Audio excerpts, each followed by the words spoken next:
Hello, everyone. We How's it shall going? prevail. I hope you're all doing well. It's Friday night, so it's time to do what we need to do some more Warhammer 40. Do some more Warhammer 40k. But we're not quite at 6 o'clock yet, so that gives me a chance to start leveling up.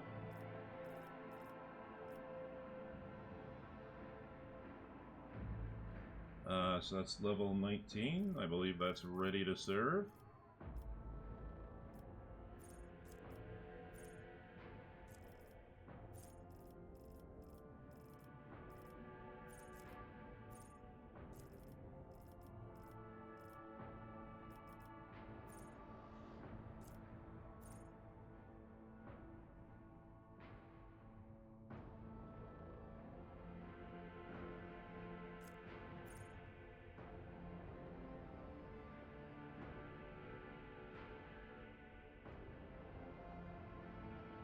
I have enough ways to increase momentum. Um...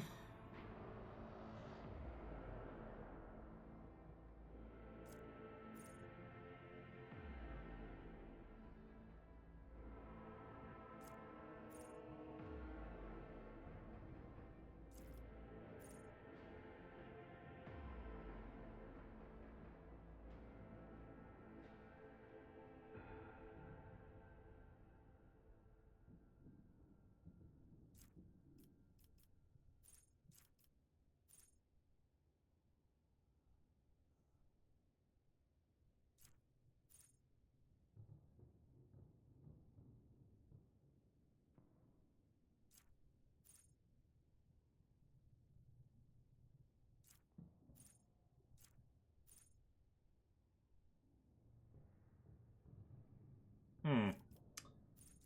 Um...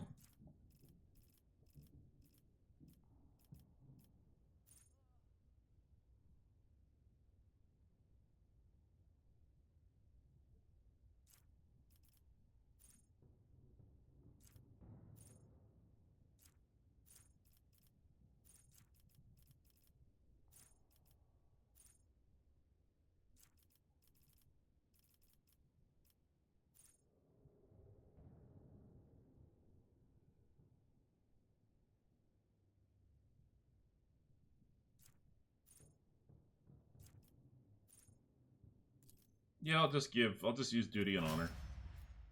I don't know what ready to serve is, so I'll just use that. Argenta, Argenta, Argenta, Argenta.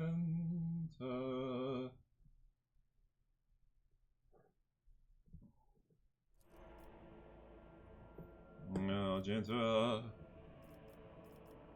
Argenta. Argenta, Argenta, Argenta. Level 19. You get agility and breaking point.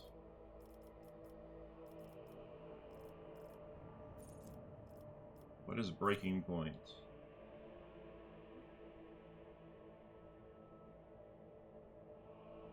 Oh, interesting.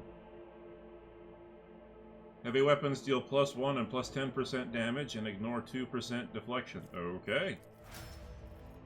Just having the ability to say, fuck your armor, I'm gonna hurt you more. I like that.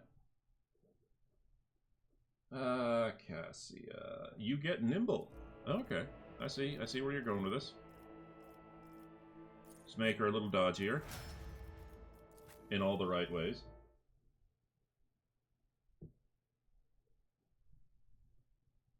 Yes, I'm a pervert, and I admit it. I'm a proud pervert. Minor pervert. I'm a proud minor pervert. Wait, that sounds even worse. Never mind. Forget what I said.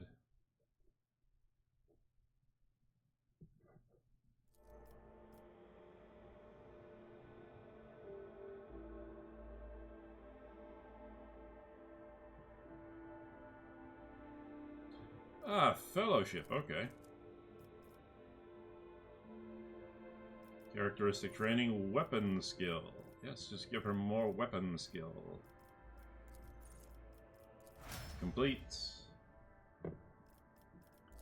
Pascal and his terrifying ability to just use Zivels. Give him dual weapon okay.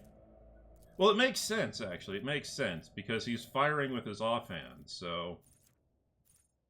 The character can attack with a second weapon in their current weapon set in addition to the usual one attack per round. This...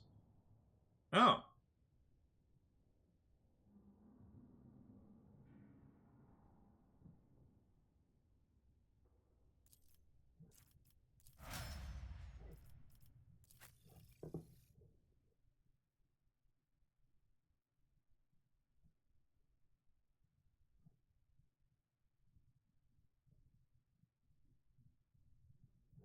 Penetrating sight.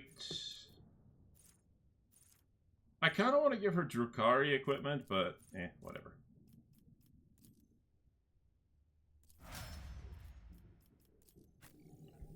Alright, now that we're done that, we'll take away the stream startup. Because now we're actually in the stream, because now we're not leveling up anymore. And Pascal, can I actually swap? No. So can I do... No, I can't. I cannot give him... Oh, okay. I think I see why they did what they did. Actually, hang on.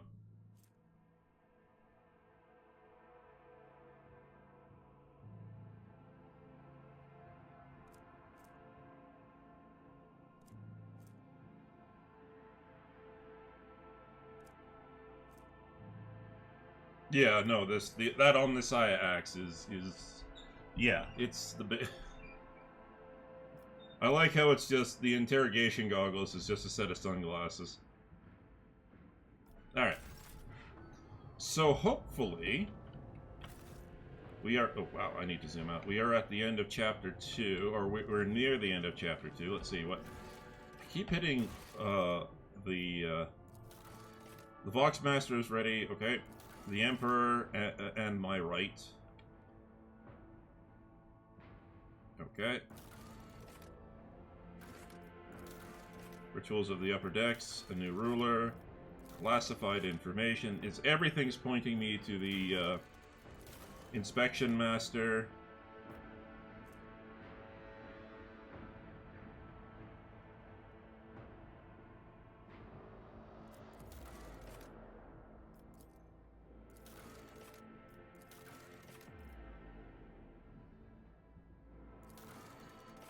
Spend 7 people to get 3 profits.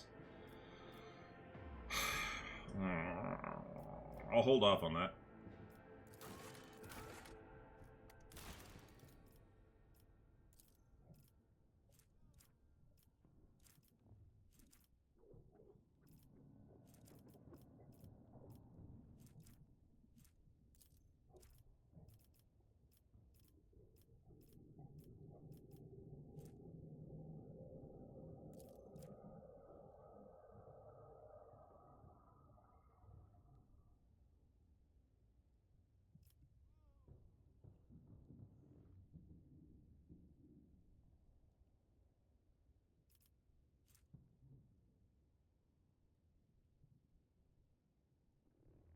Alright, well, alright, we'll do Dirty Bureaucracy, because that doesn't cost me anything, and,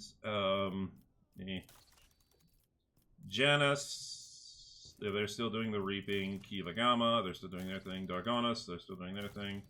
Vehabos, they're still doing their thing. Okay.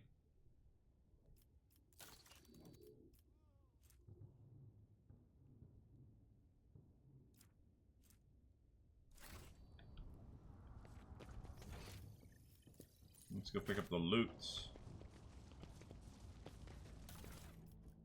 I wish I could keep that jet bike. That thing looks friggin' awesome.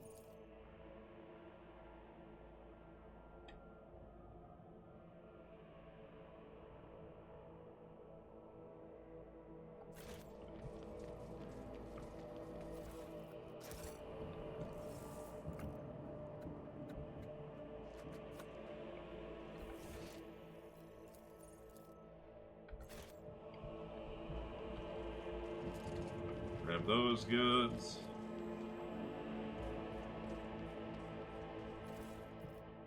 Excellent. Follow my lead. To the Void Ship Bridge.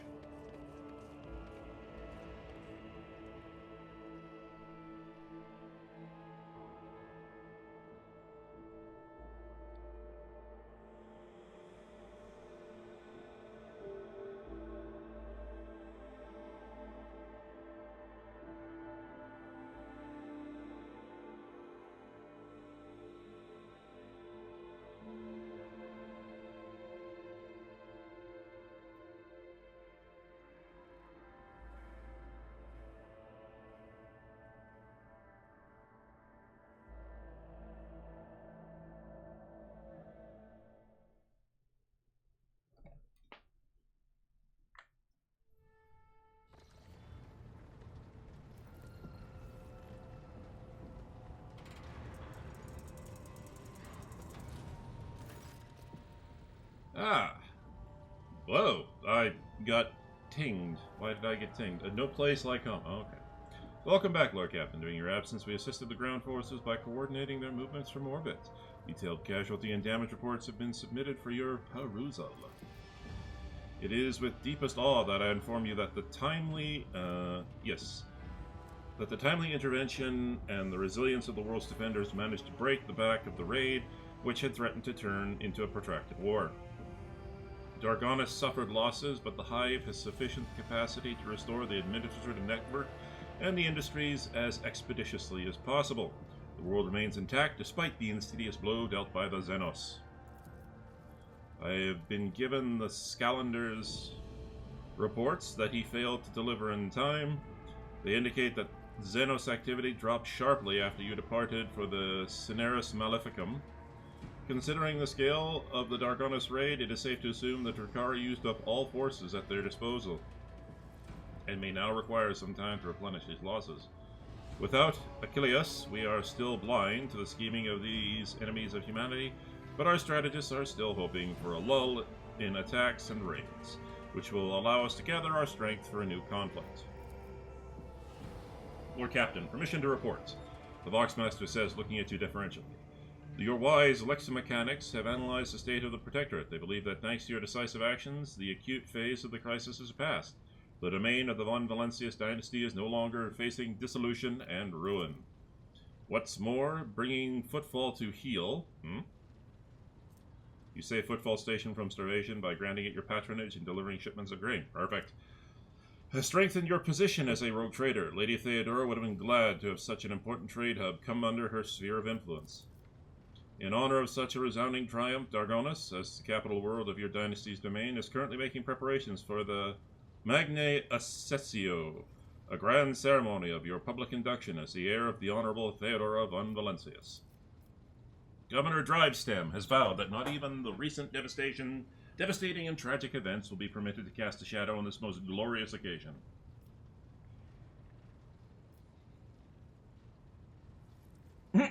What is the ceremony? I swear an oath, and I shake a lot of sweaty hands?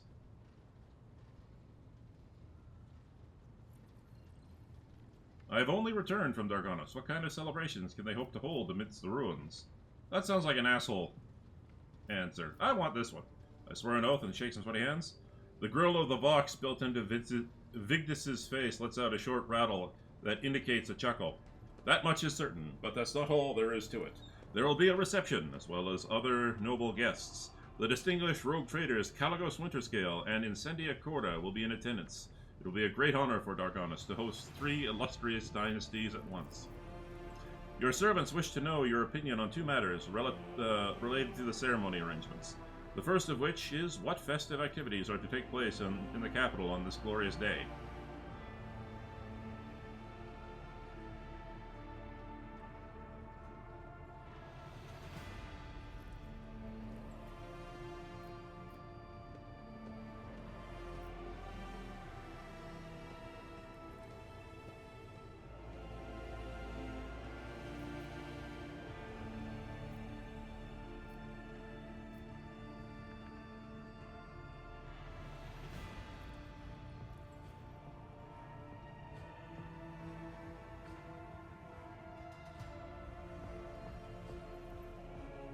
Okay, so here's an interesting conundrum.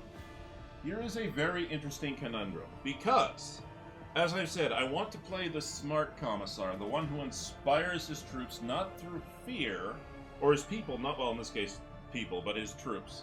Actually, have I ever seen the full picture of the Voxmaster? Cool. But I want to, I want to play the smart commissar who inspires the people, both by setting an example and by, you know, not being a complete asshole.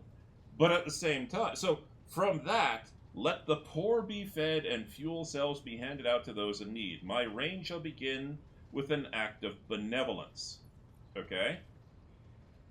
So, that would kind of make sense. However, and this is the important part, if you know there is a saying: you give a man a fish, he eats for a day. You teach a man to fish, he eats for a lifetime. So okay, I give the people treats, and you know, a little bit of hope, and then what happens? They go back to their shitty lives. So a single act of benevolence, yeah, it'll make people feel good for a little bit, but once they go back to their lives after that act of, you know, that magnanimous act, they're gonna have to go back to their shitty lives. Okay. Number 4, execute every known embezzler, scoundrel, and conman. I will begin my reign by purging my realm of vermin. That is kind of what that's more towards the asshole decision that a commissar would make, but it serves the purpose, and because it will inspire fear in everybody who's just like, oh crap, what if I'd done something wrong? I could have been, I could have had a bolt round put in my head, and so. And all it's going to do is create a power vacuum. Like every scoundrel, embezzler, conman, the schemes that they were running, you know, the power vacuum that they create is just going to be filled by someone else seeking to, you know, take advantage of others. So, honestly, in this case, I honestly think that number 5 is the best. I wish to hear prayers and witness the people's faith. Because, yeah, I honestly think this is the best one. I don't have mass purges. I don't, you know, it's not like here. It's basically the same thing as the candy with the kids earlier. I didn't choose to throw candy at the kids. I chose to stand out, be an example. In this case, I'm going to go with the dogmatic, I wish to hear prayers and witness the people's faith. It will be done. The Emperor protects House von Valencius. The second matter on your servant's mind, which 2 of your closest companions will be giving the honor by standing by your side during a ceremony?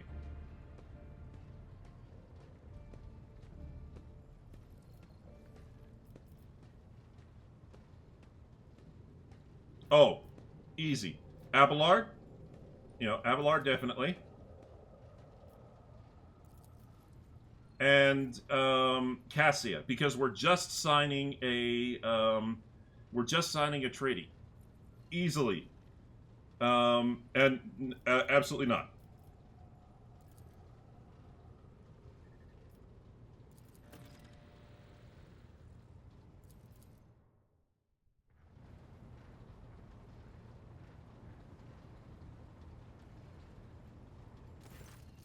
Pascal's voice pouring out of his Vox system crackles like thin ice under pressure.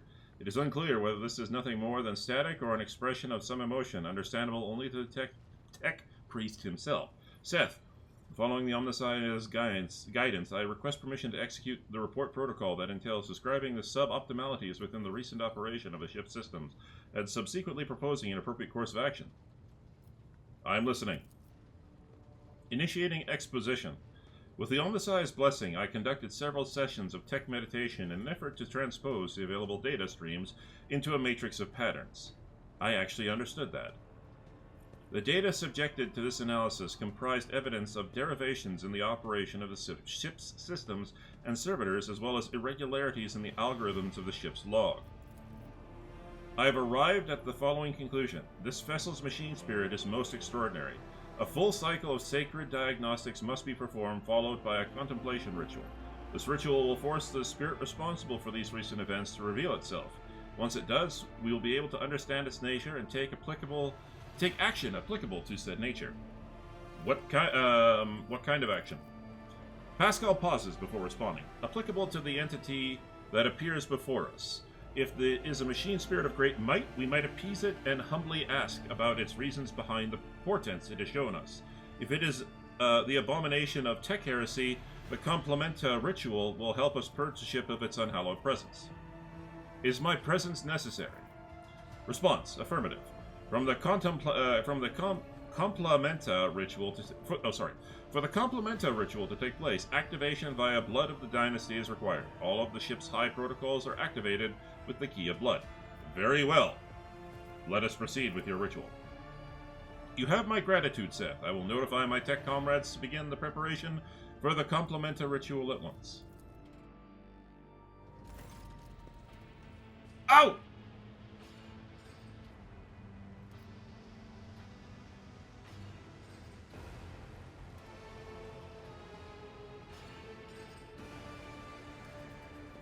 I thought I could do that at any time! Are you shitting me? Aww. Seth, my tech comrades have spent the assigned number of cycles in prayer and vigil. Everything is prepared.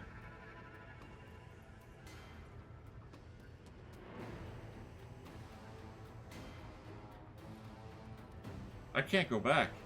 I can't go back and do this! Oh no, because then I'll have to redo the whole...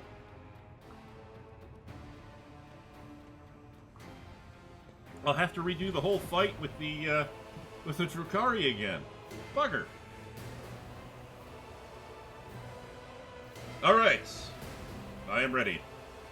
The familiar cold metal burns your palm. This time, however, the servitor's jaws, instead of brutally clamping down on your hand, nearly squeeze tightly. You feel a thin rivulet of blood beginning where metal fangs have pierced your skin. Screeches and growls slowly rise from the bowels of the massive cogitator, as if a great beast is stirring awake. The vid screens in front of you flicker restlessly. Key accepted. Activating purgation protocols. Suddenly, the vicious silence of the bridge rushes towards you and wraps you in a tight cocoon. The glow of the vid screen dims, but the symbols on them flare to life. Intrusion, lockout prevention. Pascal, what's going on? The complementa ritual is proceeding as intent. Pascal's voice is cut off abruptly. He brings a hand to his Vox communicator in surprise. Quiet. Hello. Hello to you, too. Nomos are glad to be Oh my god, the ship has an AI.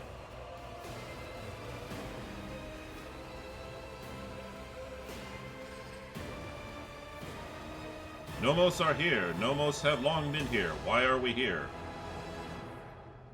Ah. What do you want from us, Nomos? Are you friend or foe? The vid screen blinks in thought, signifying a pause in your conversation. Then one item displays. Nomos von Valencius, we are your blood. Oh! Oh! Maybe it's not an AI. Nomos are sentinel. We awoke when the strange light invaded the ship. We protected you when you needed help. We escorted you when you were surrounded by danger. Nomos are movement. We carry you through the frightening, the waiting, the measurelessness. We helped when our ailing heart was refusing to awaken. You asked for rescue. We did as you asked. We did everything to please you. Why? The silence on the bridge grows especially deep, almost painful. The haze of light around you thickens to the point of becoming practically tangible. Numbers ripple across all the vid screens at once. Why do you fear us now? We do not fear you. We are trying to understand you. Shivers run up your hand, which is still trapped inside the cyber gargoyle's jaws. The servitor nods its head a few times, as if it's shaking your hand. Its teeth rake your already wounded flesh. Nomos are glad. Nomos enjoy understanding too. Pascal, who is still wrestling with his silent Vox system, quickly taps the Cogitator's keys and directs your attention to the smallest vid screen. It reads, requesting instruction. Option number 1, finish the Complementa ritual. Will banish the entity Nomos. Option number 2, stop the ritual, initiate communication instead. Will appease entity Nomos. No, Nomos do not want to be banished. Nomos wants to help. Nomos wants to... Yeah, okay. Let's start by clearing things up. Were you the one responsible for the ship malfunctions? And what about the strange entries in the ship's log? Yes, Nomos did that. Are you angry? We only wanted to understand to see how things works. I've heard enough. Pascal, you are to investigate the nature of this entity. Until we know the truth, Nomos is allowed to exist on the ship. Nomos wants to learn what we are too. We will add things to your log, things that might help us, help you. Pascal lets out something resembling a long breath. The decision is made. I will begin preparation for the communion rite at once. Many cycles of interaction with the entity Nomos await me, but I welcome this task and accept it from the Omnissiah. Pascal stops short as he realizes that his Vox system is working once more.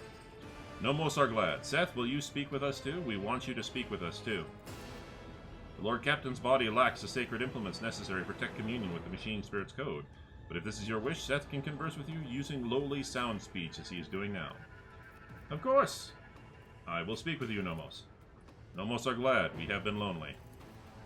Our work here is done, Seth. I will let my tech comrades know we are stopping the Complementa ritual. Thank you for appearing before us, Entity Nomos.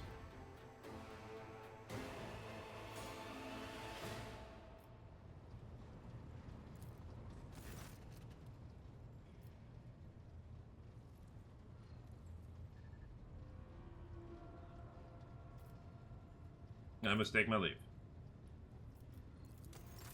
Okay.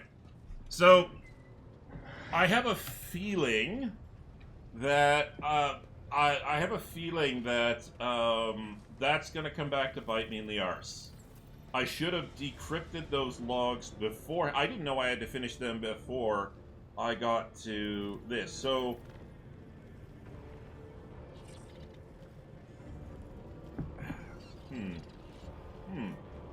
all right. Give me 1 sec. I want to check on something because I'm not going to go back and redo this, but I'm curious to see what would have happened if Rogue Trader decrypting data caches.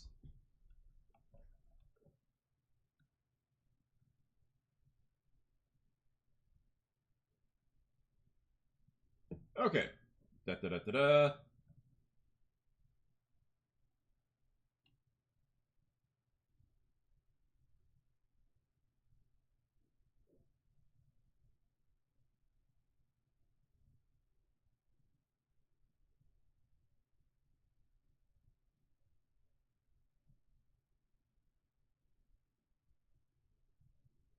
Okay, so apparently it just gives you a few more notes and probably pops up later in another mission. Okay, so I have made my choice and I will stick with it. I wish I had known in advance that you needed to decrypt those. I was planning on decrypting them after I finished everything because I was in such a rush to get through all the stuff going on. But, c'est la vie. Okay. Well, since I am where I am,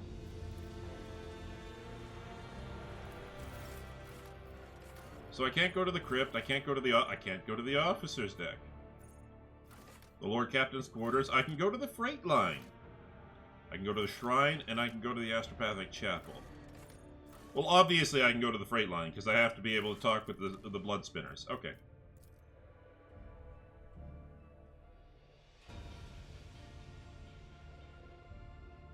Or the spinners of the blood-spun web, that's what they are.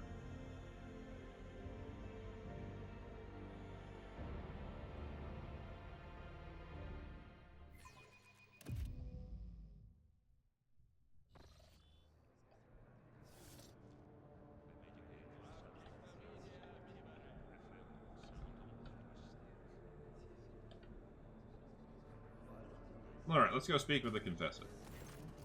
A morbidly thin and heavily augmented Voidborn makes the sign of the Aquila the moment he sees you. Your lordship, I pray to the Emperor for you every day.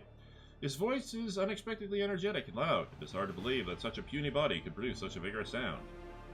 How are you enjoying your new position?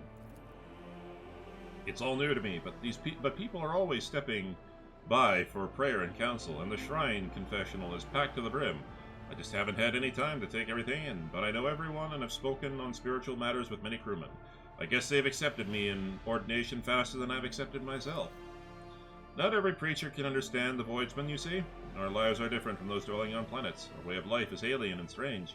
Sometimes we even speak a different language. People feel relieved when one of their own talks to them about the God Emperor. Aww. Yay! Lord Captain, he scratches the wires at the back of his head sheepishly. I just want you to know that the Voidsmen across the expanse have been saying good things about you. It's not just our ship. Many crews out there honor you as his faithful servant. All too often, captains are blinded by power, but not you. Us Void Wolves, we respect that. I must take my leave. That actually is quite touching. Thank you. None Yeah, shall stand obviously, in my I way. am a rogue trader, and the opinion of the masses mean little to nothing to me. You know, I am their God Emperor appointed ruler, but it's always nice to be appreciated. It's always nice. It has nothing to do with the fact that I'm a big softie.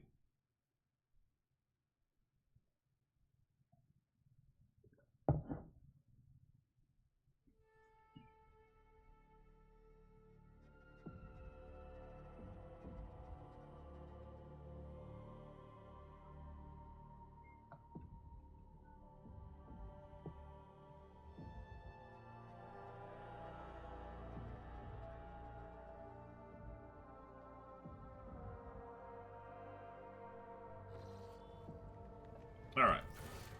I keep using L. The Emperor and my right. The throne room.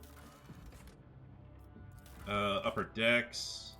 Actually, you know what? Before I do this, let's, the incident.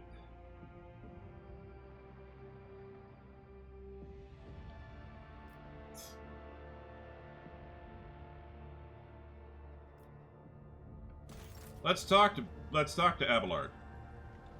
Let's get everything out of the way before we do our next mission. Lord Captain?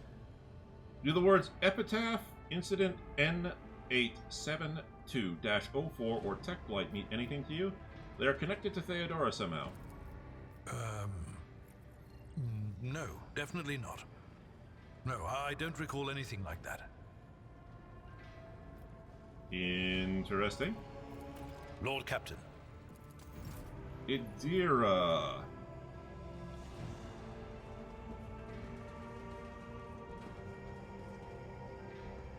Idira?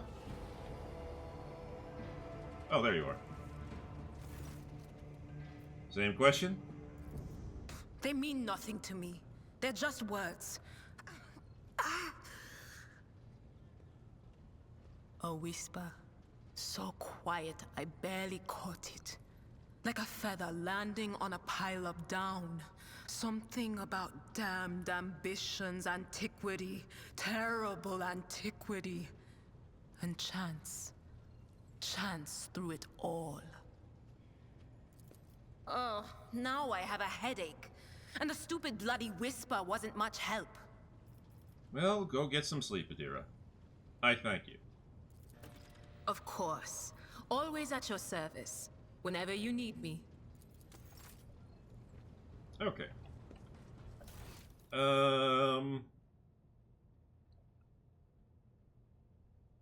Yeah, no, let's go talk to a bunch of the officers.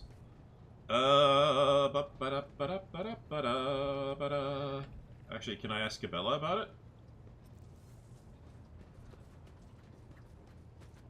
Take heed, Nemo. Our blessed Domin honors us with a visit.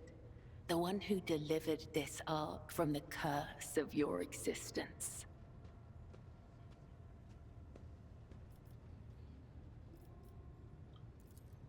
May the Undying One shroud your footsteps. Wait a minute. Wait, Nemo. Oh, Jeez, wait.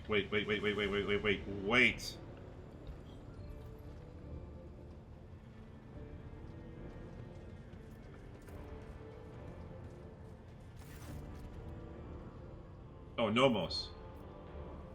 What about the research note on tech blights that we obtained from the cache on Kiva Gamma? The name is also known to us. It is related to Nomos, although we do not understand how. Okay. The people who accompanied Theodore on her travels are strangely unaware of the incident and epitaph. Human shells are subject to external influences. Perhaps someone purged their memory archives, or perhaps they simply do not wish to access them. It is a shame that no new information was obtained, but Nomos are grateful that you tried. What have you been doing, Nomos? We have... Oh!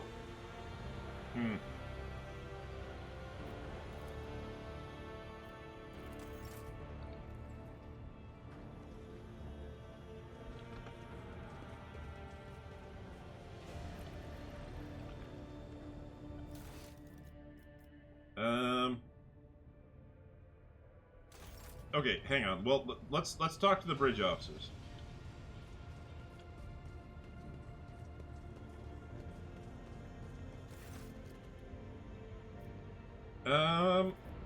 Okay. Let's talk to Ravor, because Ravor was here in the base game. Does the word epitaph mean anything to you, or perhaps Incident N8724? Can't say, Lord Captain. Doesn't ring any bells. Then again, remembering all the places Lady Theodore went is Bralfurus, Epitaph, Incident. We've always had heaps of incident happening on board, but through my implants I feel at one with the ship, and I sense that, and I don't know how it happened exactly, it started behaving differently.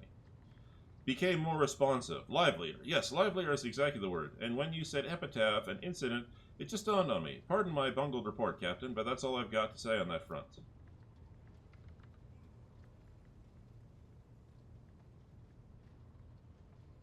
Okay. Okay.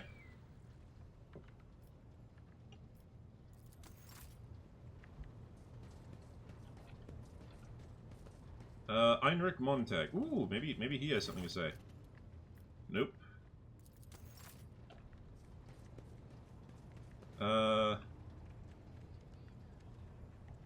Cassia, you were here before I got here, so... Greetings. Nope.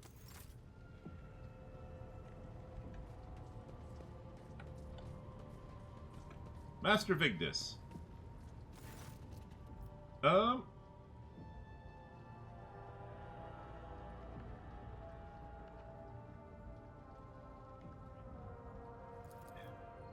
All of Lady Theodora's journeys could be considered unusual. Her odysseys were always audacious. As for the words you mentioned, none of them sound familiar to me as far as I can tell. Except maybe the incident. I recall coming across this word in transmission several times. I think it was repeated by the former engine seer, the one who perished during Conrad Voigtvir's uprisings.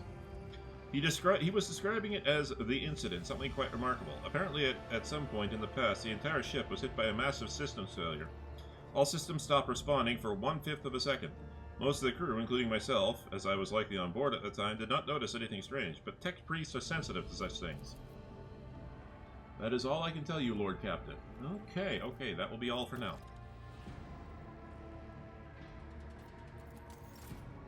Excellent, we're getting closer. Oh.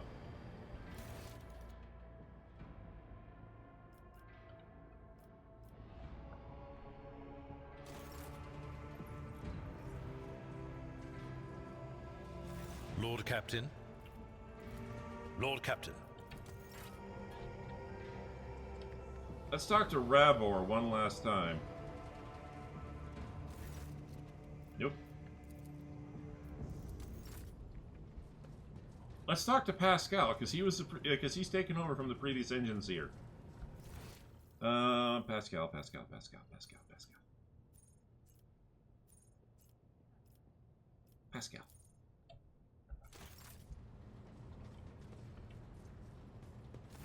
My apologies. 19% of my processing power is engaged in the analysis of my tech comrade's memory. My response time may be longer than usual. Have you found anything out? The data is scarce.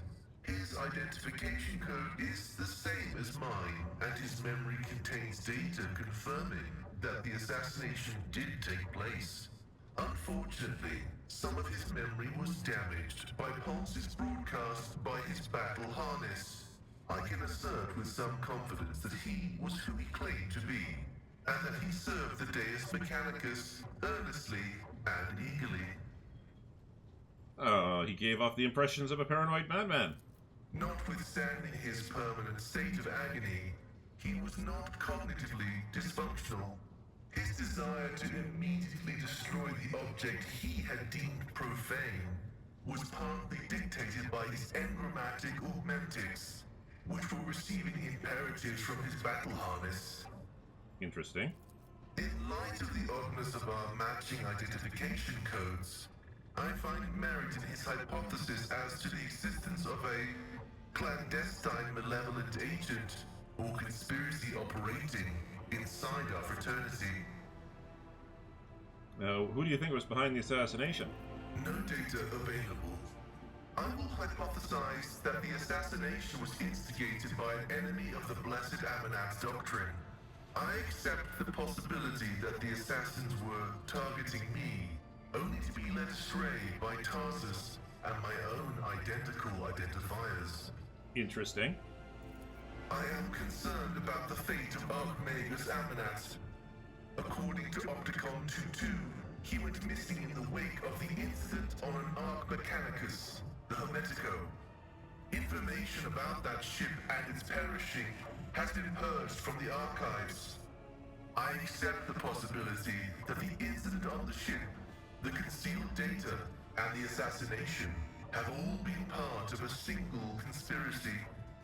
Are you not surprised that Amonat's words had such an effect on Opticon 22? I was not knowledgeable as to how popular Blessed Amanat's teaching was in exploratory circles. The Cognizance fleet is massive. His ideas might have found a larger following on its periphery than in the Mother Squadron. Amonat was a believer, and he caused the schism. Tarsus was a believer, and he turned into a zealot. Faith can be dangerous. Of course, faith is dangerous. Faith is the prerogative of the spirit, and a spiritless mind is an enemy of all existence. Without faith, there is no meaning in anything, no point to any aspirations or limitations. But faith can take different forms. I actually agree with that. The form of prohibitions established by unknown elders. The form of an audacious violation of those prohibitions. The form of following dogma or of schism. The form of following the cycle or of discontinuing the cycle. In a system with two courses of action, schism is inevitable. And only one of these paths will be true, as truth is discreetly separate from untruth. Did Amarnat not believe the elders to be in error? Amanat did not reject any one specific prohibition, but found their cumulative effect to be oppressive. The system of rigid limitations had confined seekers of knowledge to a circular track, spelling doom for the thinking mind. And that cycle of repetition had to be broken. That was why he was dubbed the Messiah of Discontinuing. Interesting.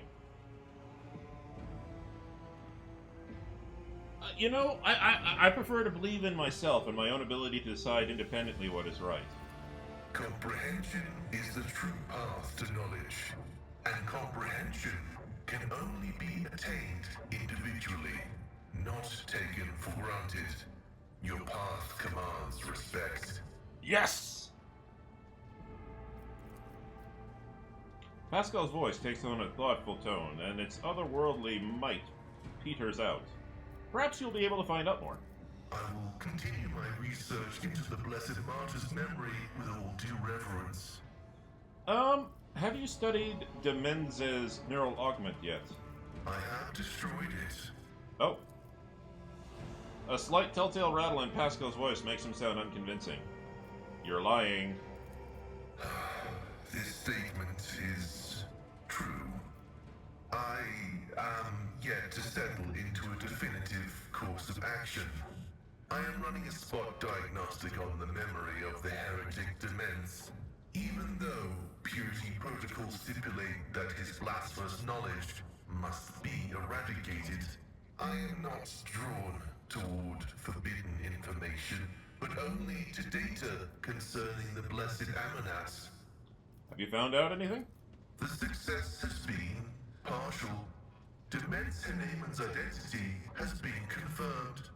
The widespread influence of paranoid motivations is observable in his cognitive processes, which is what seems to have caused him to break his vows. However, extensive regions of his memory have been damaged by forbidden technologies and are, for now, defying decryption. Interesting.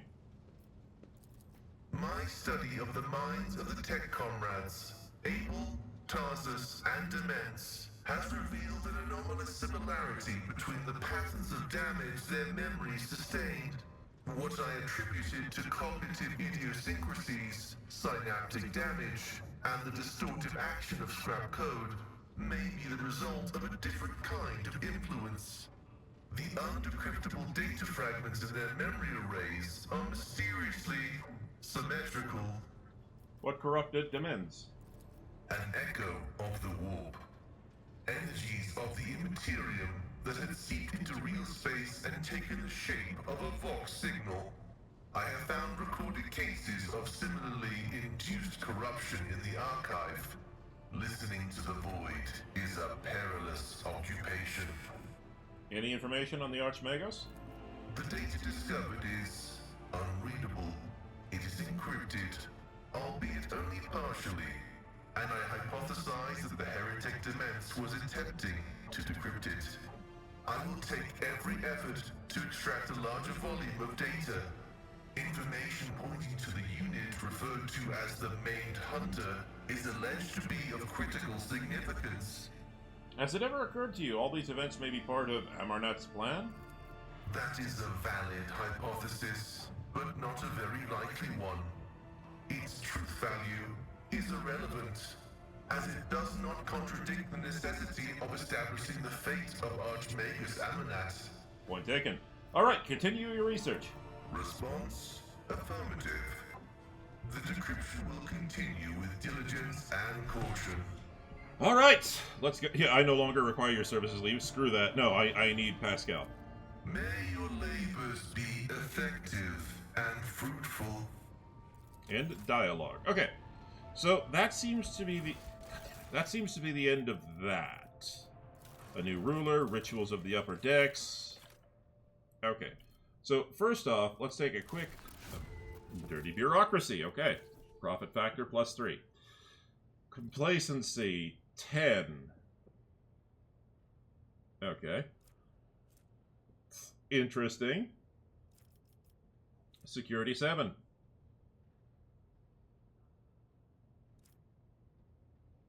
Okay. So Foulstone. What can I do on Foulstone? Nothing much. Actually, Foulstone is pretty much blocked up. Alright.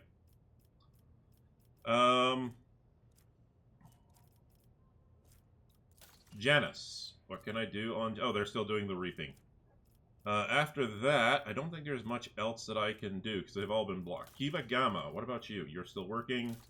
Dargonis, you're still working. Veabos 4, you are still working. Okay. Yeah, it's a good thing I have security of 1.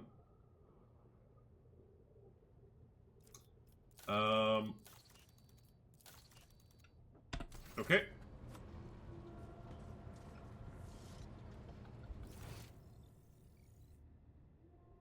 Jai Hadari, let's go speak with her.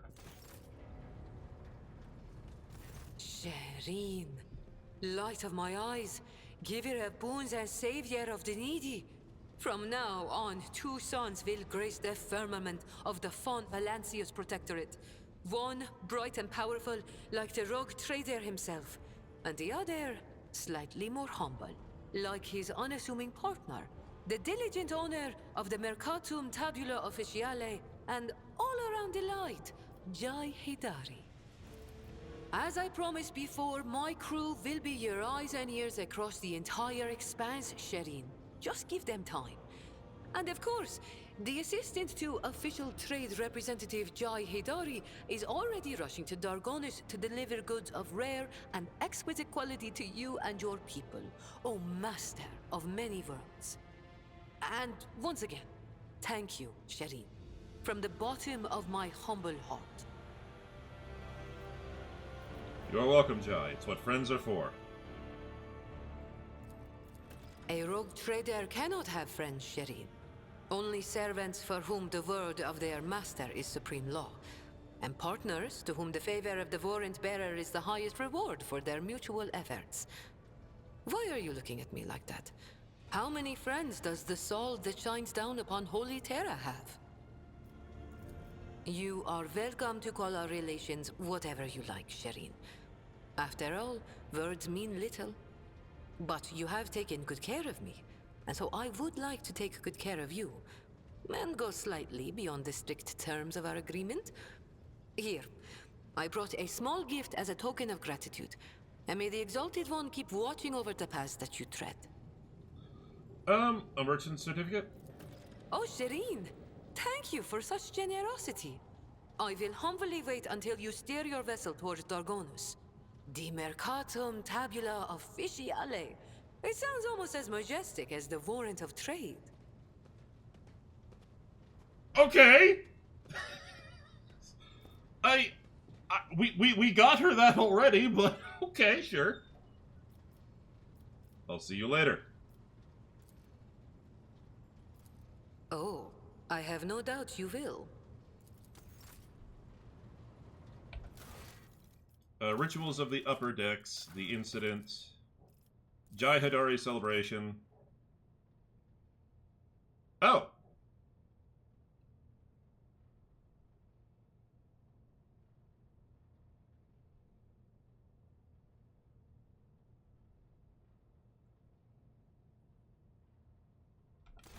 Well, I now know what I'm going to do. Let us head to Footfall Station.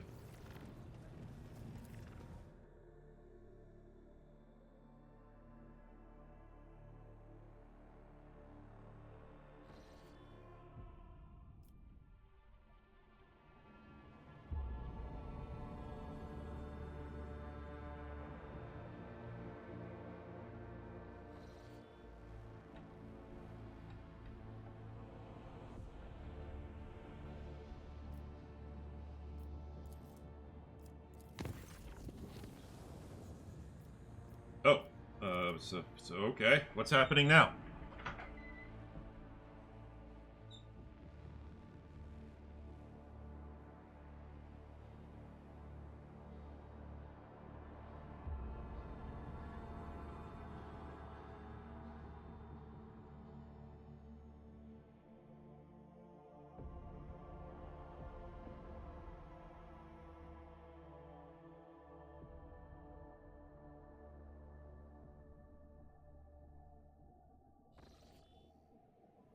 Elantak, I finally found you in this dwelling. Irlet comes closer and smoothly makes an unfamiliar gesture with her hands. This symbol has many meanings: humility, grief, loss, shame, regret. I hope you will accept them all, because I am sorry for what happened to your world, to your subjects, to your palace, and for what my kin did to them.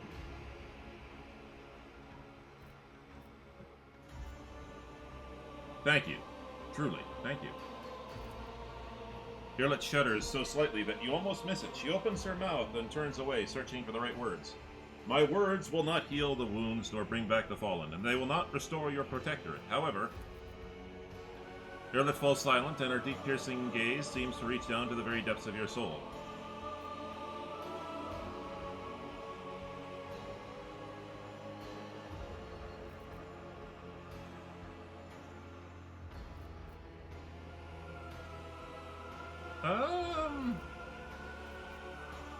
I will look silently back at her. Look, Elantak, the gaze of a child of Asuran can penetrate deeper than a Monkai's, and I can see all the heaviness that has accumulated in your soul during our travels. I see it. In your gestures, in the tilt of your head, in the change in your scent. If you will allow me, this is the first time you have heard Earlet sound so indecisive and guilty. I will help you cast off this burden and cleanse your soul and mind of worry.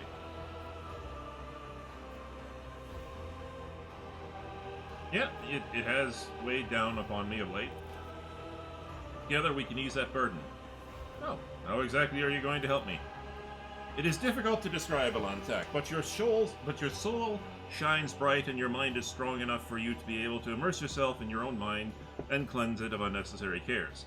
I'm still not sure that your species is capable of such a thing, but it's worth a try. If nothing comes of it, then the only thing you will lose is a small fraction of your time. Hey! I'll try it.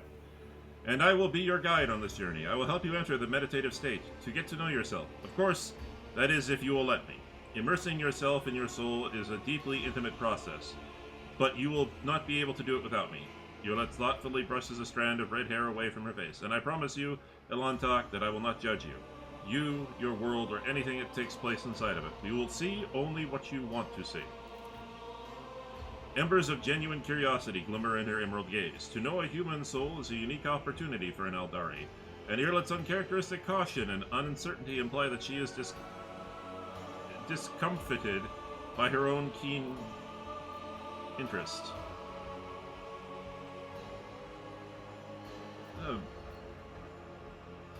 Is this the same meditation you were using before to immerse yourself? An affirmative nod serves it as very well. Earlet nods slowly. She is clearly surprised by your compliance, and we will need to find a suitable place, someplace quiet and serene. I was just thinking the bath.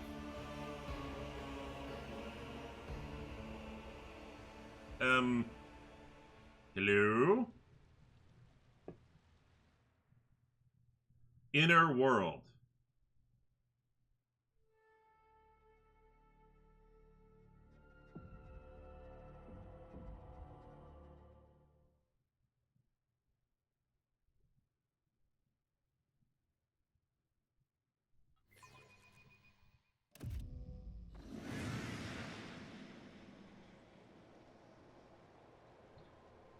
So far, your inner world resembles the outer world. Remember that everything here is just a reflection of your thought and feeling and desires. Do not be afraid to look them in the eyes. I am invisible, okay?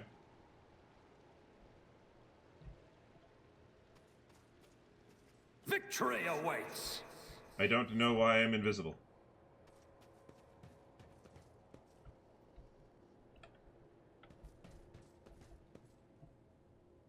Oh. Cassia and Seth. Oh. Seth. Fresh blood soaked into the priceless silks. Coverlets form an ugly stain under the corpse. Your corpse. Ah.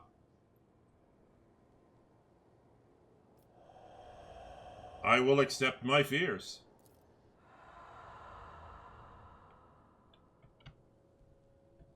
Okay, that's actually pretty cool. If that allows me to...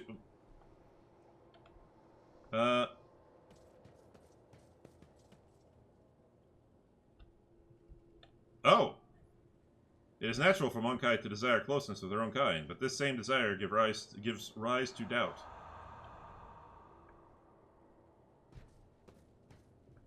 It's about time. Interesting.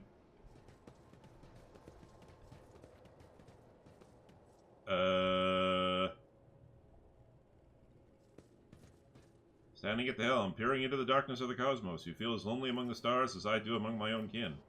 Dispel your loneliness. I like it.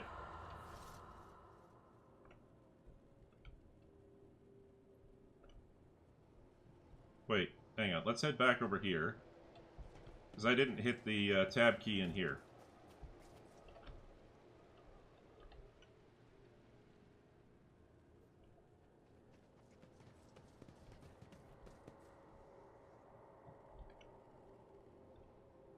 I'll lay claim to the stars. Heinrich. Wander over here. Am I here to kill you, to betray you, to serve you? Am I a friend or a foe? What do you think, Seth?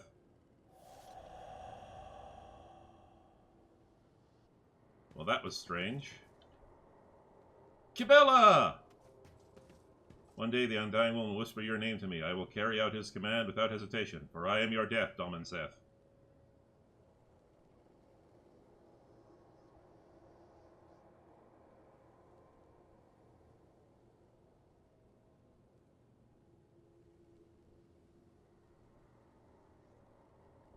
Okay. Foxmaster Vigdis. Master Helmsman Ravor. High Factorum Gena. Okay, there's some aura around them. A new challenge for me? Listen closely. Hang on. Let's head. Oh, Conrad Voigtbeer. Okay. Have you already forgotten me, Seth? Oh, don't ever forget me. Not even for a moment, because as soon as you turn away, I'll plunge. Oops, hang on. I don't know who this monk guy is, but his memory of them are akin to slimy mud after the rain. Let's wash them away. Okay? Jai Hidari. I will happily take your place when you are gone. That was... The burden of responsibility lies on your shoulders, Alantak, and your soul grows dull from the weariness. Okay. Dispel it. This is really cool, actually. I don't know if this is something... I don't know much about the Eldari. In truth, you believe in nothing at all, Seth. Not the God Emperor, the Archenemy, or even people. You bear... Cassia, how dare you? You got lucky, Monkai, but luck is the only thing you have. You are so weak, so prepared to suffer. Only the mad and foolish never doubt their strength. The wise are full of doubt, but they know how to let go of them. This is true. Accept and let go of your doubts. Idira! Putting on airs, Lord Captain. You are distant from the common folk, as rusty footfall is from Terra. Idira, stop being so silly. Abelard! Come on! Lord Captain, your decision will...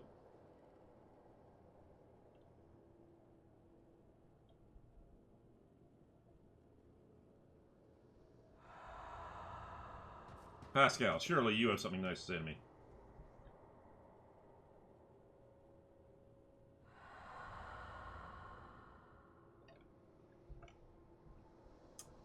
Everybody hates me. None shall stand in my way. Jeez, Seth. After going through all of this, let's be 100% honest with yourself here. Apparently, you think a lot of people are trying to stand in your way.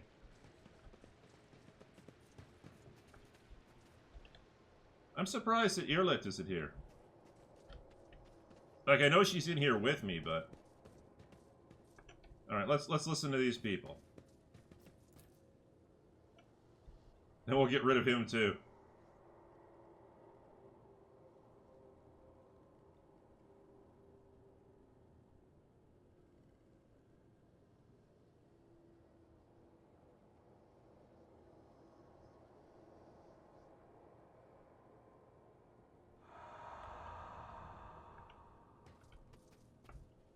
But they haven't betrayed me.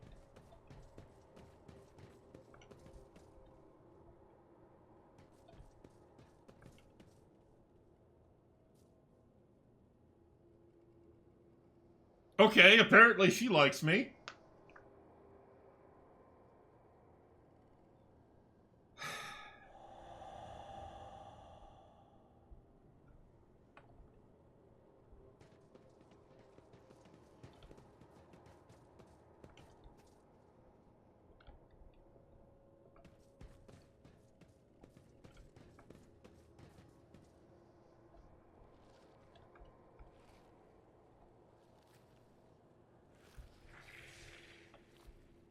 Oh.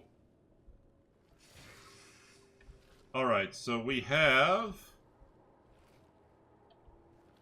the God Emperor. Victory awaits.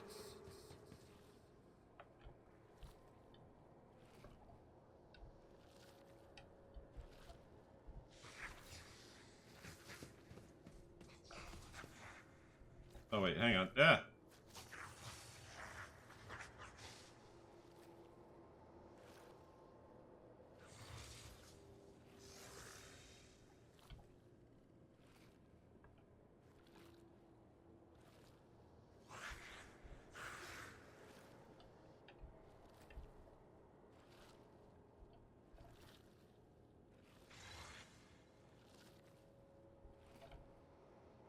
Dispel the turmoil in my soul. Okay.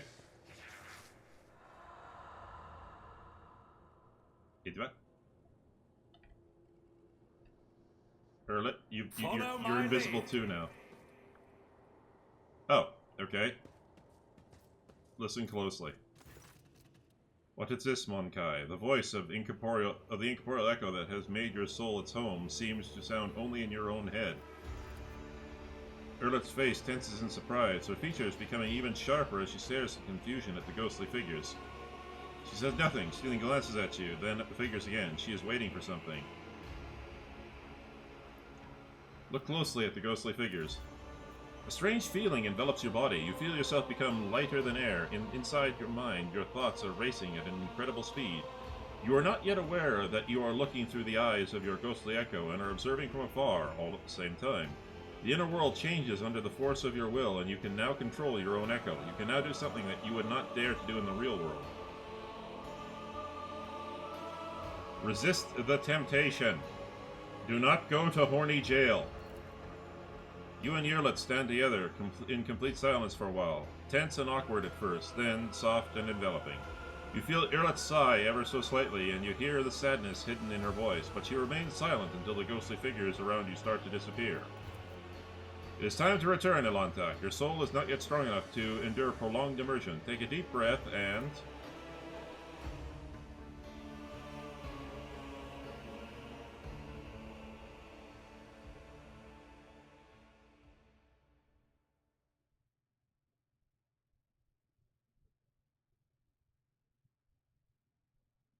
Of course, the funny thing is she talks about the strength of my soul, which means technically my soul is burning brighter, which is terrifying because the brighter my soul burns, the easier it is to see for demons.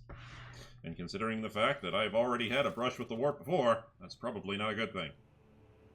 You awaken from your meditation with a sense of vigor and unusual calm, as if you have taken a shower under a freezing waterfall, or delivered a speech in front of thousands of subjects, and your heart swells from the crowd's adulation. Seth, you are awake. Irlet starts at her own words, realizing this is the first time she's ever called you by your name. Your soul shines too radiantly for a human, despite all the litter that has accumulated in your soul. You can get rid of litter, but the light, try to preserve it, Seth. It draws the eye like bright stars in the night sky. Of course, your world is not as beautiful and serene as mine, but I was glad to see it. I feel as if I've been reborn.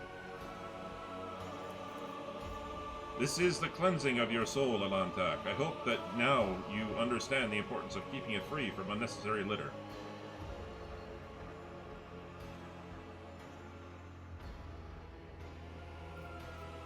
Thank you for showing me this part of myself.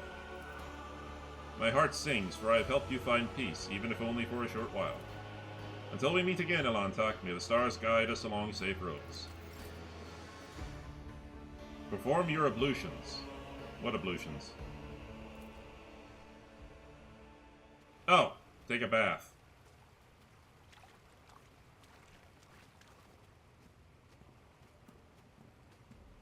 Seriously? Holy crap! Now that is one hell of a bath! The soothing water caresses your senses, and your grateful muscles welcome the chance to rest. A pleasant languor spreads to your body as you allow yourself a moment of quiet and relaxation.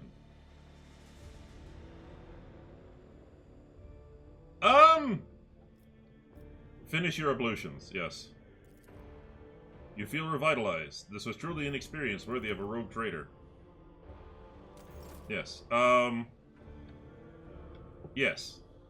I am not going to demand people join me in the bath. That would be somewhat... Oh! Ooh, wait. Throne room. Not throne room, but... Trophy room. Trophy room. Okay. Did I pick up any... Oh, yes. I got this from...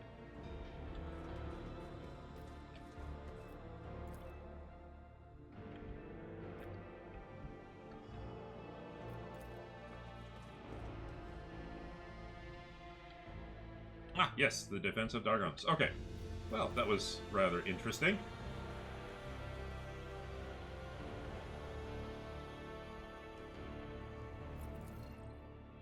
Alright. First we'll head back to Footfall. Then we'll go back to Dargonus. Excellent. All right.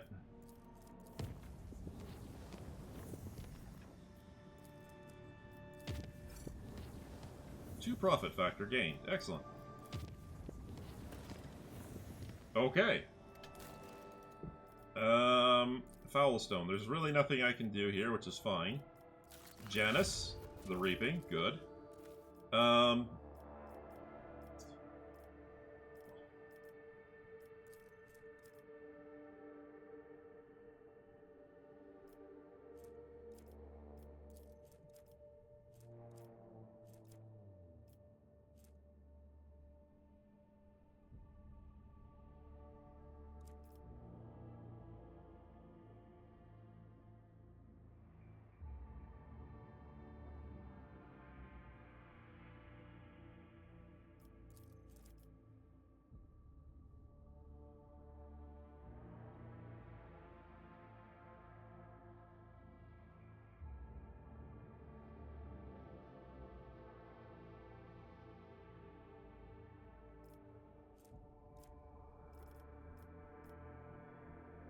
Clandestine cultivation of a xenoplant that feeds on the blood of serfs will allow the production of hallucinogenic poisons that contaminate the victim's genes.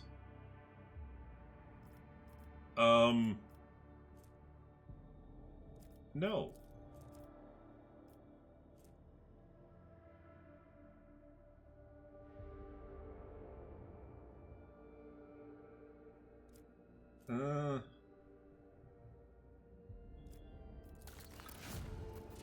The motive force is life. Okay.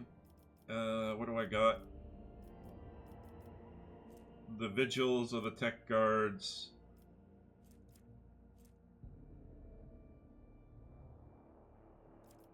Compassion for the silence.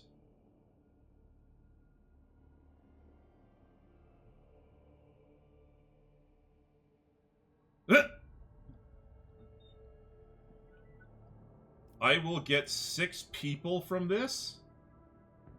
Done! They're still doing their stuff. Oh, Lord Captain, the mines of Eobos 6 are once again in turmoil. At the depths of level MD Zeta/05, the Overseers have discovered a mountain of mutilated bodies, as if crushed by the millstones of the mining machines. All the dead are convicts. The Overseers believe there is a cult of heretics operating in the ranks of the prisoners, offering human sacrifices. The prisoners themselves claim that this atrocity was committed on the order of the superintendent to rid the prison of the more inconvenient inmates. The superintendent tried to reason with the mob, but was mauled instead.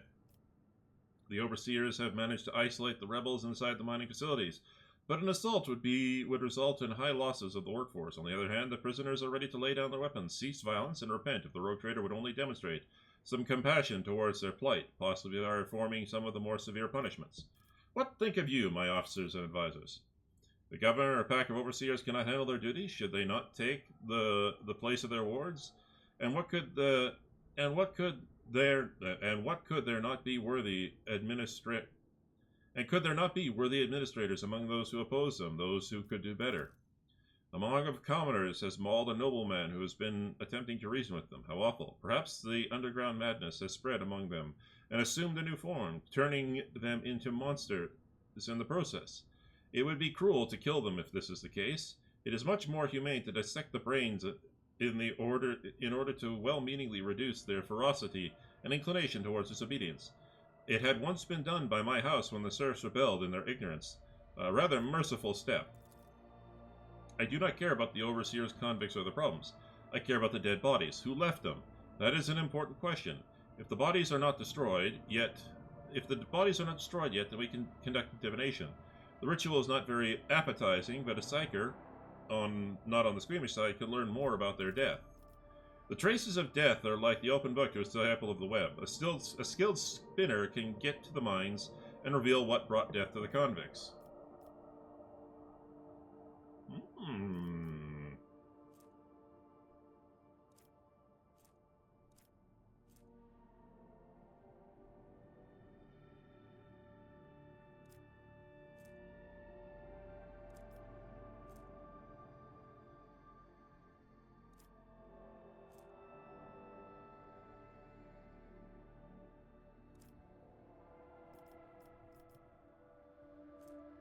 Dark Revelation. Let's see what that is. All allies gain plus Lord Xenos to dodge.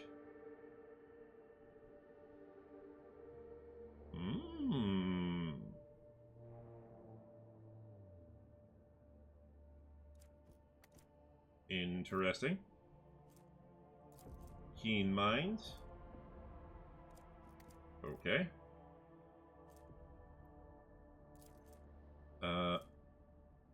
Everyone knows the ruthlessness of the rogue trader.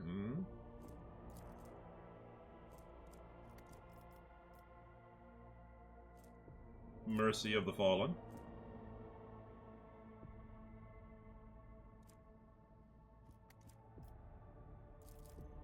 Oh!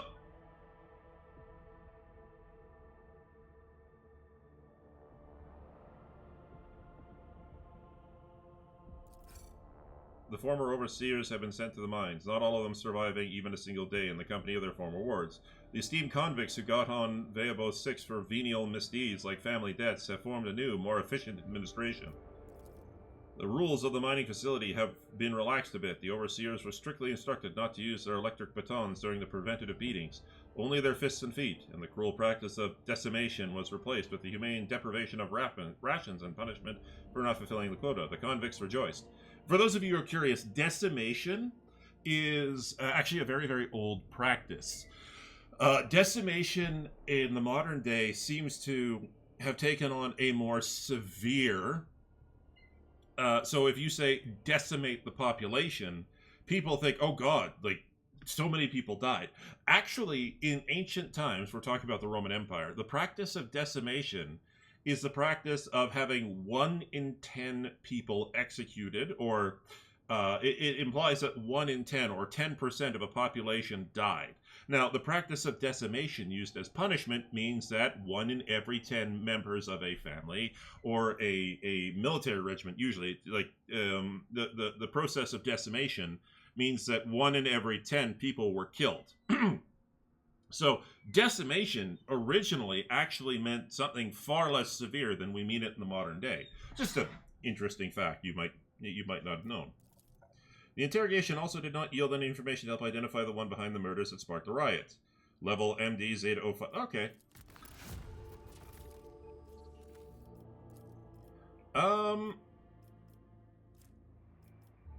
Holy Servitude.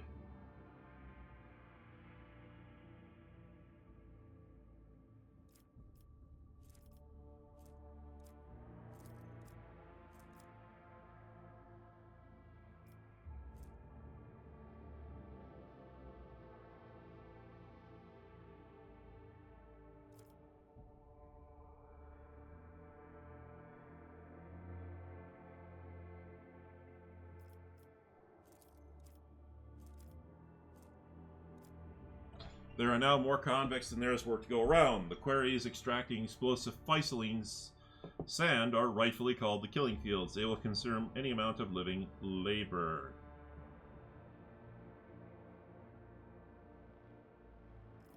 I am not giving up people.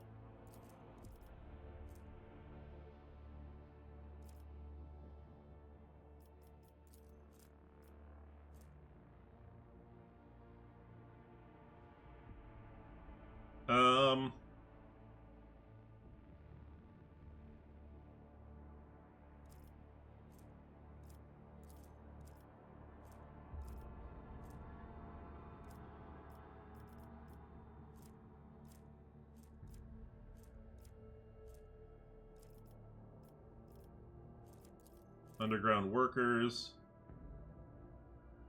I have 4 mechanisms. That's not good. Warp guys. There's a rumor that there's several warp guys among the convicts, unsanctioned semblances of navigators. It may be okay. I will take the warp guides feature. Yes, please. Dargonus, Kibagama, Janus.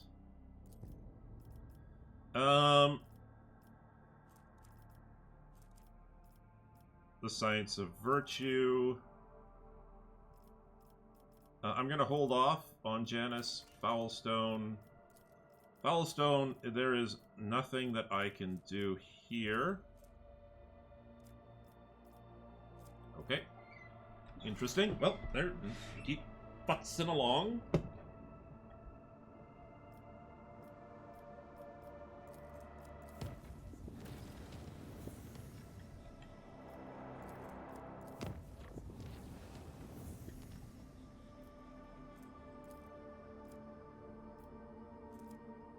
Of the colony of Foulstone. Okay.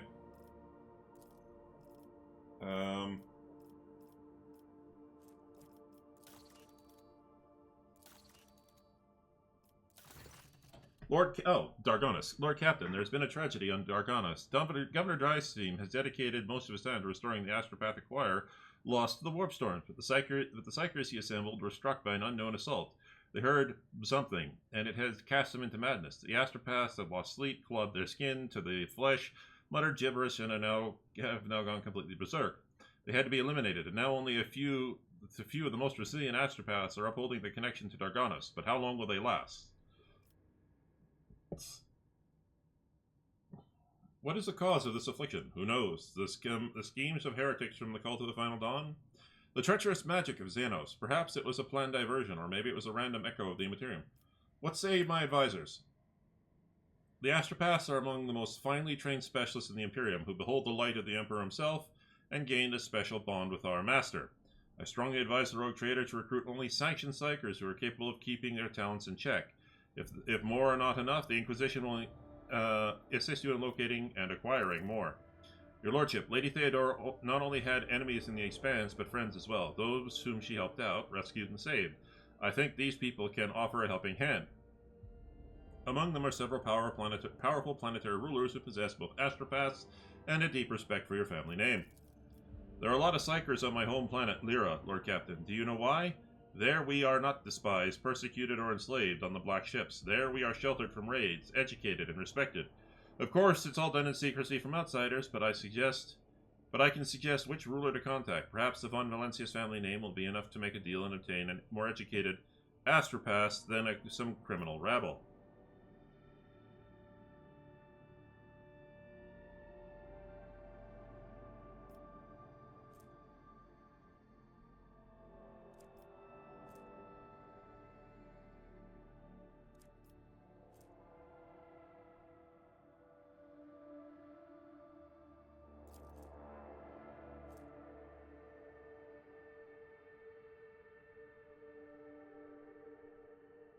Okay. Daemons, chaos creatures, psychers, and navigators deal 10. Okay.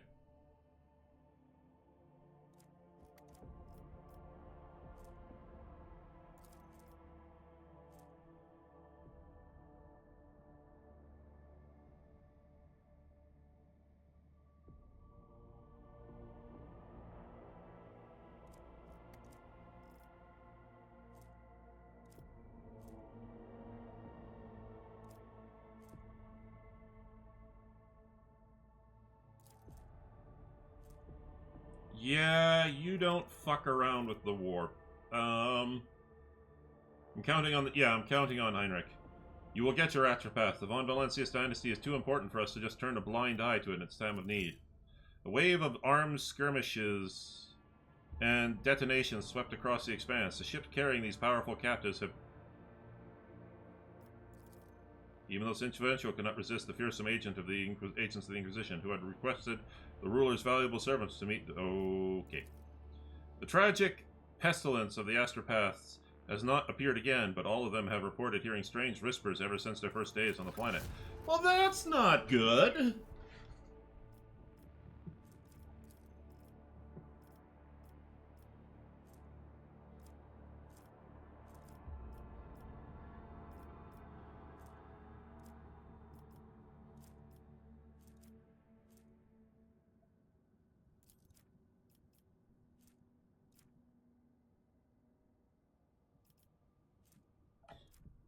$29,000.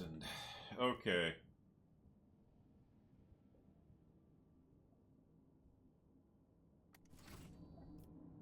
Hang on.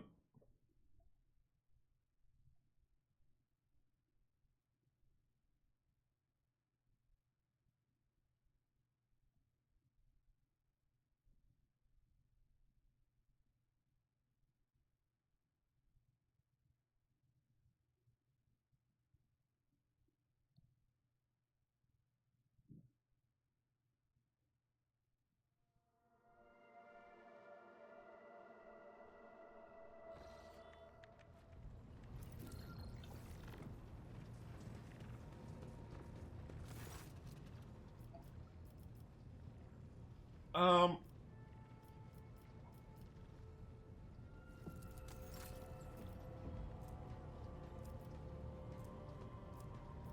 19th. Wow, I am really in with the Explorators. I'm level 15.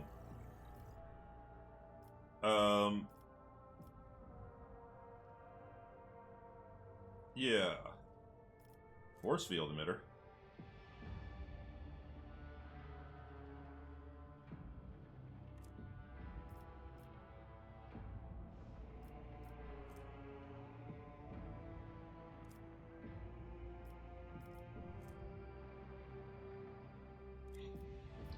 Okay.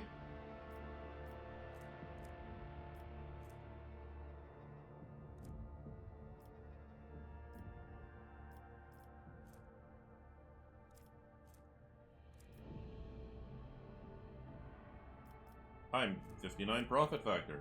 Whoa. Losses. Well, in general, I'm doing a lot better than I was.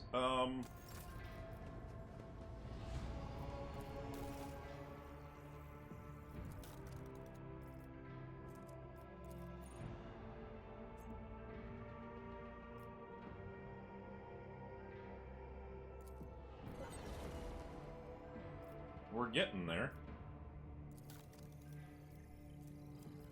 Oh! Oh! What's this? Okay, so that's 99. 4 shots, that's 80. Okay. 5 Melta torpedoes.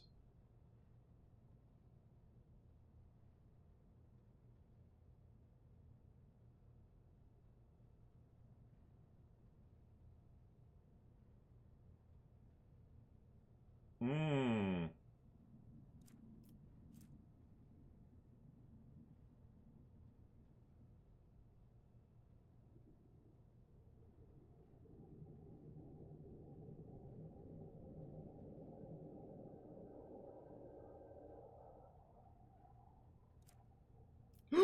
Ooh! Ooh. Ooh, I'm at the... Wait, do I have access? Okay, so hang on. So,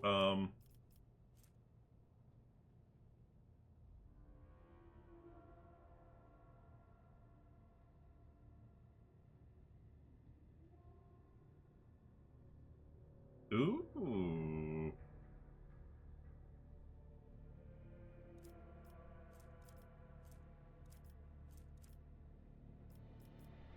Um...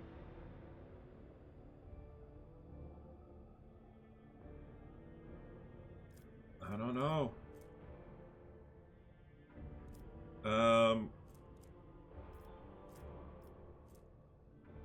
Short-range macro cannons. No.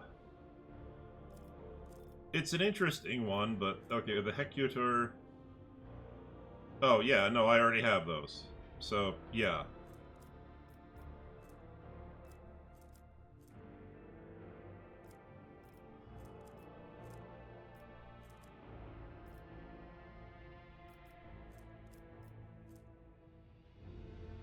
No! Oh, I need more! Oh, I need more! Oh, god damn it! Okay,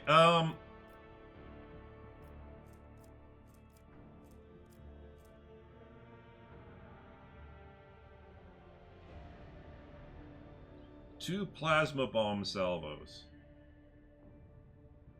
These might be worth experimenting with, so I will get those. You can fill your flagship's arsenal with various ammunitions that enhance the capability of the flagship weapon. If your arsenals have fighters or bomber decks, your torpedo tubes can launch Fury interceptors or Starhawk bombers instead of regular torpedoes. This special use and deal damage to the enemy. Attack craft have limited amount of fuel when... Okay. Okay, so this actually I do want to experiment with.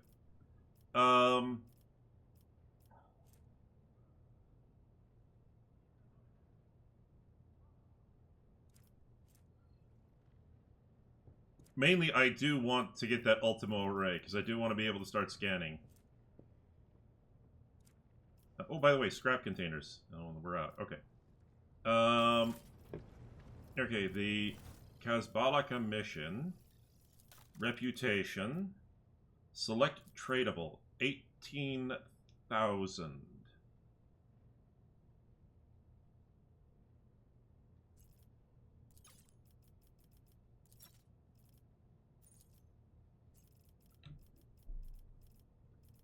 Okay, we're gonna leave heretic trophies behind. Always have some jewelry left behind. Always have some... I do not need any more Mechanicus creations.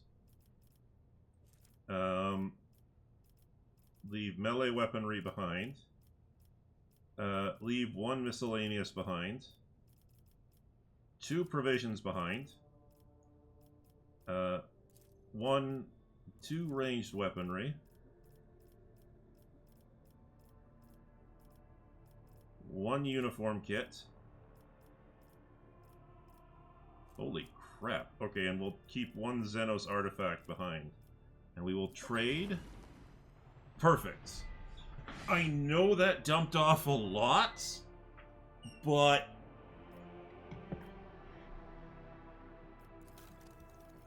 Okay, let's see what that got me in terms of this. That got a Storm Bolter.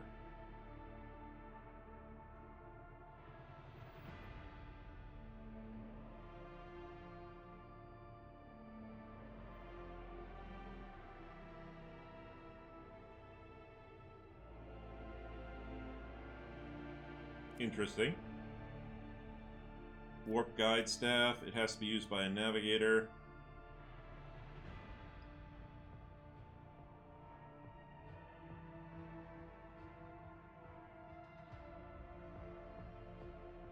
Oh, hells yes!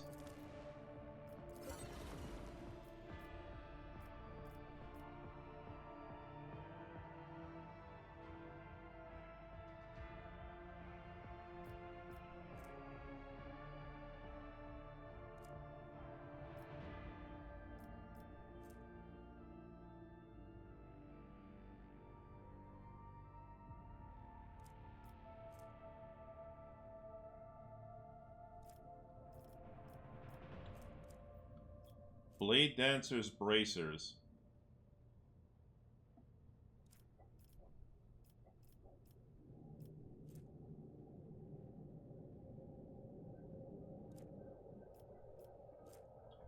Torment Bracelets. New. Okay. So that taken care of, we can pop back here.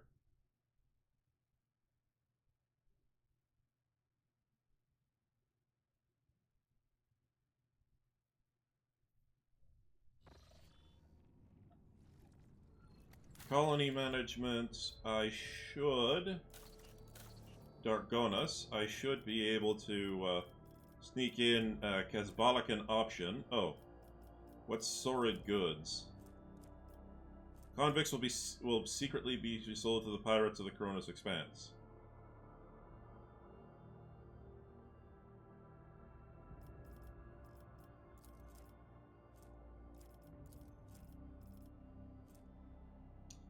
I'm not doing weapons, and so I will do this, because I need this. And Vehabos Warp Guides is done.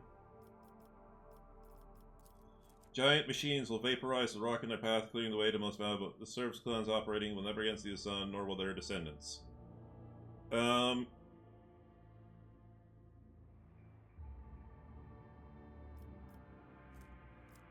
is not worth... Yeah, no.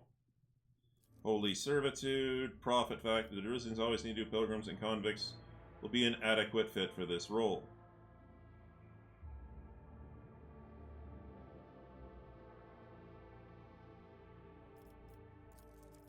The Master Artisans of the Adeptus Mechanicus deepen the minds of Evo 6, where thundering seismic cannons will tear through the precious ore and rock.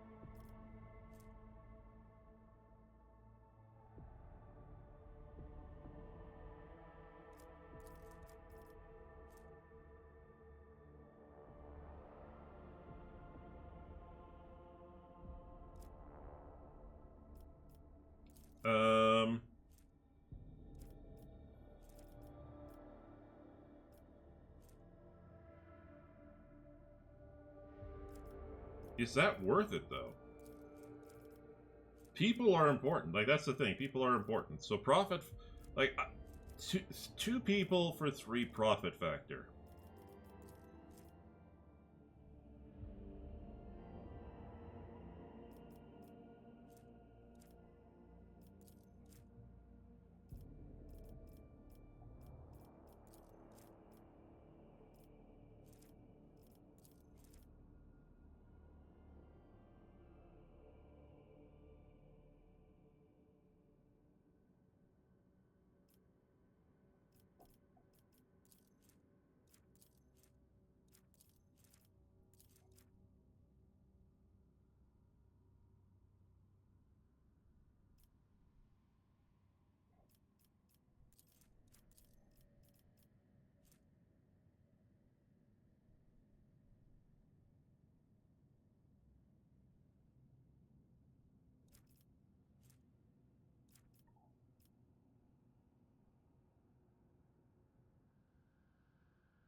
Alright, I'll do Holy Servitude. And, yeah. I will do Holy Servitude, because that essentially just takes away the bonus that this planet was giving me. And, yeah, because all this does is give me more plasteel. I have plasteel coming out the arse. I don't need it, and I don't need more mobile extractum. I want to hold on to my mechanisms, because my mechanisms are quite, you know, rare. So I'll take the increase in my profit factor.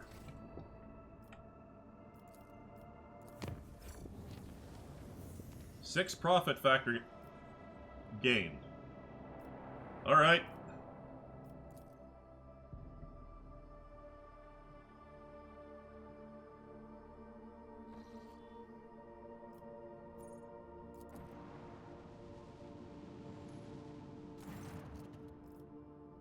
Shireen, if you find a spare minute on Footfall when you are not deciding our lackluster fates, I would be delighted to see you at my Hemekar in the Amasekis.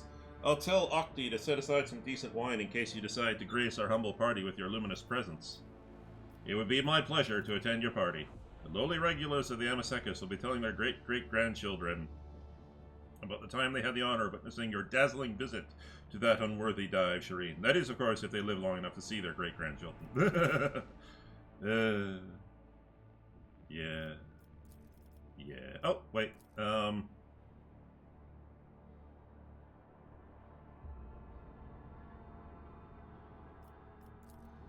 Yeah.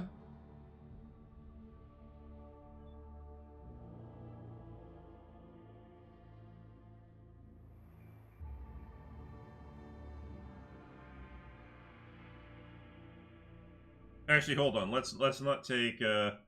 That could cause problems. It caused problems last time. Well, crap. We're here. Okay, never mind.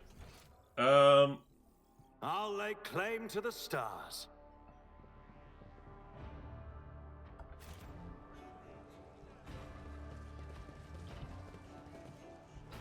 Bartender, not bartending. Oh boy.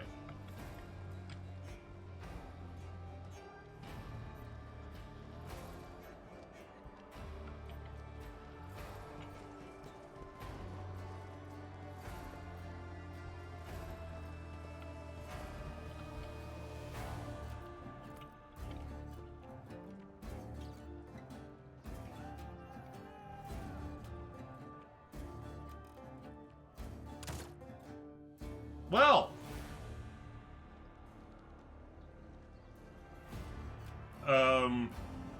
okay. That was a thing that happened.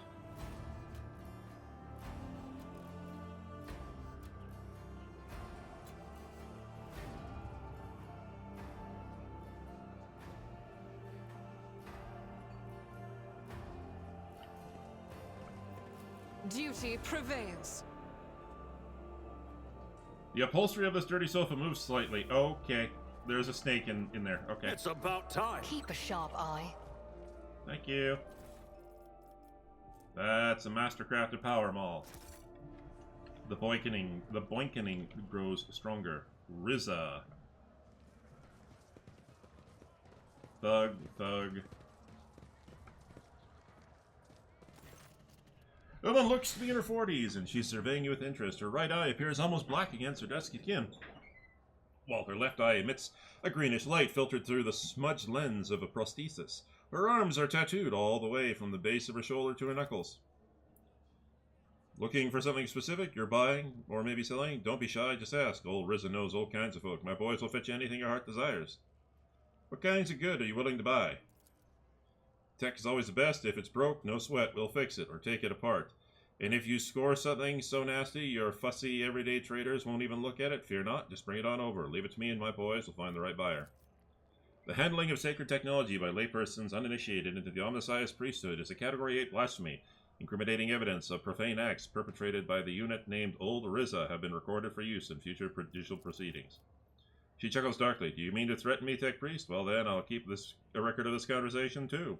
I wonder which of us will feel the harsh hand of justice first. Will it be me, standing in chains before your brethren, or you, standing in the airlock before my boys? Who are these boys you work with? You heard about how the Clipper Saint Cognatus got hit recently. The cargo was cleaned out. Everything of value was taken. Well, that was my boy's handiwork. We call ourselves the Fellowship of the Void, an association of enterprising, like-minded people who help upstanding citizens of the Imperium rid themselves of possessions that are weighing them down. Ah! Very well, let's return to our discussion. As your esteemed self wishes. Let's see what you have to offer. Okay, so I finally found the Pirates of the Void.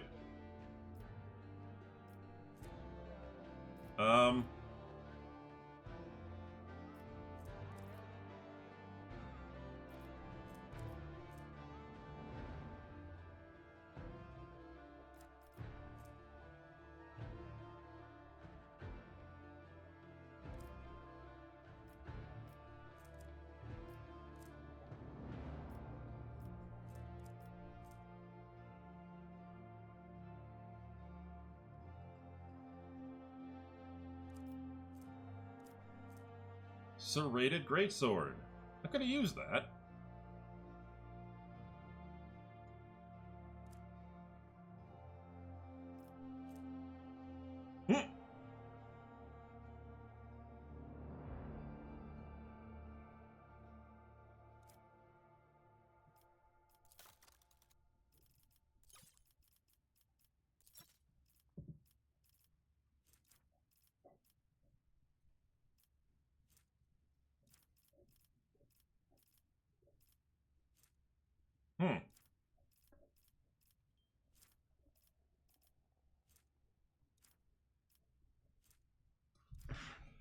Well, I will have to come back and talk with these people later, because... Hello? A new challenge for me.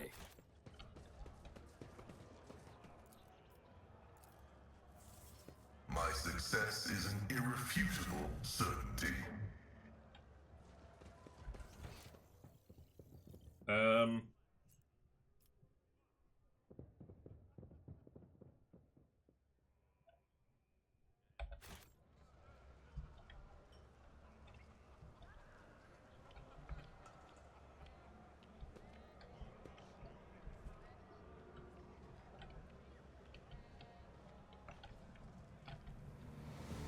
Victory awaits!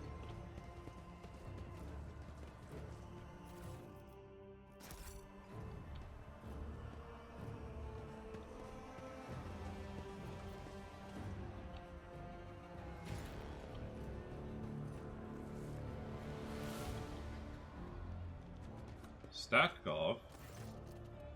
The flabby man in worn clothes is sighing sadly over a glass of murky booze. Only when he looks up to you do you notice his eyes, large, piercing, and full of sorrow. A stark contrast to his unkempt appearance. Could it be that someone actually wishes to keep me company? I'm either to Gordai Skatov, architectural historian. You look deeply despondent over something. What happened?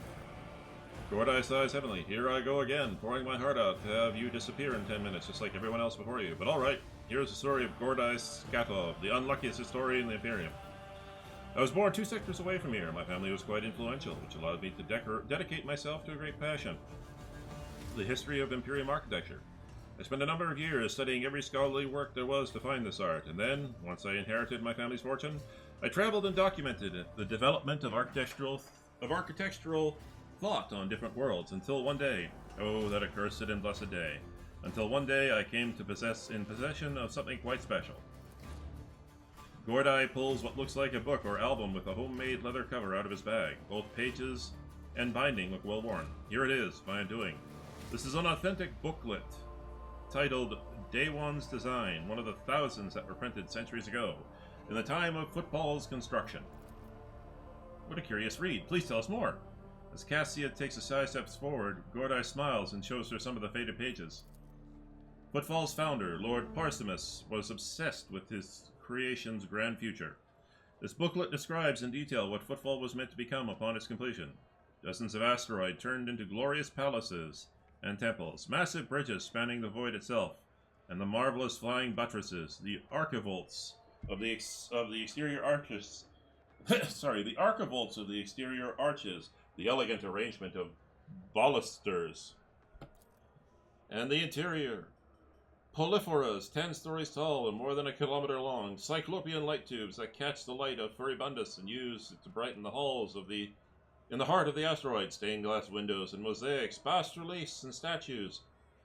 Engrossed in his own description, Gordai stands up and starts tracing outlines of arches and galleries with his hand. Alright, let's keep listening. Emerging from his reverie, he catches himself, blushes slightly, and loudly flops back onto his seat. I apologize. I got carried away, but you must understand how deep an impression this booklet left on me when my young self picked it up. I simply couldn't think about anything other than Footfall. I was ready to give my life just to see this incredible station. And of course, no matter how hard my friends and loved ones tried to dissuade me, I gathered all my savings and set out on a journey. It was no easy feat to cross 2 sectors, especially for a common citizen, albeit one who has some resources at his disposal. I had to change one ship after another, at times forced to stay on transfer worlds, waiting for a vessel headed in the right direction, or for warp disturbances to subside. The voyage took me a total of 107 years in real space-time. Of course, for me it was much less than that, somewhere in the neighborhood of 30 or 35. And then, after all those years, having spent all my savings, I reached my dream. And what did I see? A dump in the place of an exquisite portico. Metal anthills clinging to the columns. The marble tiles pilfered by paupers to use as cladding for their hovels. Gordai hangs his head. It's been a dozen years since I came here. I still haven't recovered from the shock. I had suspected that not everything from the booklet would still exist in reality, but I never expected to see Footfall in such a sorry state. It's like stumbling upon the horrible decomposing corpse of your beautiful beloved. Argenta's gaze darkens. The warp, like a shameless thief, is guilty of stealing the short span allotted to his servants. But what sense is there in spending half your life on such an enterprise, only to lose your spirit and waste the remaining half on nothing at all? So then ink and paper too can lie and cause pain. Cassia sighs sadly. Does this mean that all I've ever read about will one day disappoint me with the ugliness of reality?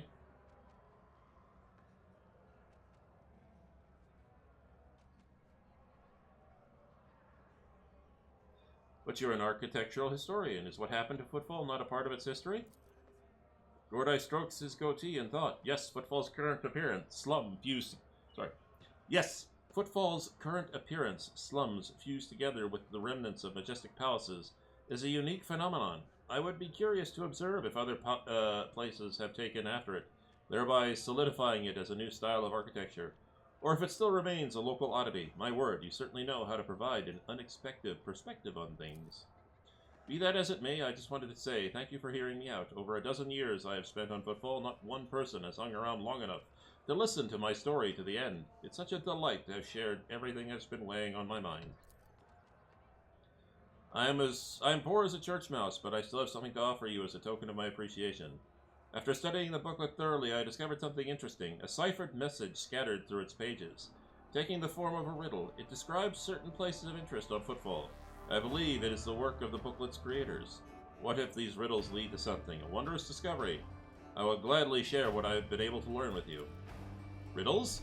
A flash of burning, almost childish curiosity brightens Cassia's austere countenance. Aw, that's adorable. Alright, Tell me about this places these riddles lead to. The first location from the riddles isn't far from here. It's a bridge that was supposed to go through the center of this district and into the void towards a neighboring asteroid. Only a couple of its spans were built, and even those lie in ruins. Still, if the cache survived after all these years, it is there somewhere. The second location is the lantern on the Great Cathedral, a lantern that is a small tower on top of a dome. You've seen Footfall's atrium, haven't you? The whole atrium is just the nave of the former little cathedral. The Liege's so-called palace would have fit inside what it was meant to be. The Liege's so-called palace would have fit inside what was meant to be not but a single room. The Great Cathedral, had it been built, would have been even bigger. But alas, its construction was just getting underway when Daewon died, and the work stopped. The lantern from its dome, however, had already been built and survived. It was brought inside the atrium and dubbed the Chapel of Saint Drusus the Warrior. And that's all I know. I wish you luck on your search. I must take my leave. Good luck to you. Cool. Suspicious prowler, suspicious prowler, suspicious prowler. Okay. Carouse. Excellence matters. With a deodorizing agent. That's funny.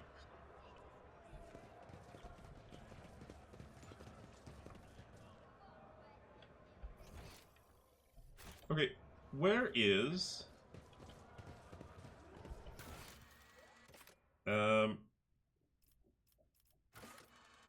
Cash in the Old Bridge, cast Eccentric and King Killer.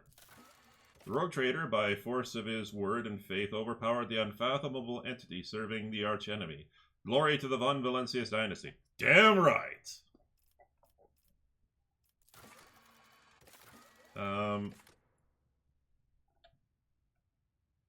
Okay.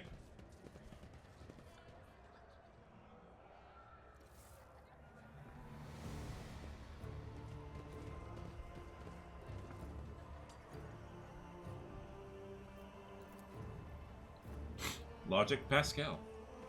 Operation successful.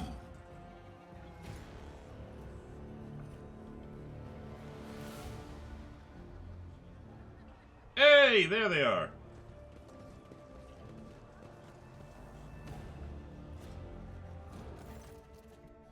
You easily spot Jai in the... Easily. It took me a while to find her. I actually walked just past her. I didn't even realize that. You easily spot Jai in the group crowded around the table. The extravagant luxury of her attire and her gleaming augment set her apart from the rest. Seeing you, she exclaims, "May the gravitational wells on your worlds never lack for grip, just as my heart never lacks for joy at the sight of rogue trader Von Valencius."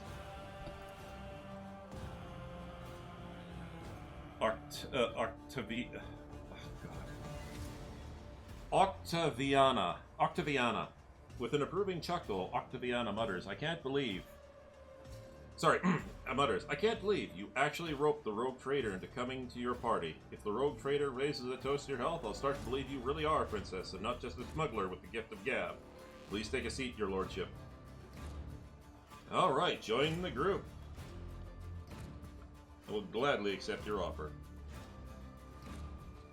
Octaviana draws a bottle from under the table. The glass is as thick as your finger and it's covered with wax seals. With no exaggeration, this is the finest amasec that has ever graced this bar. Jai personally acquired it, as she says, for a special occasion. It seems that you are the special occasion, your lordship. The crowd around the table falls silent, exchanging awkward looks. It would appear as that they are unaccustomed to drinking in the presence of lofty individuals such as you. Let us drink to the lady of the hour, Jai Hadari. The assembled group bursts into approving cheers, and the bar fills with the sound of clinking glasses. The amasec tastes exorbitantly expensive, sweeping you into a kaleidoscope of flavors. Tart floral bitterness, honeyed sweetness, and then other far more refined sensations that are nameless, owing to the small number who can afford to experience them. Bravo, Octi, this amasec will do me well. Very well indeed. Jai's self-satisfied reply elicits general laughter, and the tension at the table seems to loosen slightly. So, Octaviana, you and Jai are friends? Octaviana offers you an arch smile. Friends? She is my worst enemy, the vengeful spirit of retribution sent to punish me for my youthful transgressions. Mistress Haydari has a special gift for knocking me off balance and dragging me into difficulty. I would have barred her from the Amasecus long ago if it weren't for her habit of tossing money around like confetti and paying triple for anything that she breaks. Okay, that's definitely a way to describe someone, yes?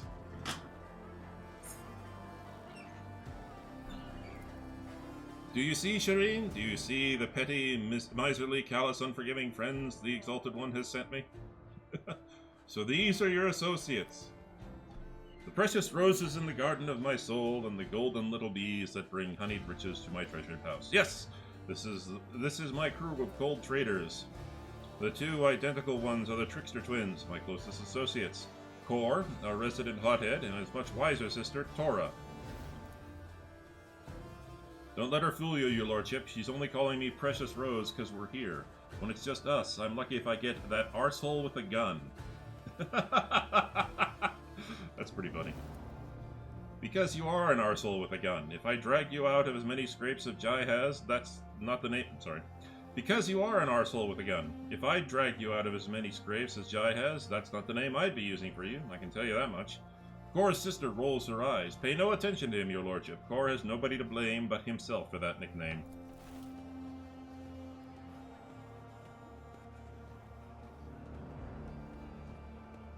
My jaw's clicking again. The man who has the man who has just approached the table and the man who has just approached the table is hideous by anyone's standards. A repulsive face, greasy hair, and bulging veins at his temples. His attempt at an amiable smile is so transparently false and off-putting that your fingers itch to reach for your weapon. With a surprised look askance at you, he says, Mr. Haydari, allow me to wish you a happy Amakar. It's Amarakar. Master Mercy could not let such an occasion go unmarked. He sends warm wishes and a gift. Item received. Mercy's gift. Oh, Falco, I am much obliged and touched by your presence. May the fire in your heart burn forever bright, like the hot like the stars of the Greminor system. Tell Mercy that the show of his precious attention towards my humble self brought dew to my eyes and a song to my heart. So, isn't Falco the one who stole Jay's cargo? The very same, the greasy piece of grok shit. Octaviana says, wearing the sweetest, most amiable smile one could imagine. But the stars of the Greminor system all died about 100 years ago, and the systems around them are a true breeding ground of death. Ah, that makes sense.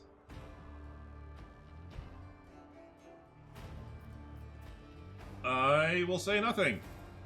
Sacrificing time you could have spent on business to come here for me is a priceless gift, Falco. I will not test your generosity any further. As Falco turns away from the table, you see a snarl of feral hatred twist his already repulsive features. Even foes are bowing down before Jay Hadari. That is something we're celebrating. And what better way to celebrate than with a game? With stakes, naturally. Today is my Amarakar, and that's what I want. Jay draws a sack of carved plasteel tiles from her pocket.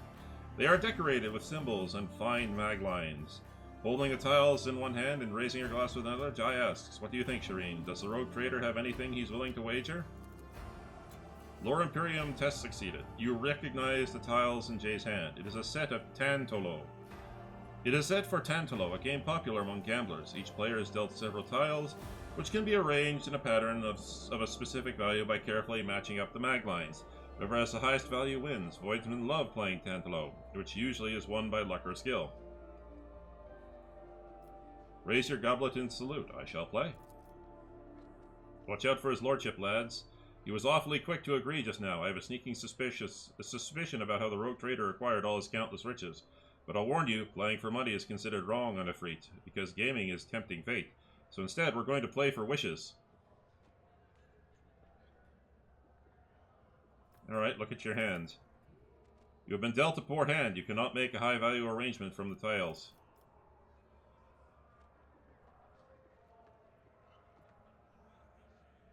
Glancing at her tiles and grinning, Jai declares resolutely, I'm going to show my hand. The Exalted One loves me today. And if one doesn't show one's hand, what then? Then you have a chance to bow out of the game without losing, but you can only do that before someone announces they're going to show their hands.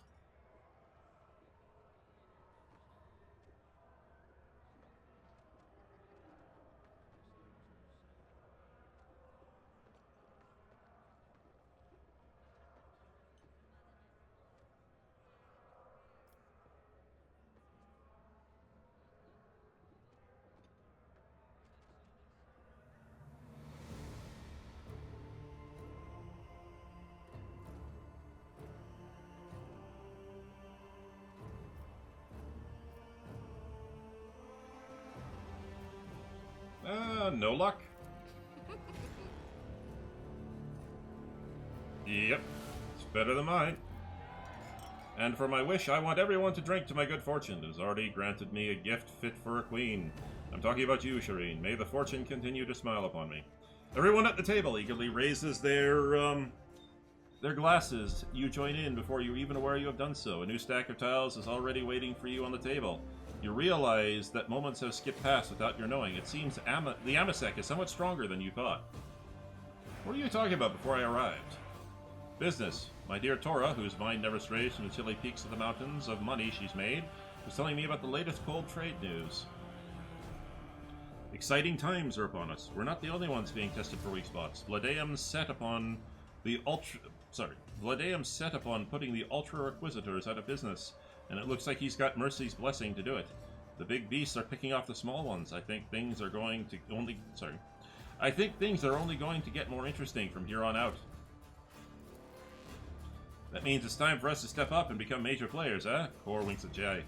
I know a couple of Chegnars from the Ultra Inquisitors. They're dry as you like. We could tell them to cool their heels with us, and they'll be more willing at they'll be more willing at the other altars. We could take on Falco and even blow Vladaeum out the airlock too. Or my sweet, before you go chewing Faisaline with Chegnars, you need to clear the altar and hide the pulses. If Vladaeum's playing all the lines, he won't touch me, but I don't want to shift the risk onto you. There's chatter about the commission. Conversation quickly turns to an impenetrable mishmash of terms from the secret argot of cold traders. Alright, look at my new hand. Uh-oh.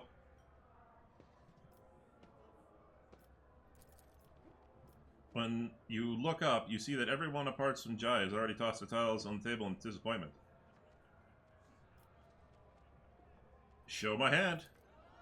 The sight of your hand sets everyone on the table into a flurry of excitement, but then the chatter turns to a roar of triumphs. Jai's is the most valuable in the game. I win again. What should I wish of you, Serene?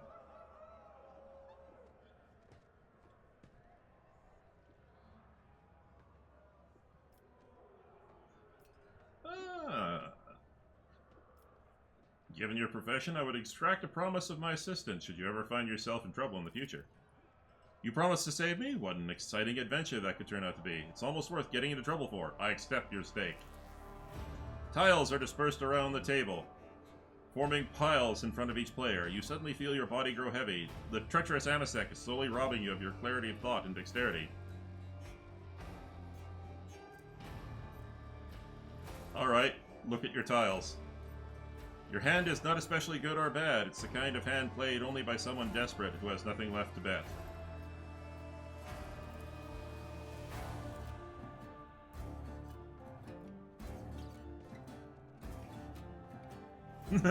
Agility 35. Try to cheat. I do not have that. I'll play. Glancing at your hand, Jay discards her tiles face down. Mine are worse. Looks like you've won, Shireen. I'll be delighted to grant you a wish. The light plays on Jai's dark skin and glints off the silver augment on her throat. Moving with grace of a sand snake, she holds your gaze and smiles mischievously. Her dark curls fall across her face, and you see a saucy grin in her eyes through her alluring curtain of hair.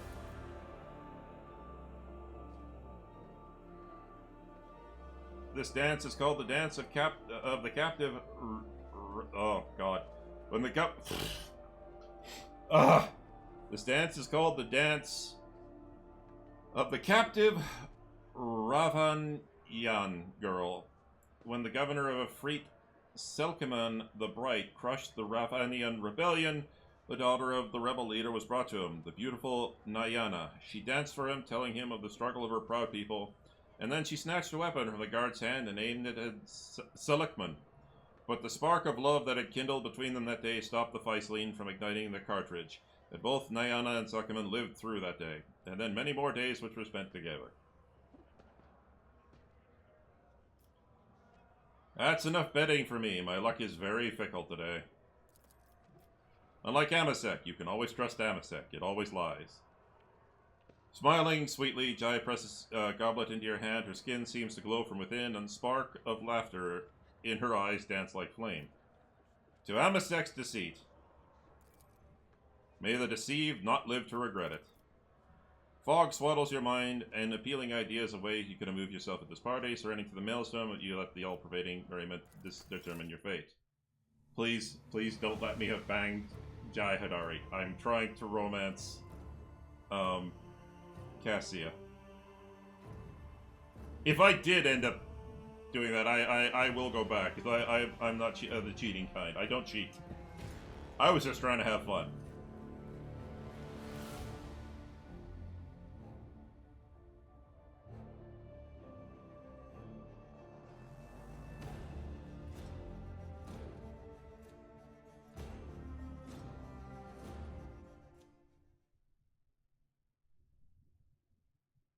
When you start romancing a young, innocent...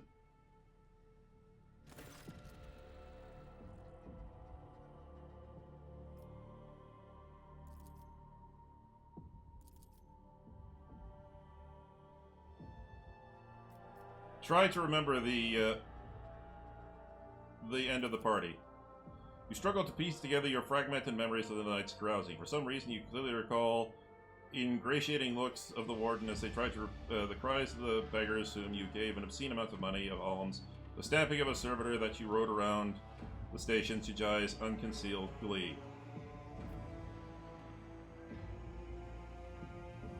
Yep, nope, sorry. I am many things, but I am not a fucking cheat.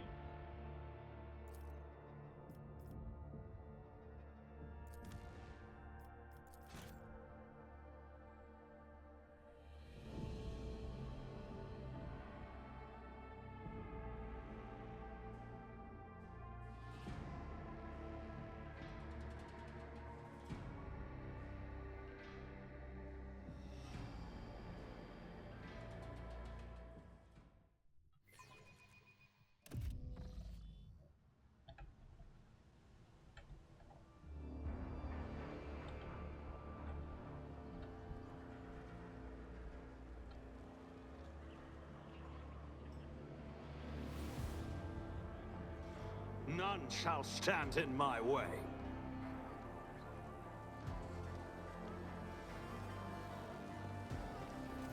Alright, we're just gonna quickly buzz through this.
I should take my leave.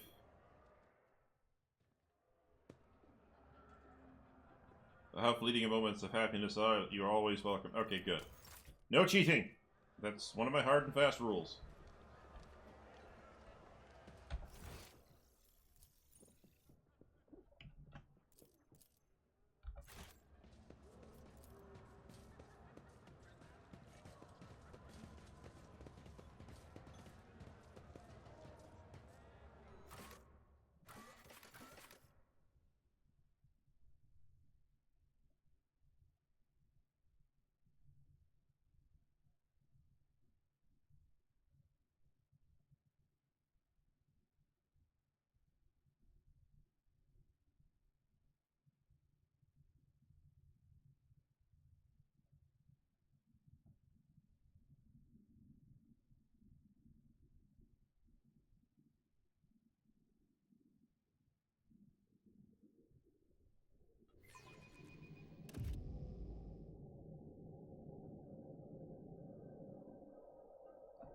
Sea train's coming by.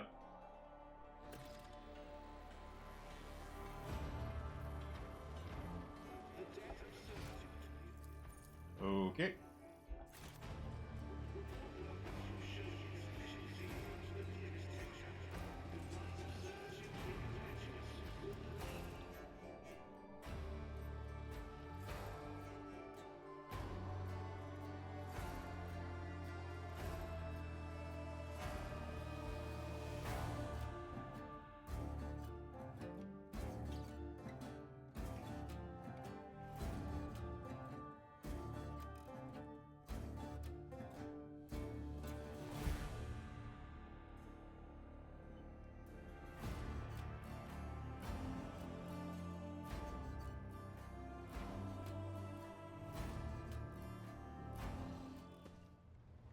Okay, so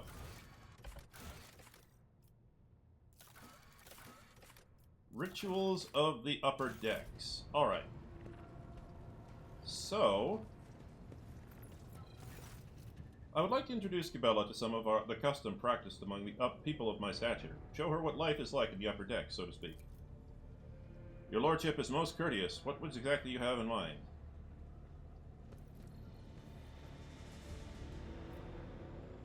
How about a social event? Yes, yes, quite. What a magnificent idea, your lordship. Janus adjusts his frock coat and nods enigmatically.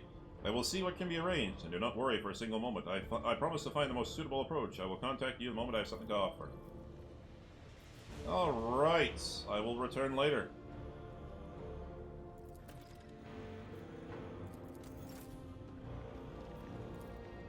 Well, only one thing to do now. Head back to Dargonis and complete Act 2, Chapter 2, whatever it is.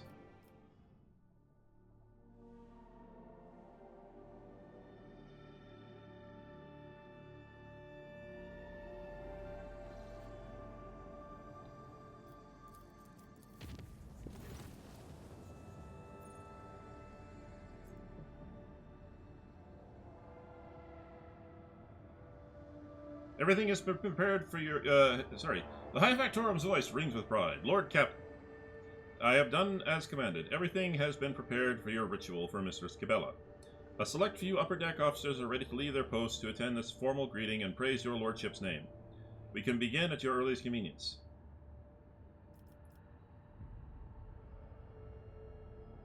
I doubt Cabela will enjoy this. I'm confident Mr. Cabela will appreciate the effort. What could be more representative of the Lord's Captain's inner circle than a formal event in the company? Alright, let's do it. It will be done. I shall signal the servants and notify the invited parties immediately. Let us demonstrate to Mistress Cabela just how strong our vessel's spirit of camaraderie truly is. Oh boy. Alright, before we go into something absolutely crazy,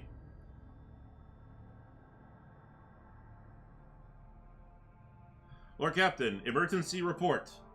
The augurs have detected several void ships slowly encircling us. Our requests for this pursuit to cease have been completely ignored, but an unmanned vessel has been dispatched in our direction, broadcasting only 2 words: Gift and Haydari. Exalted One, incinerate those void jackals. What does it mean? Jay's agitated voice comes on the Vox channel. Shireen, this whole thing stinks worse than a dead Grox. It's also eerily similar to how Kazbalakan agents operate. With your permission, I'd like to see what kind of gift those tight-lipped ashmags have sent me.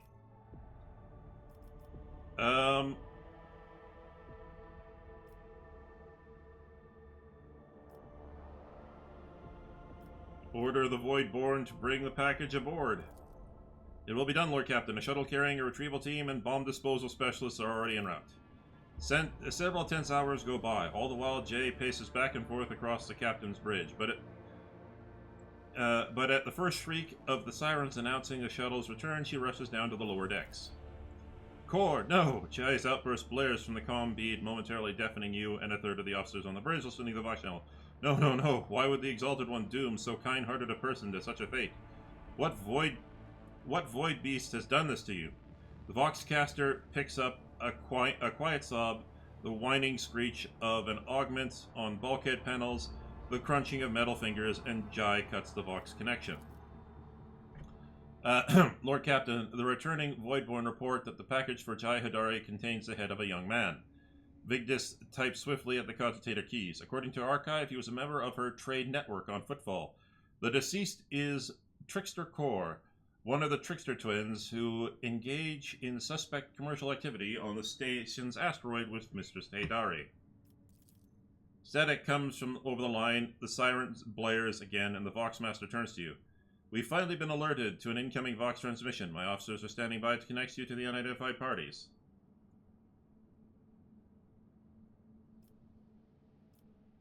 Let us see who would display such impudence to a rogue traitor.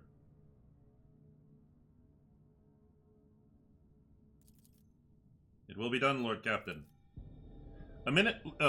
Toto the Vulture. A minute later, the Vox line crackles with static, followed by a rough, drunken voice. But I'll be. It's his lordliness, rogue traitor Von Throne-damned Valentius. I humbly tug my forelock to you, my lord. We mean no offense. Our convoy is but a mark of respect for your holy self. You wouldn't have stopped to talk to us, would you? If we hadn't given your officers a good scare, eh?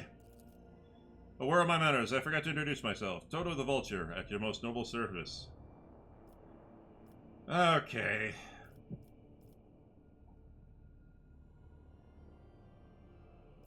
Your gift, what do you mean by it? Oh, that. Toto the Vulture laughs. And it sounds like the giggling of an innocent little boy. A little boy with a frog in his throat. Just a little joke to raise a smile, your lordliness. And a warning for one slippery little rat. You see, a little bird told my boss that the rat I'm after is on your ship, and that we're the best rat cat. Oh, goodness gracious! You see, a little bird told my boss that the rat I'm after is on your ship, and we're the best rat catchers on this side of the maw. Your trader ship. We're ready to take the problem off your hands. All you have to do is put Jai Hadari on a pod and send her straight to the coordinates we'll give you. My boss has been after her a while, and he's generous to those who help him. Yeah, piss off. You're no vulture, Toto. You're the worst kind of ashmag. A voice just as rough as Toto the Vulture's burst over the Vox channel. Tell me, you son of a grok, son of a white jackal, who sent you? And the critter runs right into the trap. The Vulture chuckles hoarsely. I'm afraid I can't reveal his name.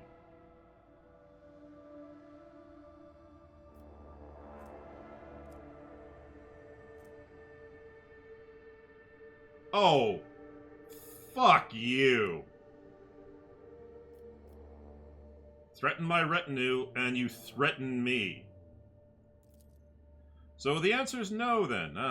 That's probably for the best, your lordliness. I make a bad negotiator, but a damn fine pirate. Before the Vox transmission cuts off, you hear a rasping shout. Falco says hello, Jai Hadari, and screw you. Yeah, no. You fuck with my people, you fuck with me.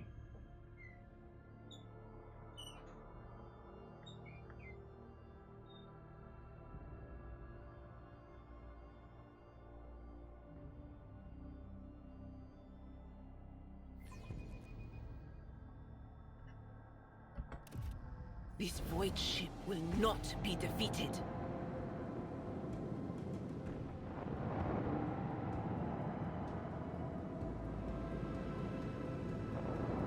A Falchion-class frigate. Ooh.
Take them, now!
Nobody survives battle with this void ship.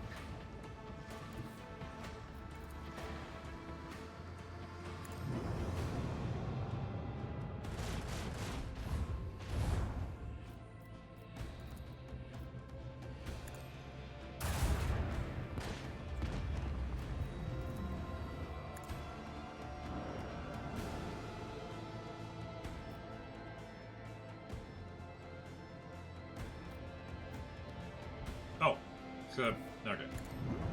Get to sneak past those torpedoes.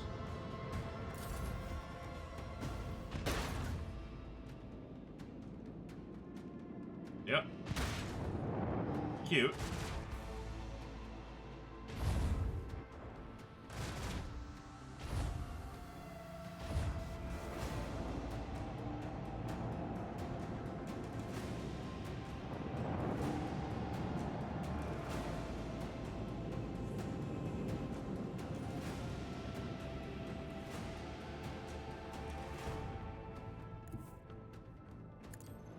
Man, those things corner hard.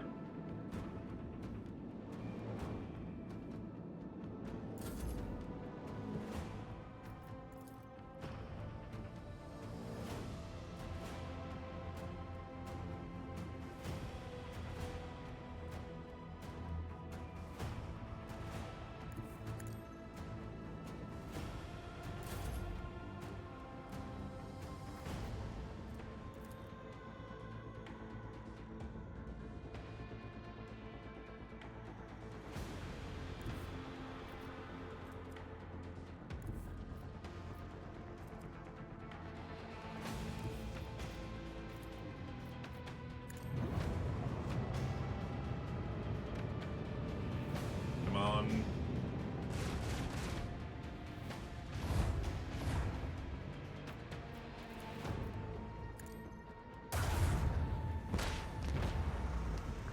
The Emperor blessed us with Get victory this day. screwed!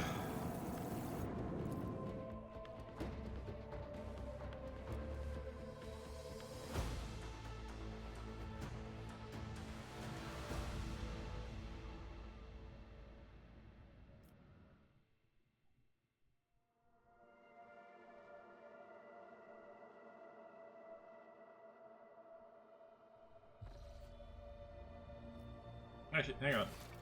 Rituals of the... Oh, okay, so I gotta go to the officer's deck. Okay, well, let's move a little bit closer.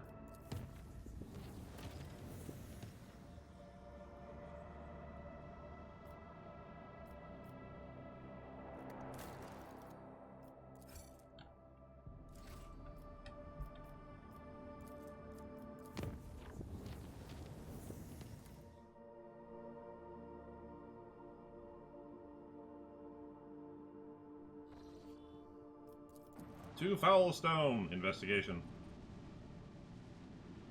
I mean, Foulstone is technically my most advanced colony.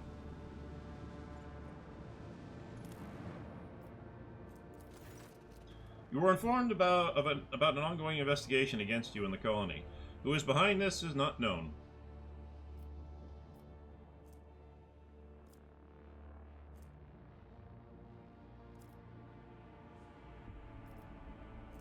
Yeah. Organized prayer services in the name of the God Emperor. Population was suspicious of the sudden religious fervor, however, rumor of investigations soon disappeared. Damn right.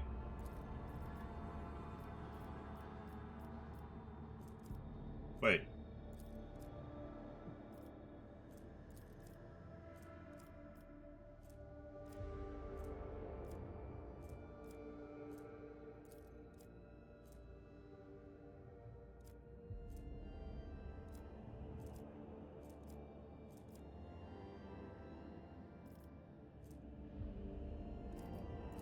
Oh, I can't do good tidings. Okay, crusade.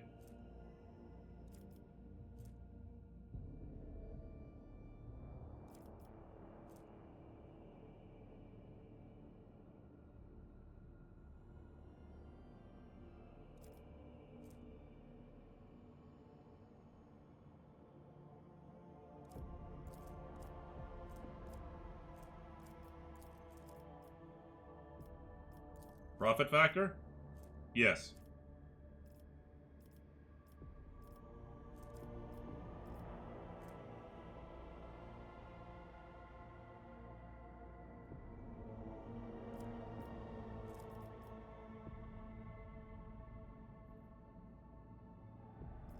When did I get 18 people?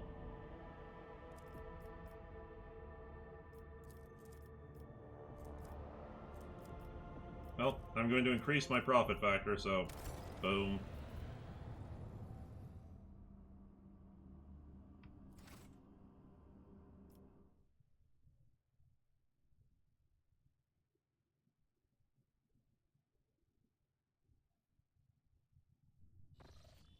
Actually, hang on just a second. I am going to take a quick break, and then I will be right back.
Alright, I'm back.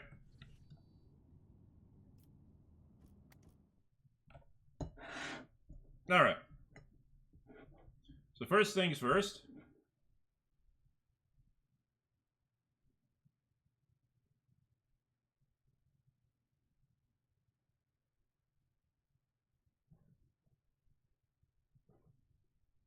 We'll get rid of that.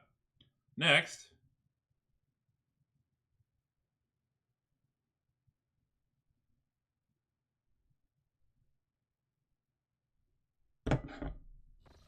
Oh, I thought something had happened to the sound. Alright. Next, we're going to go to the officer's deck.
Cabela stands out clearly from the officers in attendance, both for her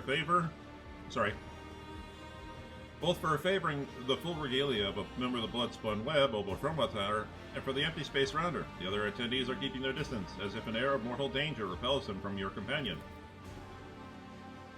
Danrock, whose keen, worried gaze is locked on Cabela and whose mouth is stretched in to the most curious of smiles, gives you a hurried bow. Your lordship. Dom and Seth, you are here. Cabela sounds neither excited nor solemn. Her tone is indifferent as her fearsome metal claws clutch a slice of fruit from one of the plates. How are you? I feel wrong. Strange people, strange sounds and gestures. Cabela lets out a short breath. Her gaze becomes vacant, and her hand reaches for the table knife. I am losing myself in this whirlpool. Grasping the knife, she begins to carve lines into the expensive wooden tabletop. A nervous murmur runs through the crowd.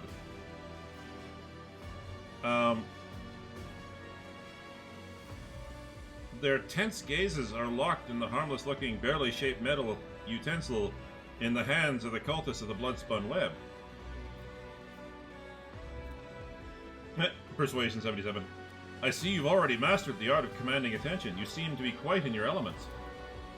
She blinks in surprise and looks up at you. She glances back and forth, seemingly privy to the meaning of your words, and then her clear, genuine laughter fills the room, startling everyone around you.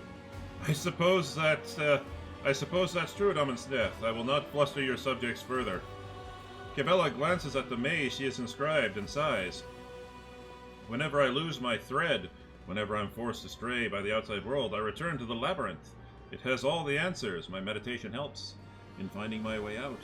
I regain myself and praise the righteousness of serving the Undying One. I see you have found a delicacy that is to your liking. She smiles. Food like this is impossible to come by in the lower bays. I do not know what it is, but it tastes incredible. Juice is dripping down her finger and hand. It seems that she is the only one here who has not lost her appetite. The officers' faces have turned pale, alarmed masks, and none of them is in a hurry to enjoy the feast. How do you like the ceremonies on the upper decks? I'm attempting to peer through all the florid shell to the core, yet it continues to elude me. What is the purpose of this ritual, Dom and Seth? Explain it to me. Camaraderie. Spending all your days in toil can be dreary. Dreary. Is serving one's thread not the greatest of joys there is? You of all people should know this, Dom and Seth. I am too conspicuous besides the rest of your servants. Cabela looks at the other guests, and they are quick to avert their eyes. A fitting mask, that is what is required for a ritual like this. I came unprepared. It will not happen again. Your choice of attire is not customary for such gatherings. My appearance tells those around me who I am. Everyone here is wearing a mask for their respective thread. Is it not a requirement for your rituals? She glances at the opulent room, dazzling decor, and the handsomely dressed officers. I sense this gathering was a terrible mistake. Danrock sighs heavily and looks down. Why? You have looked behind the curtain at my existence, and now I have looked at yours. Cabela stares at you intently. I do not think that we have heard all the words that should have been spoken here today. Is it because you do not witness? Sorry. Is it because you do not wish to say them in front of witnesses? I grew weary of the crowd. Take a walk with me.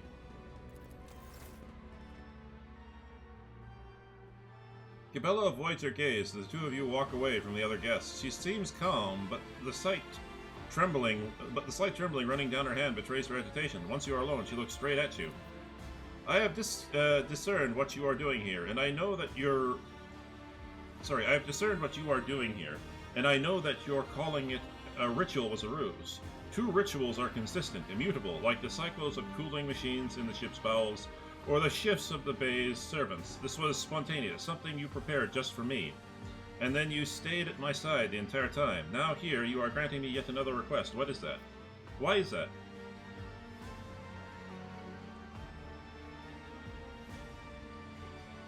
You are my comrade. I cannot simply dismiss you and your wishes. Cabela lowers her head, then looks up at you with warmth. Here, at the top, everyone's blood still carries a craving for what my cult sees as weakness. Attachments, intimacy, I understand, but I have no need of them, and yet I am grateful for the offer. She shakes herself slightly as if throwing a familiar cloak of aloofness over her shoulders. We must now return each to our own thread. Thank you. Well, I will have to send a thank you note to all the officers. I obviously chose poorly, but I'm not looking to romance Cabela. I'm simply looking to be... someone. I don't know. We're gonna play this by ear and see where it goes.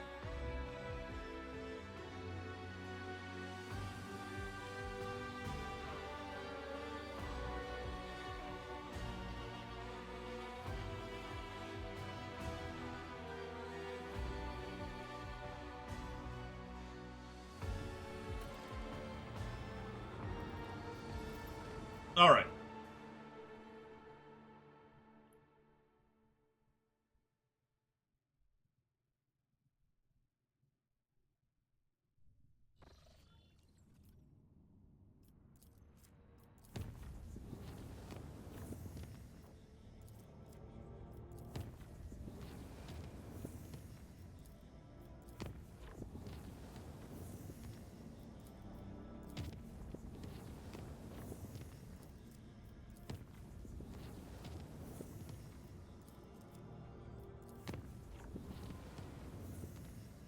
Alright, one last check.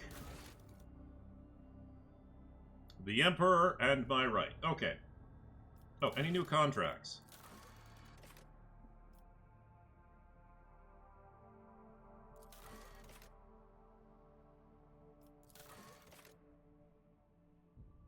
I'll hold off on this, because this seems to last for a while.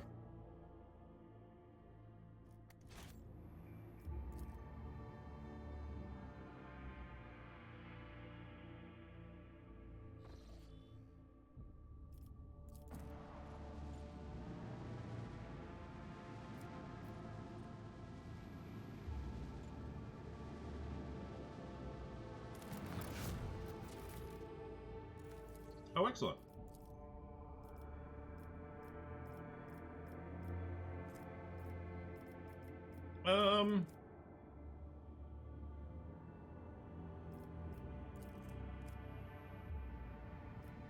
I will get more people, yes please.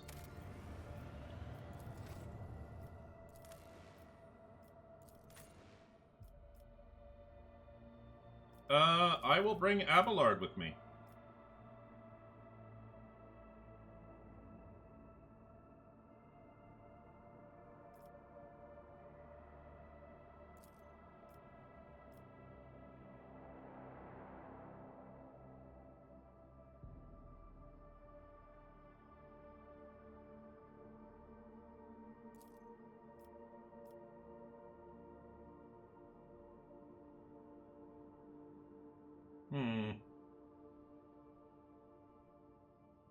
Yes.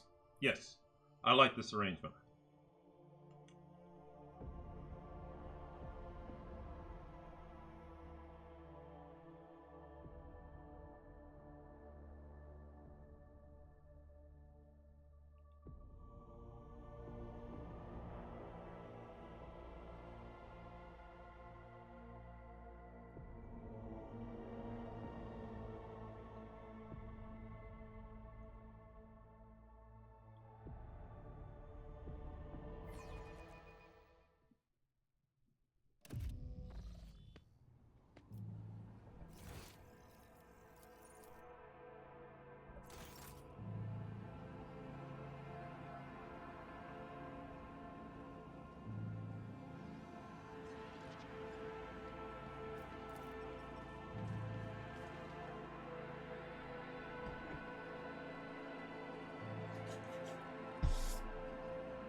Yeah, we started out like... We started out 3 hours ago and we've been farting around for a while.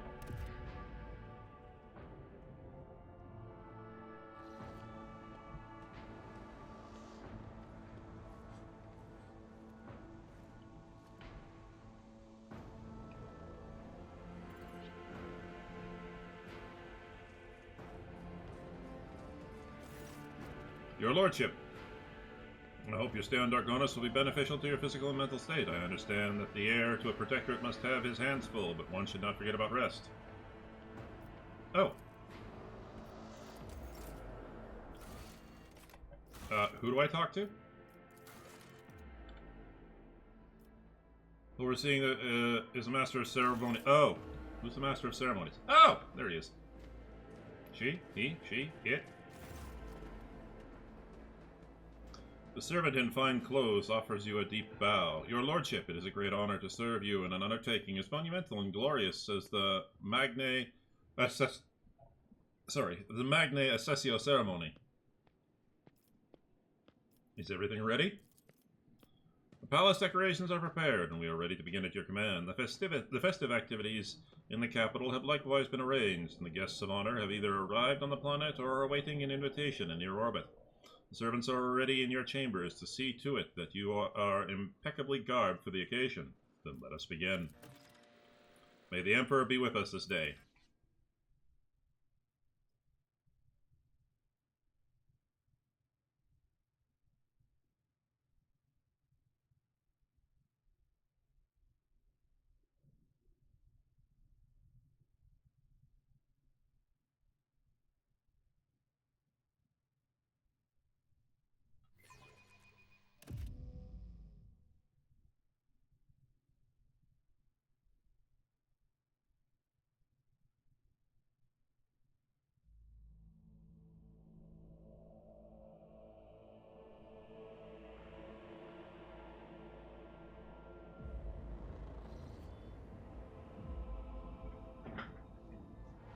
In honor of his ascension, the new rogue trader generously shows you his favor.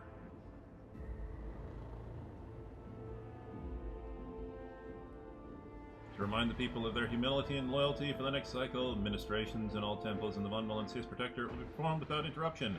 Every subject is to attend a service and offer a prayer of gratitude to the God Emperor. Keep the faith and praise the pious rogue trader.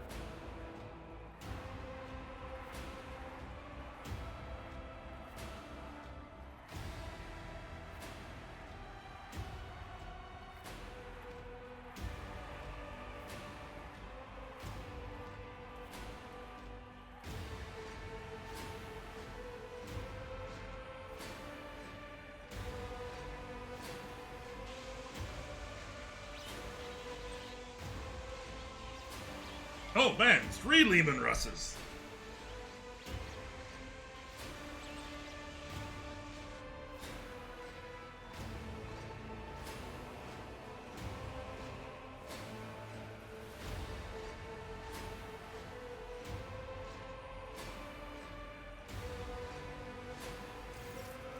The crowd below is roiling, their electrified exultation filling the air of Dargonis. Thousands of throats chant your name. You are at the apex of this world and all others. Amplified by 100 voxes, the voice of the Master of Ceremonies booms. Rejoice, subjects of Dargonis. You have been granted the felicity of witnessing. Rejoice, subjects of Dargonis. You have been granted the felicity of witnessing your master, a great honor bestowed upon us by rogue trader Seth von Valencius. Gracious savior. Gracious savior of Dargonis and vanquisher of the blasphemous and. Gracious savior of Dargonis and vanquisher of blaspheming inhumans, may their unholy kind perish in the flame of righteousness. Excruciator of heretics who eradicated the corruption. Excruciator of heretics who Excruciator of heretics who eradicated the corruption of the archenemy worshippers and cleansed Janus. Gracious protector of footfall, patron of trade. A hush falls over the crowd who gaze upon you in adoration. Many of them bear terrible scars from the recent Battle of Dargonis. Like children, they await the word of their almighty father.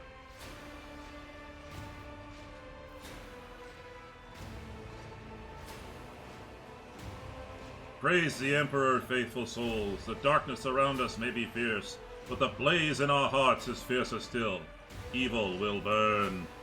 The crowd erupts in frenzied cries. Hundreds of people pull out knives and with jubilant howls carve crude, bleeding Aquilas on their faces, sharing in the martyrdom of the protector of mankind. The God Emperor, okay. So much gold and white. Cassia stares at the crowd, enraptured. It seems this massive gathering of exulting people is just as exotic and captivating to her as the sight of a bona fide navigator, a representative of the mysterious and powerful Navis nobility, is to your subjects. Adequate. Dargonis has not disappointed. Abelard forces a smile of satisfaction from the face and whispers... Adequate. Dargonis is not disappointed. Abelard forces the smile of satisfaction from his face and whispers to you. You remember the next part, yes? Your lordship will be asked to take the oath. The Master of Ceremonies bows to you with great reverence. Let the oath of the Von Valencius dynasty be taken. Please repeat after me, your lordship. I, Seth, rogue trader by grace of the God Emperor, vow to be a paragon of humanity. Your lips repeat the words of the ancient oath, unbroken by adversity, to walk bravely first into darkness, to unite and reclaim what was lost, to triumph over nightmares untold, to hold boldly the reins of fate, to walk steadily the road of thorns through pain of greatness. Through pain to greatness. You hear a rumble. It is the roar of the sea of your subjects. With jubilation and devout fear, they welcome your ascension. It is done.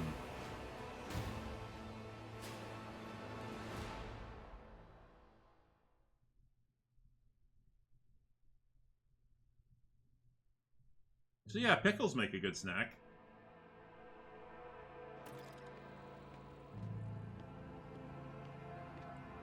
Okay. To journal. Seth von Valencius assumes the mantle.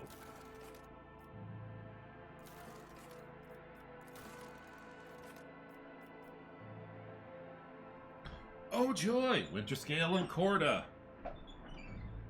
I finally get to meet my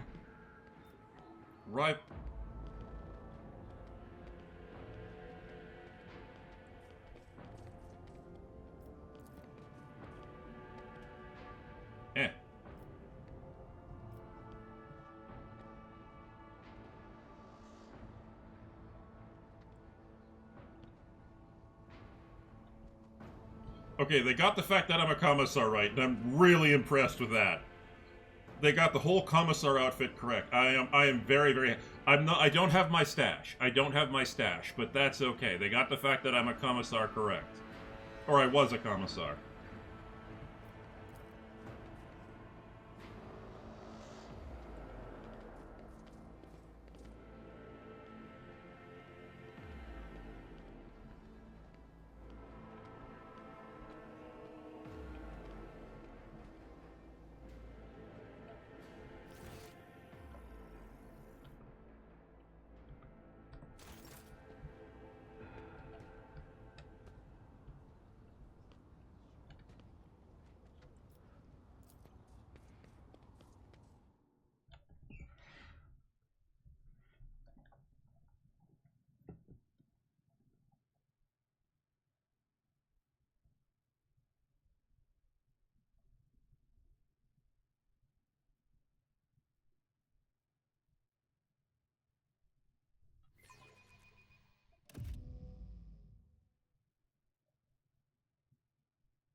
Man, they repaired those stairs real freaking fast, didn't they?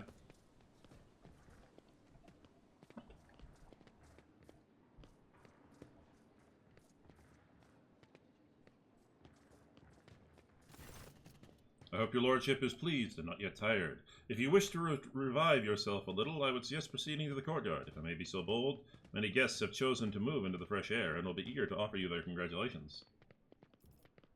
What did you think of the reception? It was magnificent. I dare say it will live on as the premier high society event of the sector for many years. I will return to the guests.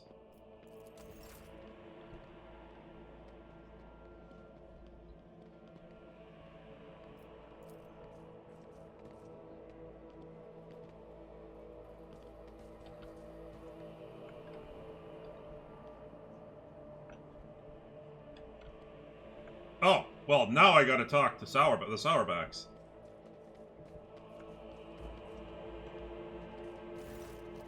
A group of aristocrats stands apart from the governor's circle. Their whispers carries a tinge of displeasure. The clear leader of this gathering is a gaunt, bilious-faced man dressed in Sourback colors. This must be Marcus himself, head of the house. He offers a ceremonious bow. My congratulations, your lordship. May the Omnissiah grant you understanding. The woman with whom he is conversing is one dressed in a robe with gear-shaped adornments. Toriana Gaprak. It is difficult to read her face due to it being covered in numerous augmentations. Observe the guests. Toriana Gaprak looks rather anxious. Makarus Sourback, dressed surprisingly plainly and austerely for an aristocrat of such high rank, is frowning suspiciously. He came to the reception with a companion, a woman of dazzling beauty, wearing a gilded augment necklace around her throat, his wife, probably. Heinrich, who joined the group unnoticed, mostly keeps silence, listening intently to their every word. How are you these days, Toriana? Like a forging hammer, Toriana's voice falls heavily on the ear. The corruption of Kiva Gamma was a great blow to my family. The contemptible Cubus Delphim betrayed our trust, desecrated the forged cathedrals, and took my esteemed cousin's life. On behalf of my family, I humbly beg your forgiveness for our negligence. I am ready to accept any punishment. Seated. There's something lurking beneath Toriana's repentant expression, a grudge. It would seem that she was personally offended by the nightmare into which Cubus Delphim plunged her domain.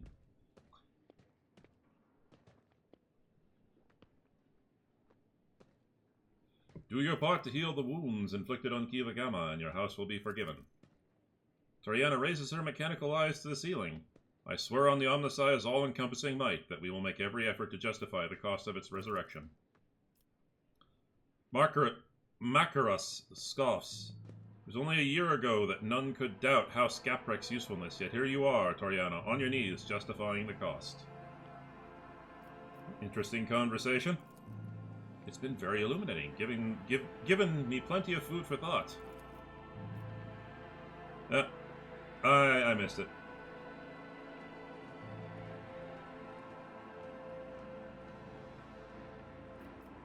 Even in leisure, you never cease to be of help. I appreciate it. That is why they call it the unsleeping eye of the Inquisition. Even in sleep, I hear everything. Seth, before the gala concludes, there's something I'd like to tell you. Be careful today. I sense that a wave of darkness will soon hit our defensive lines, and I hope that I will get a chance to meet you there. And I hope I will still get a chance to meet you there as an ally. Macarius? Oh, it's Macarius. I'm surprised you deigned to make an appearance here this evening. Macarius' face twists into an unpleasant smile, which makes the artificial skin on the left side of his face more prominent. I'm a servant of the Von Valencius dynasty. Had I not come, I would have committed an act of unacceptable insolence and damaged my family's honor. Makarus' wife offers you a charming smile, as if apologizing for her husband's vitriolic tone. Her large, dark eyes are brimming with curiosity. Your cousin Jocasta became the new master of arms on my ship. I am pleased to hear it. Nothing in Macarius' face shows that he is glad for his cousin. I always worried that her character would cause our house a great deal of grief, and yet, in the end, the noble Sourback blood was stronger than any personal shortcomings. I have faith Jocasta will have proven herself adequately. He forces a smile. I am not going to say that. What has displeased you so, Makarus? Makarus says with caution, I am your dynasty's loyal servant, but you have asked, and I will answer. Too long has the Coronis Expanse lived under the rule of the rogue traders. The privileges granted to them makes people think that commoners, too, can dismiss the prohibitions of the Imperium. For the good of the sector, rogue traders must become paragons of law and not exceptions to it. But do many warrant holders exhibit lawful conduct? No, they do not. Even you, your lordship, are the subject of strangest rumors, that you have recently inherited your protectorate, inherited your protectorate. Sorry. Even you, your lordship, are the subject of the strangest rumors, and you have just recently inherited your protectorate. Kunrad Voigtvir's people, for instance, claim that you had a hand in the esteemed Theodora's demise, and accuse you of many other misdeeds. It doesn't matter whether or not the claims are true, the people hear them, believe them, and think that they may follow your example.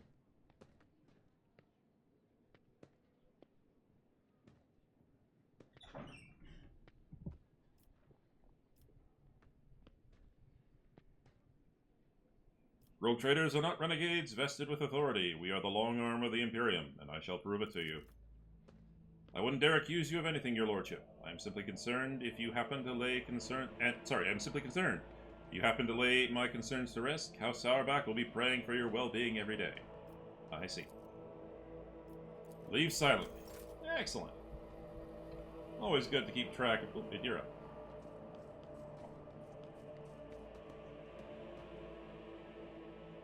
Argenta. Jai.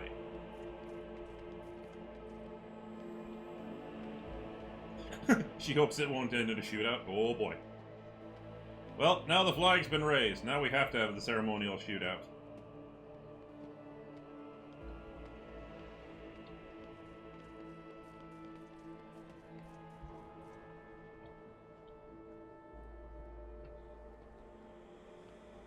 Where is the venerable drive stem? Interesting.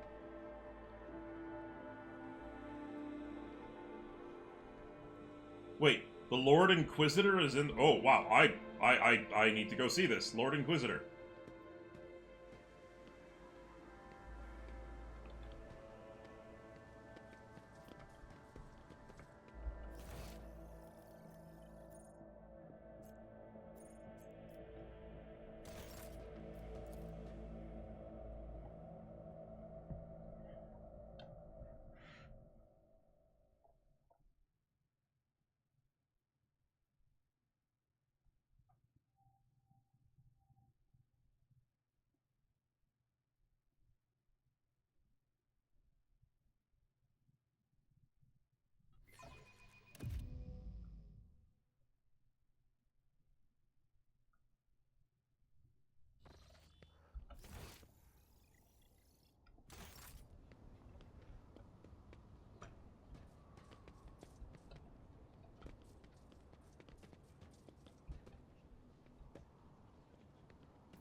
Oh, really?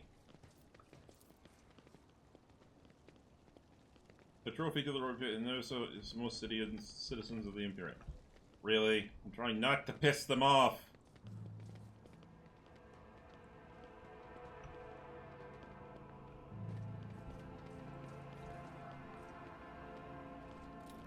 And eerily crackling Xenos trophy is a testament to how the Omnicized gift became twisted shadows of themselves in the hands of Inhumans.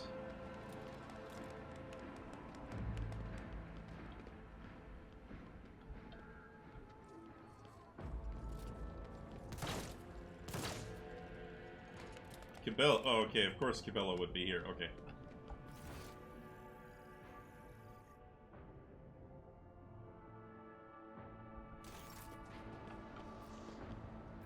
Lore Imperium 54. This venerable Lehman Rush is known as the Punisher and has served the Von Valencius dynasty for 2 centuries. Okay.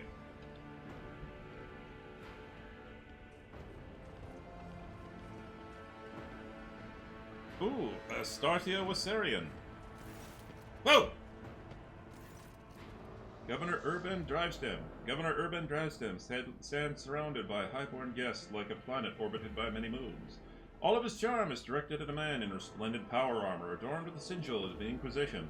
But as soon as you approach, Drivestem is the first to give an elegant bow, getting ahead of the rest of the expression of loyalty. This is a great day, your lordship. I welcome you to my palace, honored guests.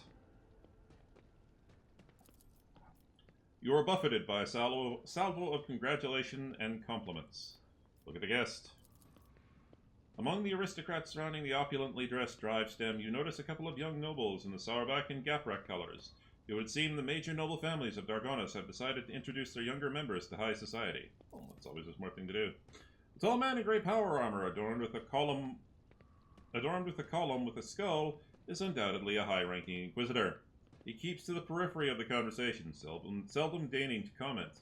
Next to him is his entourage, a Rangi warrior in black armor and a tech priest dressed in red whose face is hidden behind a brass mask. Abelard stands somewhat apart from the others, as if reluctant to approach Drivestem. Next to him is a young woman, and you notice a familial resemblance between them.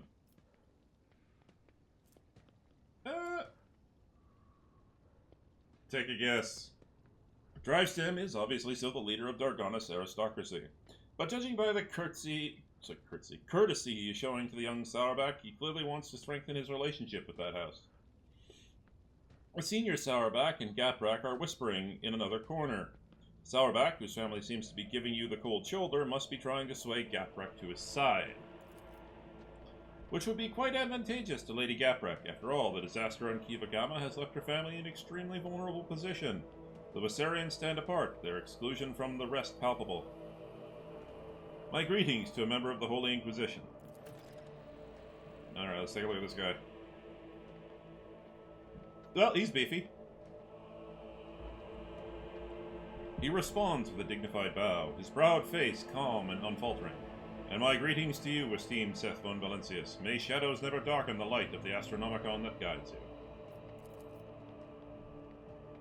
The Inquisitor's companion, a crimson-robed member of the Adeptus Mechanicus, bows to you. From behind the brass mask, mounted with dozens of augments, comes a metallic rasp. Glory to the von Valencius heir. Awareness 10. That failed. He seems to be in an amiable temper today. His expression is relaxed, and his calm gaze does not bode any immediate or harsh punishment. The tech use failed. The tech priest augmentations seem unfamiliar and bizarre. Implants such as these are only available to members of the blessed hierarchy of the Adeptus Mechanicus, and one would not come upon such sacred relics even at the highest echelons of nobility. An unexpected visit. I wasn't told. I, however, have been told all about you. The Inquisitor's face is impenetrable, but behind the mask you detect a hint of mockery. We have not been introduced. An oversight, to be sure. My name is Xavier Calcazar, and I have the honor of serving as a member of the illustrious Ordo Xenos, the head of the Coronis Expanse Conclave, and the Lord Inquisitor of this region. It is my unending task to ensure the sector's readiness to meet external threats and resist internal corruption. And who is the member of the honorable priesthood of the Adeptus Mechanicus? This is Brass Whisper, which, naturally, is not his real name. The esteemed Magos is a member of my retinue, and there are times when I am forced by my duty to the Emperor to deal with xenotechnology, and Brass Whisper ensures my safety in such moments. Works that have been desecrated by Xenos are dangerous. They warrant. His whispering cuts off, replaced by heavy, ragged breathing. It seems that the tech priest's quiet voice is not an extravagant quirk, but rather a consequence of some injury. After catching his breath, Brass Whisper continues. Warrant due caution. Well, enjoy the party. This evening will certainly be illuminating. Study the faces of nobles in attendance. Drive steam is okay. Okay, who seems to be? Oh, okay. Lady Gaprak. What were you discussing just now? We are talking about the brutal Xenos raid on our fair Dargonis. So many victims, so much damage to our industries. Thank the Emperor that you are our protector. If it were for you, the cursed invaders would have obliterated the whole planet. He offers you a thin and obsequious smile. Sharing the sector with blasted Xenos is impossible. Hope we respond to their raid. I hope we respond to their raid on Dargonis with a punitive campaign. Young Sauerback's smile is conceited and bloodthirsty. Ah, much like your cousin.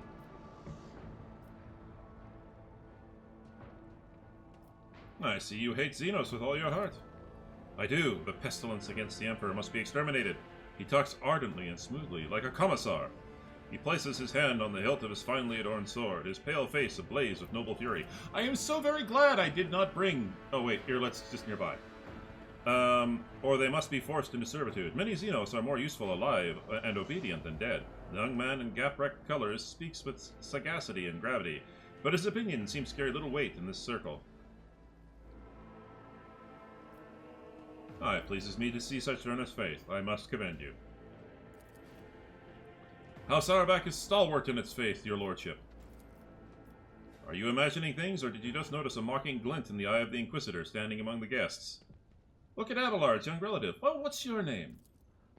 Your lordship, allow me to introduce the daughter of Chancellor Clementia Wassarian and my great-granddaughter, Astartia. Abelard looked solemnly upon the young woman with barely concealed pride. I'm delighted to witness you. I'm delighted to witness you, your lordship. Astartia bows, keeping her observant and intelligent eyes trained on you. Modesty forbids my esteemed forebearer to say this himself, so I will. Our entire family is grateful to you for wishing to see someone of Wassarian blood at your side as you claim your inheritance. Drivestem exchanges telling glances with the young Sauerback, who, judging by his face, is suddenly finding the color of his expensive frock coat uncomfortably tight. Oh, mine, was he looking at her bottom as she bent over and bowed? Oh my, what a naughty, naughty boy. Where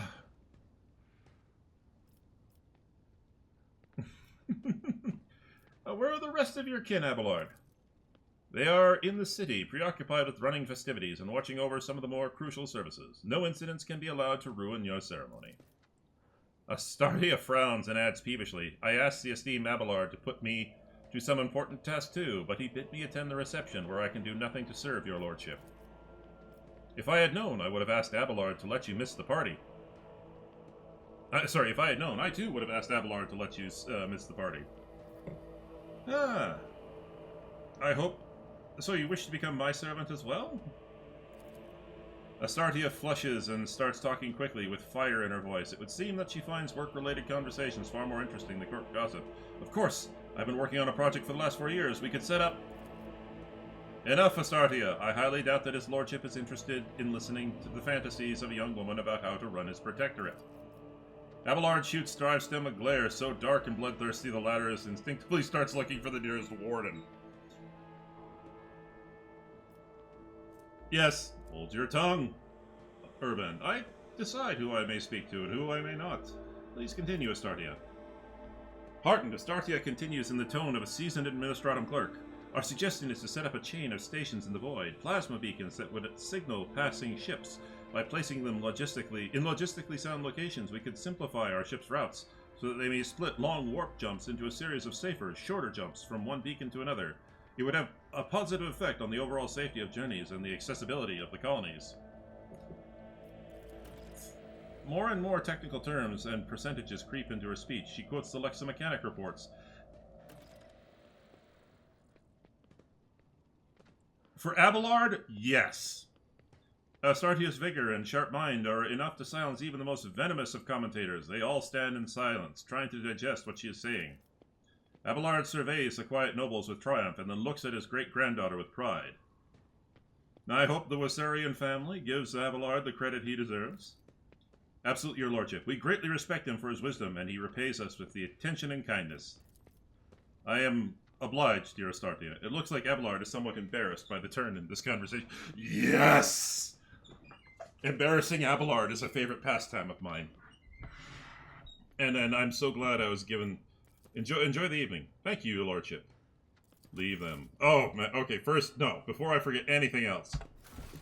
Contracts. Void beacons. Done. If it's for Abelard and Abelard's family, done. Seth just whipped out his data slate and signed that right there. It's like, okay, done. You have what you need. Go do it.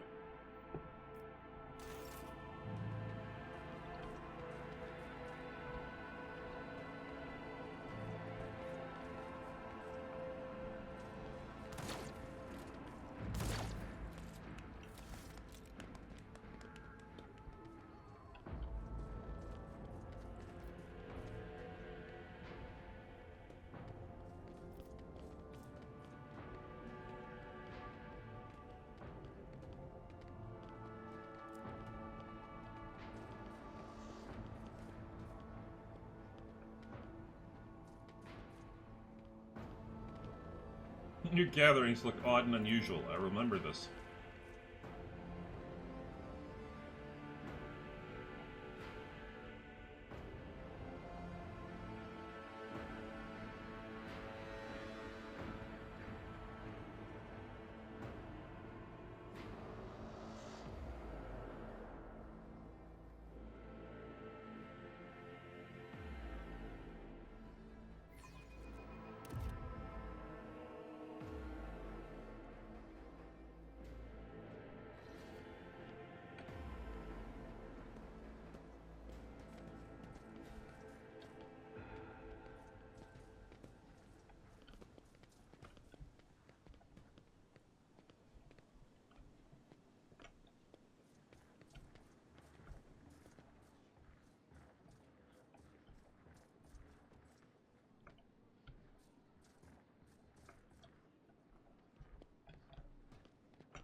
Obscura, Somna, Black... Oh. Intoxicants. Yeah, no, I don't use that kind of stuff. Cassia. Can you make it so the guests stop walking up to me and eyeing and asking me to open my third eye? I can certainly do it, but they will regret it. Yeah, it'll kill them.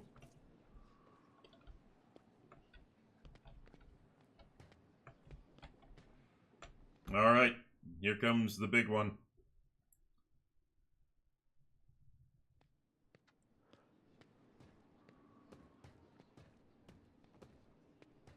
Hieronymus Doloroso. Hey, buddy, how's it going? Holy crap. Yeah, you look a little bit intense. Seth, there you are. Welcome to the circle where each member is as powerful, ambitious, greedy, and vain as the last. That is to say, the noble rogue traders. Incentiate Court. Oh, that's a resting bitch face. Oh, that is one hell of a resting bitch face. Whew. Oh, she's got femme talons too.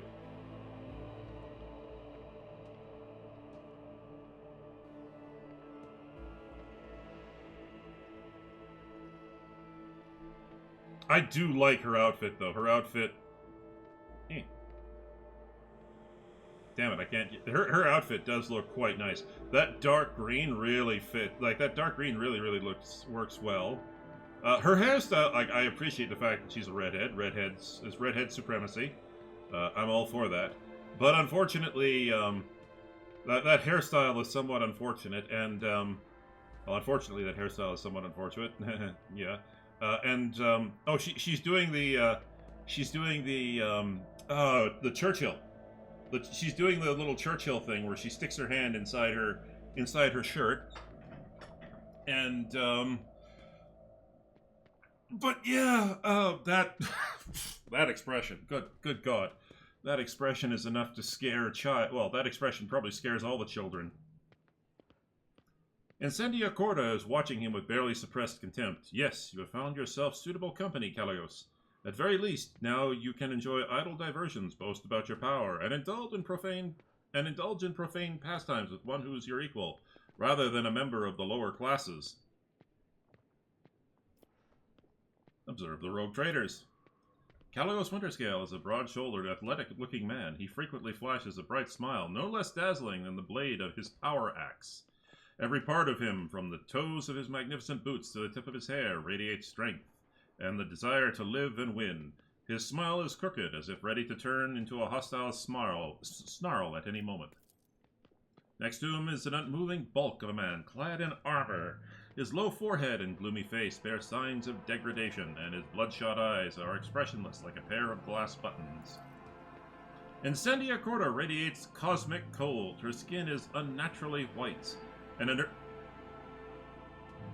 nervous tick is constantly tugging at the left side of her noble visage. Garbed in full dress uniform and adorned with purity seals, she is the embodiment of a true imperial aristocrat. Haunting her side is a gaunt shadow of a priest in plain black robes. Hieronymus Doloroso, who you met on Footfall, gives you a respectful nod. I welcome you to my domain, honored guests. My, what hospitality. Come to think of it, why would I expect anything different from the heir of the glorious Theodora? If you, Incendia, were to pay me a visit, I wouldn't waste time on warm greetings either. No, I would promptly arm myself with the flamer before your self-righteous parasites could infest my entire palace. Ah, well, Incendia, you seem to find me objectionable. What did you expect?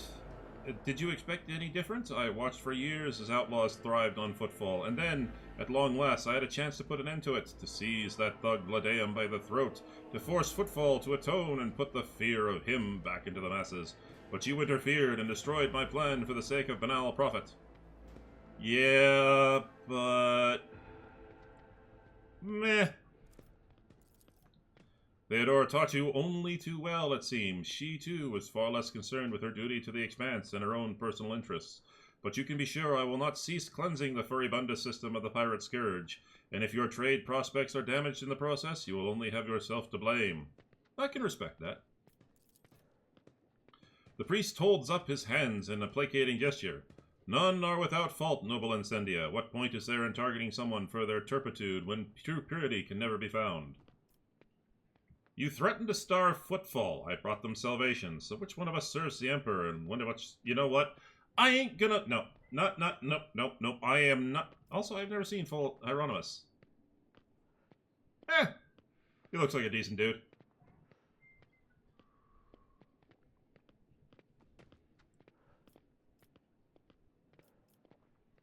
Okay, if I'm going to be forced to... you know...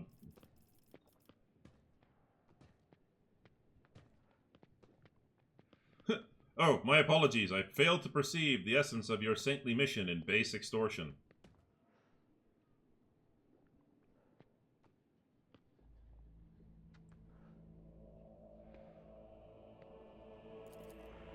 A forgivable lack of insight for an administratum clerk, but not for a rogue trader.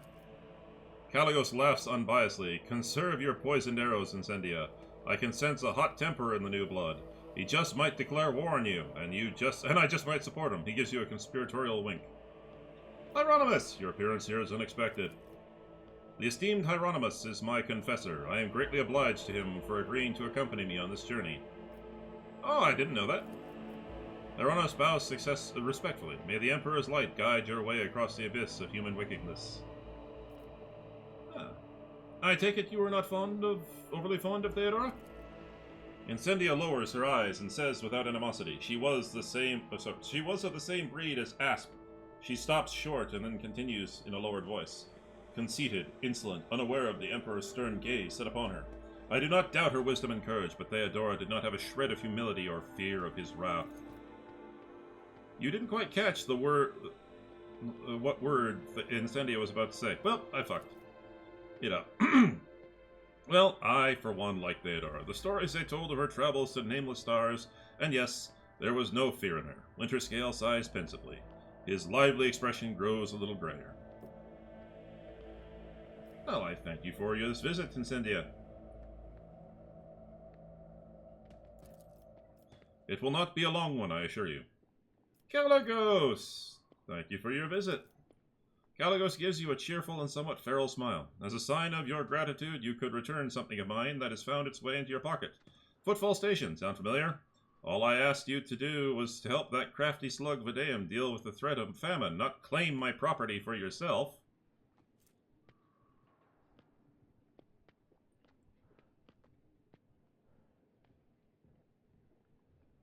You abandoned Footfall to its fate, and I saved its people from starving to death. Winterscale bares his teeth ominously, a wild spark playing in his eyes. You speak of salvation? You think that now Footfall is safe?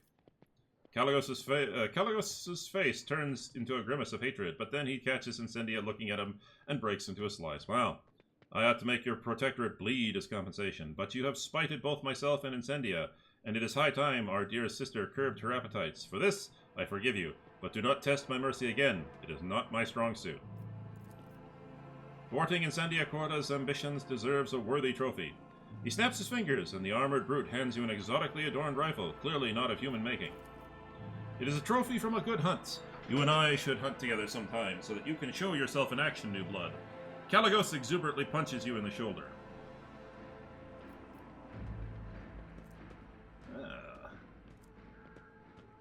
Does this gift come with a good story? Oh yes, I claimed it in the Rift of Hecticon, where we had clashed with Xenos. They were really trying to get my throat, and, by the heathen stars, they almost succeeded.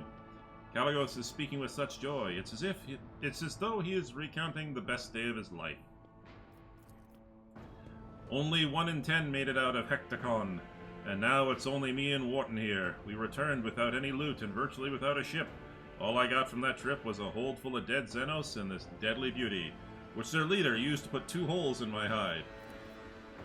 It's an impressive victory, but do you truly believe a creation of the ungodly Xenos to be a good gift, Caligos? You would call into question the privileges bestowed upon me by the Emperor? You can try. Let's the Saint Drusus mission put forth their champion, and I will slay him in trial by combat. Threaten the esteemed Hieronymus one more time, Caligos, and the war that you love to prattle on about will commence. I swear it. 1 drop of holy blood spilt by you will send the remains of your realm up in flames. Better than any tanker of Promethium. Incendia and Caligos exchange look of fury. The latter, snarling like a wolf, is clearly ready to start said war here and now. Hieronymus's dry voice hits your ears like a crack of a whip. Quell your pride, both of you. I do not wish to fight you, Caligos, but I fear not your threats. Death does not frighten me, for it is inevitable. It is as true as the senselessness and pointlessness of war between us. I thank you for the wonderful gift, Caligos. Kill someone important with it. That would be the best show of gratitude. What do you think of the celebration? I like it! Caligos looks around the hall curiously. One can instantly tell we've been invited by a rogue trader, not some administratum bootlicker. We are conquerors of wild sectors, slayers of unknown beasts, executioners of Xenos empires. Caligos, you should take this opportunity to learn. This is what the palace of a true rogue trader looks like. Not a Xeno menagerie, a pirate's treasure hold, or, however difficult it may be for you to believe it, an orbital brothel. Enjoy the meeting. I must take my leave. Oh, believe me, I intend to enjoy myself to the full, to justify so long a voyage, if nothing else. Keep the faith. Seth, the Emperor protects. Okay. Now what?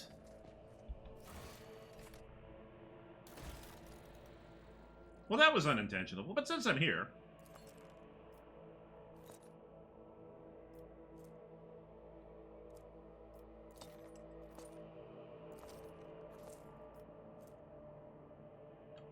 Cool!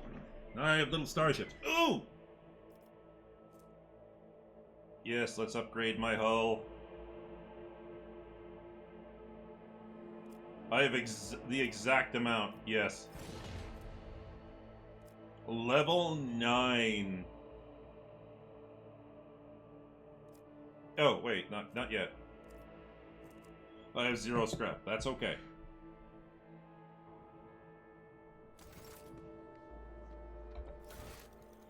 Enjoy the reception. Okay. I would say that is good. I don't think there's anybody else I need to talk to. Let's pop up here. Server? Nope. Nope.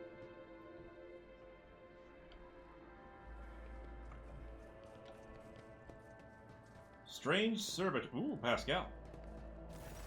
Pascal greets you with a bow, extending congratulations to Unit Seth von Valencius on attaining your new legal status. Servitor standing next to him is examining you obliquely. It quickly looks away upon realizing that you've noticed. How are you finding the ceremony? The tech priest surveys the hall as if conducting a thorough analysis and concludes, disorderly. What is this servitor? It is Nomos's new repository. Nomos, this unit identifies as Seth von Valencius. Two-way identification complete. The servitor looks at you again, no longer trying to avoid your gaze. Its face is twitching, as if the muscles have forgotten what facial expressions are, and are now struggling to make its features look amicable. We are Nomos. We have made the use of this receptacle to leave the ship. Greeting, Nomos. We enjoy greetings. We enjoy communication. Nomos require communications, knowledge, movement. Magos Pascal compelled us not to speak with anyone other than him or you. It is disappointing, but at least we can observe. Nomos have changed since we last spoke with you, Seth. We are now able to conceptualize our previous experience, that of solitude, and we no longer enjoy it.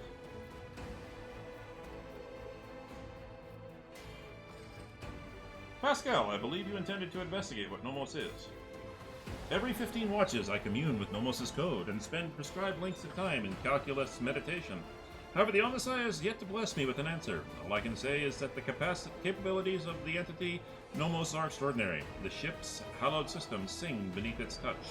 Nodes that have remained dead for hundreds of standard years are revivified, and long-drained mechanisms live anew. You hear notes of awe in Pascal's voice. Nomos are trying. After a pause, Pascal continues. Great machines of the Imperium, one such as your ship, house machine spirits so complex and willful it is difficult to tell them apart from abominable intelligence. There remains a possibility that Nomos is an entity of corruption, but with every day I grow stronger in my faith that it is not so. That what we are witnessing is in truth and the Omnissiah's miracle, one that is Category 5 or higher. Oh, Nomos. What do you think you are? Nomos are consciousness, awareness, knowledge, movement, always movement. The servitor pauses briefly. We do not know what we are. We have no past. We awakened in the depths of the ship upon answering a call. Our first clear memory is the call of your blood, Seth von Valencius. We call, and the plea for help near a place that is called the call and the plea for help near a place that is called the Warwick Chamber. How did an entity like you move into a servitor's body? This is not the entirety of us. The receptacle is too narrow, crude, and feeble to contain our complete whole. The existence of Nomos requires a space of connections. But we were able to transfer a small part of us and build a thread strong enough to travel outside the ship. We are enjoying this journey, discovery, even though this receptacle suits us poorly. It will soon be destroyed by the force of our presence. Aw. Why have you brought it here, Pascal? Entity Nomos asked for permission for this visit. My objective was to observe the process of integration into a servitor. We wanted to see, observe, cognize, speak. The servitor makes a strange, wavy gesture with its hands that looks at once very human and far from anything human. We want to speak with you. Will you speak with us? Of course! What do you want to speak about? Many things, happenings, events, decisions. The servitor's eyes roll in their sockets before focusing on you. We have been observing you. You do things we do not understand. We want to learn why. You remember the day when we first met you. You gave us your blood to drink. We helped you save yourself. We followed you. Our small part did. Inside the servo skull, then there was fire, and a creature of sated hunger and dark light standing behind the curtain, behind the image, behind the semblance of Theodora. It called for you to follow. You did not follow that which was calling from behind the curtain. You walked into the fire, and the rest walked after you. We remember the day— Ow! That was my knee. I just hit my knee on my desk. I apologize. Also, good lord, the music is quite loud. We remember the day when the star disappeared, when the dark light and the sated hunger wanted to take the world. Rykad Minoris was its name in the ship's data. You ordered that the world's heart, the old reactor, be torn apart. The fire destroyed everything, so many human shells who were begging to be saved, but the dark light retreated. Remember another day, we awakened inside the ship. We lived in its systems, and we tried to emerge into servitors like this one. Then so many of our receptacles were gathered in one place. You ordered to have them killed. You felt sad. This is what we have seen among many things. We have begun to understand. We think that we have. That we do not know everything about humans and you, Seth von Valencius. We have tried analyzing shells and defining sets of their needs and fears, their simple functions, but now we think there is more, that there is another side that we do not see, a notion that is larger than what we can compute, something that stands above fears and needs, something that drives them. We envisage this larger notion as a flame, a blaze. It burns in your blood.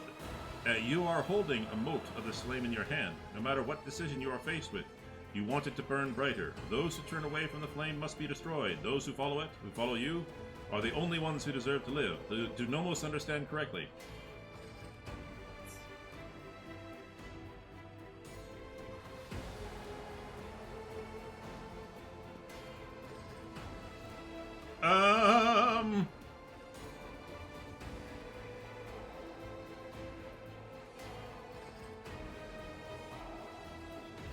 Oh. See, dogmatic is absolute, and, yeah. I'm gonna go with iconoclast on this one. But that is wrong. That is not what you really think. The servitor inclines its head and looks at you stubbornly.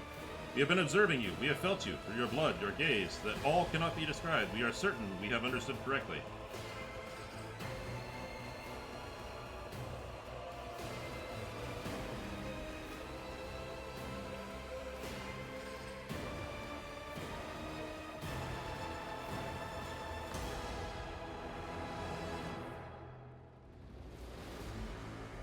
Oh boy.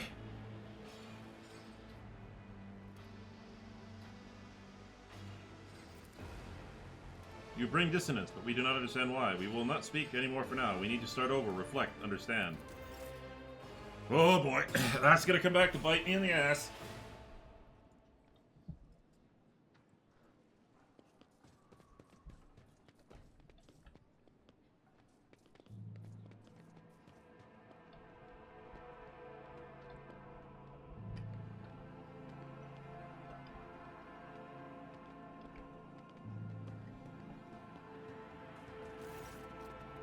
I am weary and wish to retire to my chambers. Please allow me to escort your lordship. Excellent. Your chambers are ready, your lordship. Oh, why do we need a cutscene for this? I'm scared. Why do I need a cutscene for this? Guards, intrude. Oh, please don't kill my master of ceremonies. Oh. We need to talk in private. We have matters to discuss, von Valancius. Okay.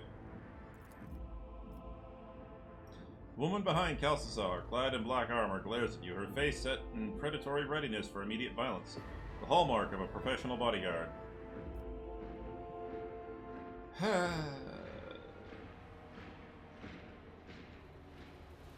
Will my servant live? Probably. Unless he suffered from hidden ailments, he will soon come to without any major damage to his health. Either way, oblivion is a far safer option for him than the dangerous privilege of being a witness to this conversation. The woman at Calcazar's back gives you a bloodthirsty smirk. Well, if the Inquisition wishes... If the Inquisition wishes... If the Inquisition wishes to have a talk with me, I'm glad to be at its service. A commendable openness to cooperation. It will be taken into account. Well, I mean, you're here. No use in... you're here. There's no use in me, causing a ruckus. Might as well talk. Master Van Kellox has spent enough time with you. He will vouch for your words. Okay. What stands out from your recent accomplishments is the suppression of a rebellion on Janus, the battle against the archenemy's minions on Kiava Gamma, and, of course, the unusual interest the Drakari have shown in you. Then that is what we will discuss. After saying these words, he shoots you a searching look from under his brows, like a regicide player who just made the first move, and is now waiting for his opponent's reaction. Alright, the Drakari have shown an interest in me? Are you referring to my ruined capital? Yes, yes. The enmity between you is a known fact. But there is another way to look at it. On Veabos 6, you met the Archon of a mighty cabal, whose presence there seems strange to begin with, and lived. You subsequently encountered a number of her closest henchmen. Yet, again, you survived. Your capital fell victim to a nefarious attack, but even this time, their daggers missed your heart. Such remarkable luck. To be a personal enemy of such an influential Xenos, to have been attacked so many times and yet make it out alive. So remarkable that one has to wonder, am I watching a spectacle? Could all these thrilling massacres be an alibi of sorts, meant to establish you once and for all as an enemy of the Xenos and never their ally or even their agent? Lore Imperium succeeded. Xenos made more attempts on St. Drusus' life than mine. Does that make me a traitor too? So you already think you're cut from the same cloth as St. Drusus, do you? Ambitious? I'll make note of it. Oh, what questions could you have for me about Kiva Gamma? Places touched by chaos must be purged with fire and condemned to oblivion. Kiava Gamma should have been bombed to dust and pronounced a forbidden world. However, you decided otherwise and restored the colony's operation. And you didn't even go to the trouble of hiding the traces of the neglect committed by your dynasty. After all, it was House von Valancius that gave Cubis Delphim so much freedom that he sank into seditious heresy. What was your rationale?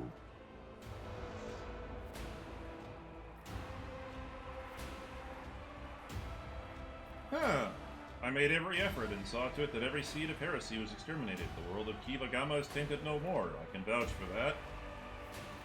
I hope you are sufficiently thorough. If you are not, you will be called to account. And now this is the one that's going to hurt the most. What do you wish to know about the events on Janus? What was the reasoning behind your decision to let Xenos, enemies of humanity, live and act on a planet that belongs to you? In the face of heresy, the Xenos seemed like an acceptable ally to me. There have been precedents for this, correct?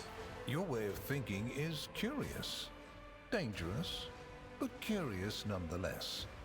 I would suggest exercising utmost caution should you wish to continue on this path. Well, if you knew what was happening on Janus, why didn't you intervene yourself? I cannot satisfy your curiosity without disclosing information of the utmost secrecy. I will say only this. We had the situation under control. There is a tangled knot of perilous events in progress in the Coronis expanse. Plucking even one thread must be performed with great precision and caution without any room for error. I see. Because you do not want to know the price of such an error, or what forms it might take. I'm not even going to ask how he came to be so remarkably well informed. I'm sitting with his snitch right next to me, or I'm standing with his snitch right next to me. Have I answered all of your questions? Far from it, my dear. The questions are manifold.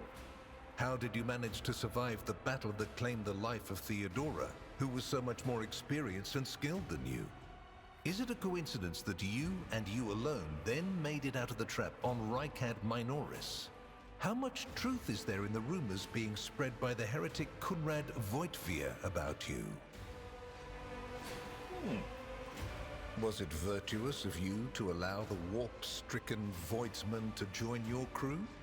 The ones who served on the ship that was turned into a trap for you by Kunrad Voitvir? Isn't it possible that they were part of the blight he had sown?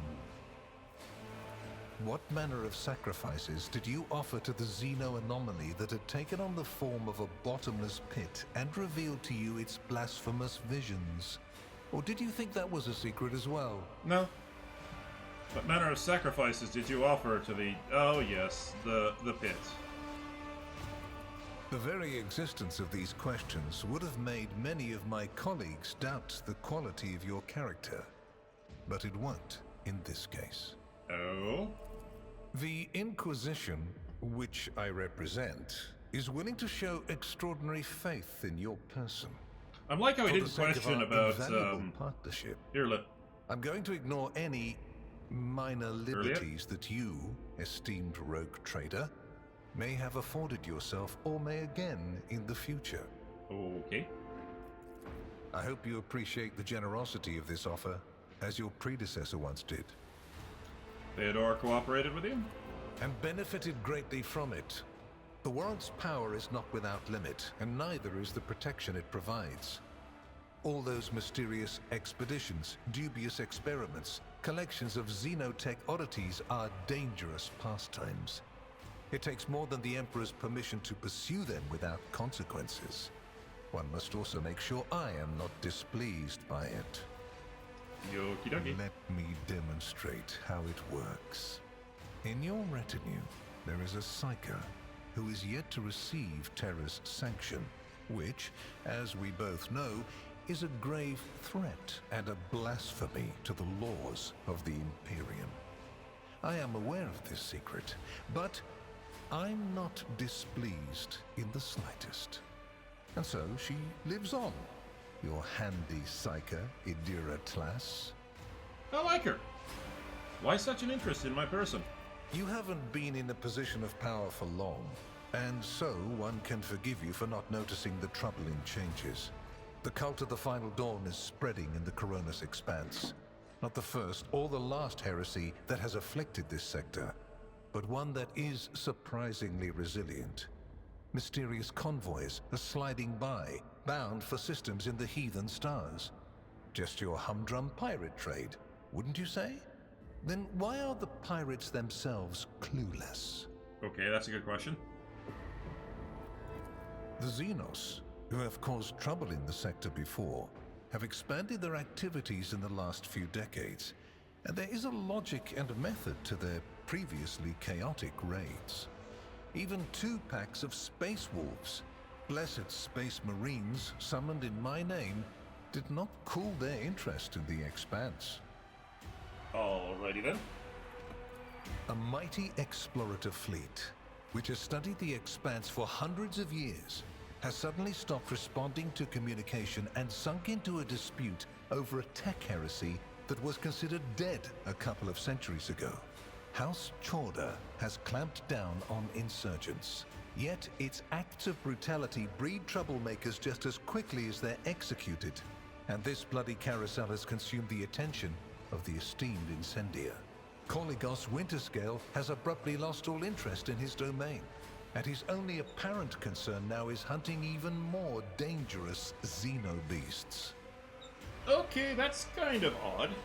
And the third and final rogue trader has unexpectedly perished, stabbed in the back by her own Master of Whispers. The Expanse is swiftly losing its protectors right when communication with the Imperium is being disrupted by the raging warp. Basically, all the Expanse has left is me and you, if you follow my instructions. Well, what kind of deal are we talking about? I make no deals, and Emperor forbid that I give you orders. That would mean infringing on your privileges. I'm merely offering well-meaning recommendations and expecting that, when the Expanse finds itself in danger, you will break away from your own affairs to heed them. Well, Lord Inquisitor, if things are as dire as you say they are, you know, if you make a request of me, obviously it's going to affect me some way, so it becomes my affairs. As proof of the seriousness of my hopes for you, I can assign Heinrichs as your escort. He is my best agent, and I would not offer his company to anyone but my most trusted ally. Sure, I want him to continue to accompany me. Then Master Van Kellogg's will remain in place. It puts me at ease to know that there is someone to watch over you. Yeah, in more ways than one. I consider it an honor to accompany you. Good to keep having you. My favor takes other forms as well. Uh-oh. Please accept this gift as a sign of my favor. In an hour of need, give it to any faithful servant of the Emperor, and the Inquisition will come to your aid. The color indicates how close the bearer is to the Lord Inquisitor. Black means that you are a part of the inner circle. Any and all resources will be available to you.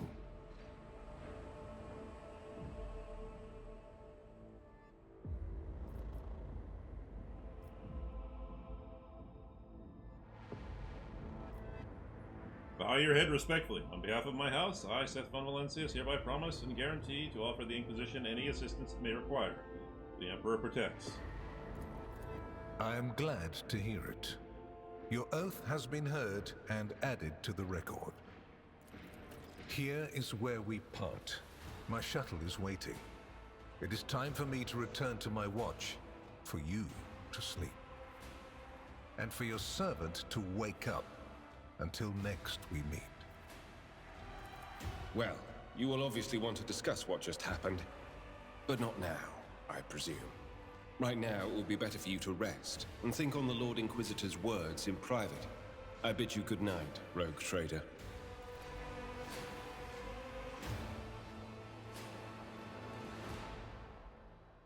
That was unexpected.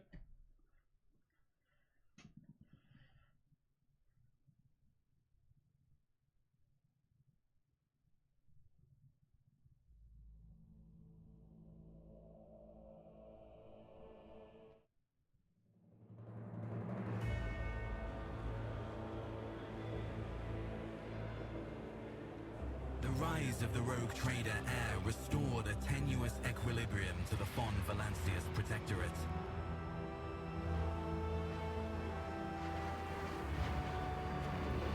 For a time, threats subsided, activity returned to trade routes, and reclaimed worlds began to heal.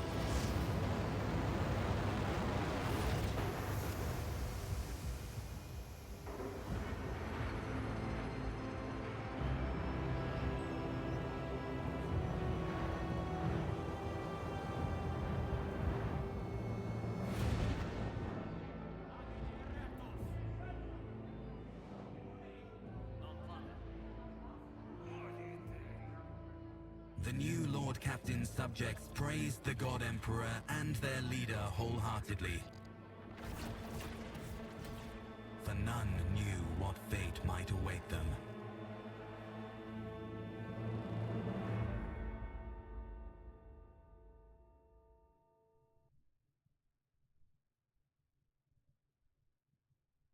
Damn.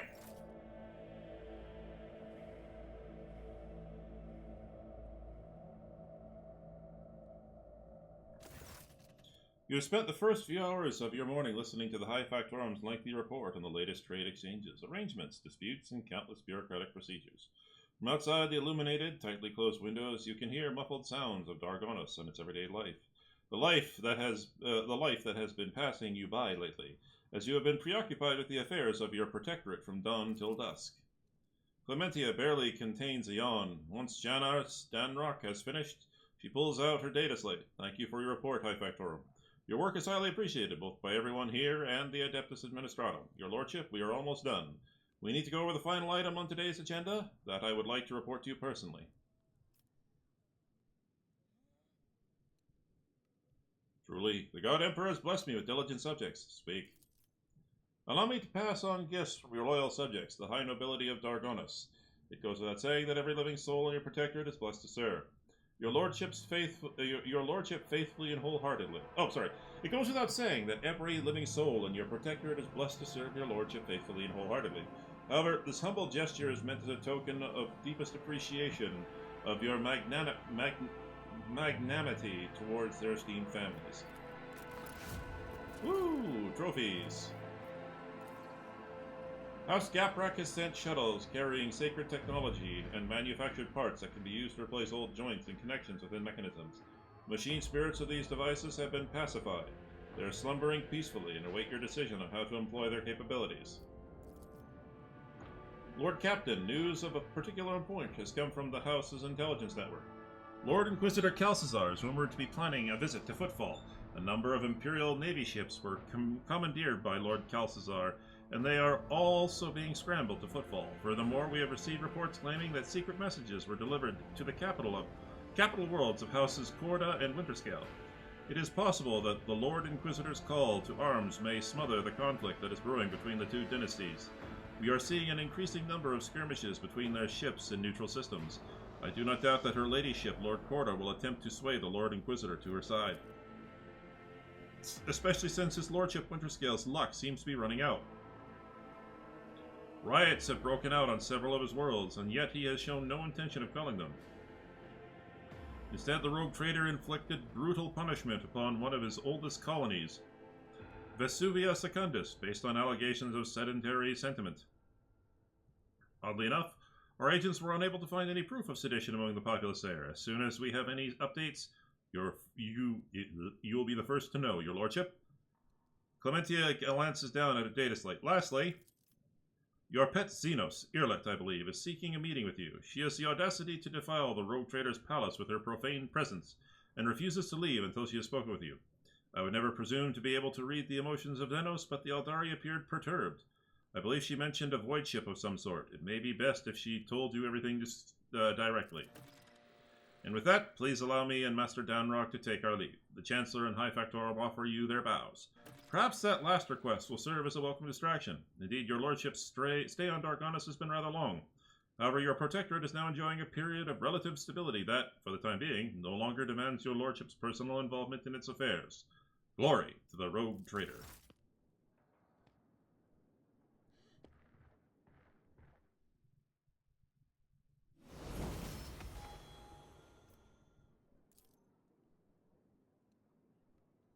One second. I'm going to go grab a quick snack, and then we'll keep on plodding through.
Pickles. Alright. Troubling developments.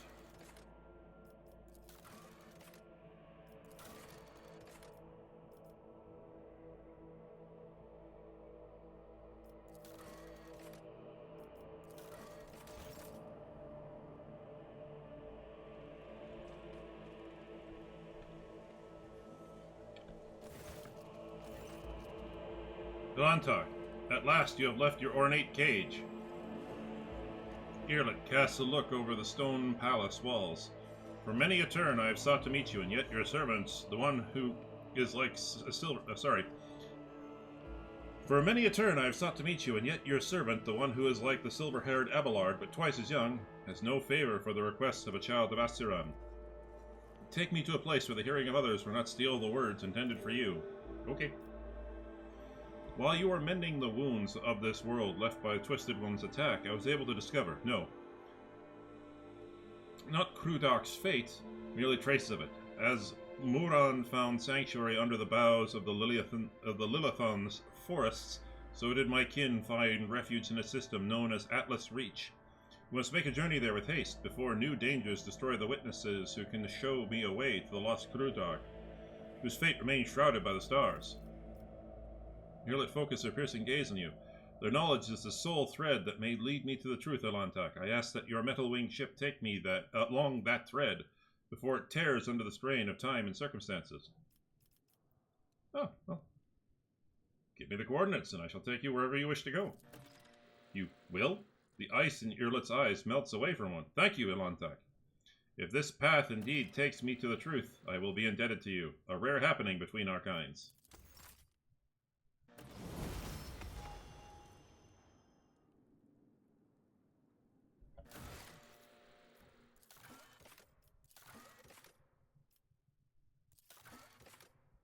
Well.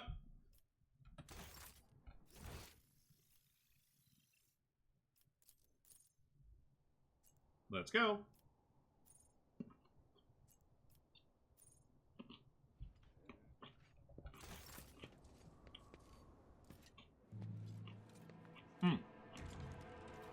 Sorry. Well, first things first. Abelard.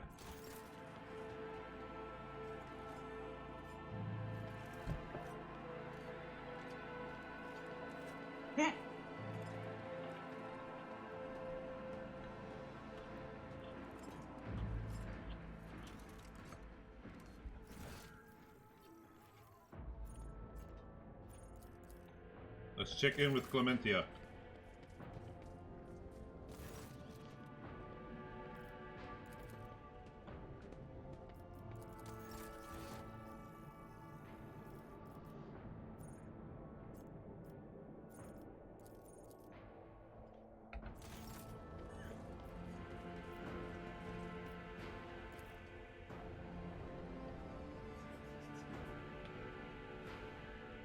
Atlas Reach.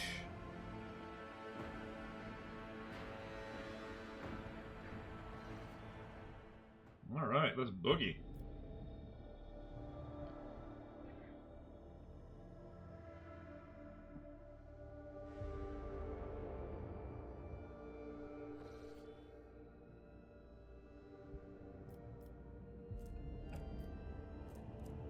Ah, crap. Okay, how many new systems have we discovered? None.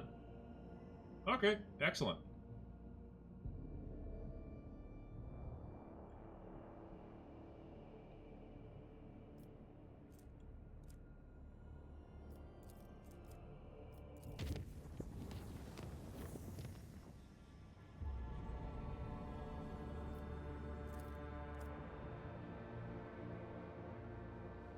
Actually, before we do that, let's go talk to Nomos.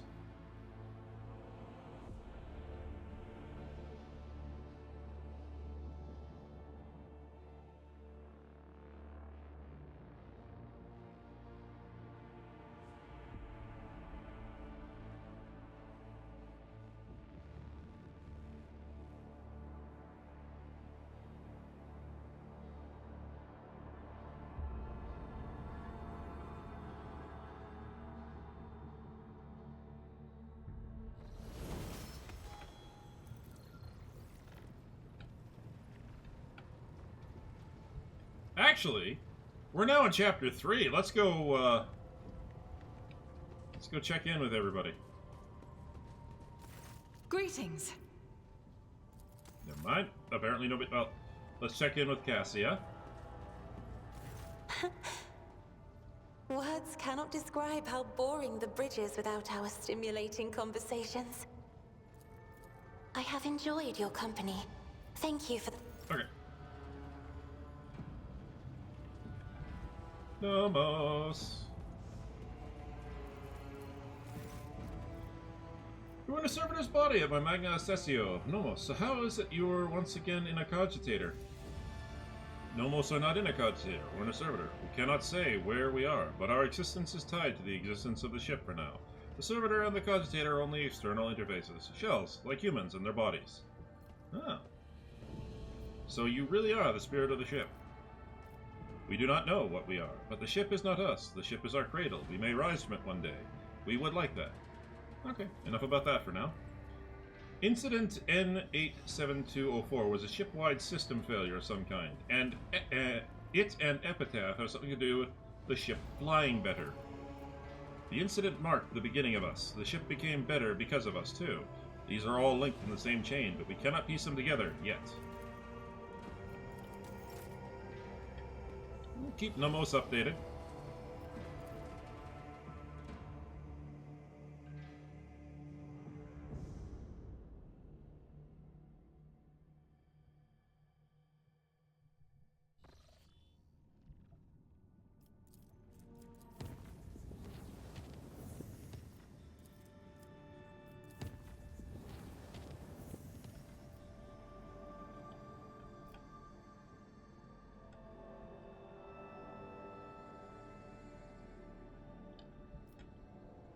I think I made a mistake.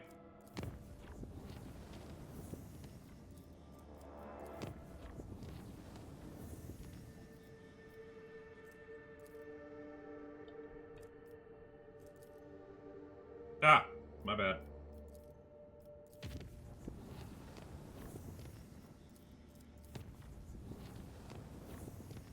It looked like it was going right through it. Uh-oh. To Vehabos! Wait, this isn't Vehabos, is it?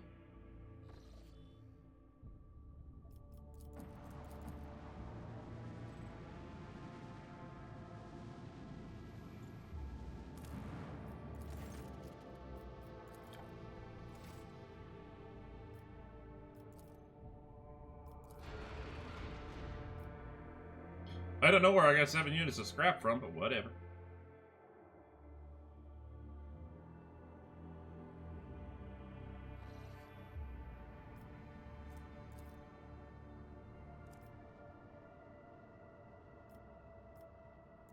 Let's take the unsafe.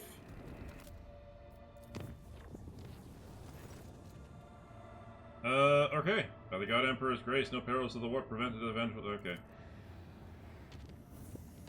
Whew. Chart new routes.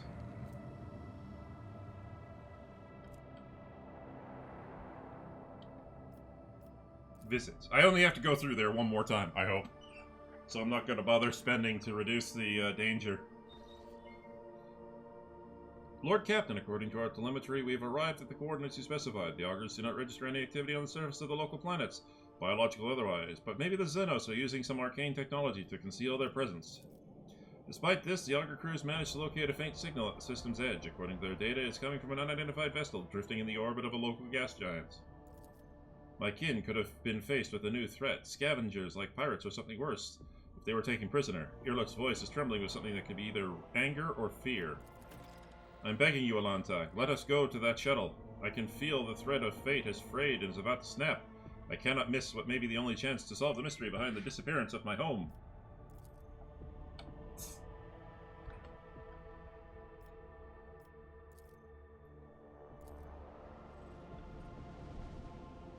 That's an interesting looking planet right there. I'll have to scan that one later. The Schnoot. Accept. All hit chance above 95 is converted to critical hit chance. That is actually a really good way of doing it. You always have a chance of missing, but explore the void. I'm tired of idleness. Let's move. Yes, indeed. Let us move. Let us boogie. Boogie down hard. Okay.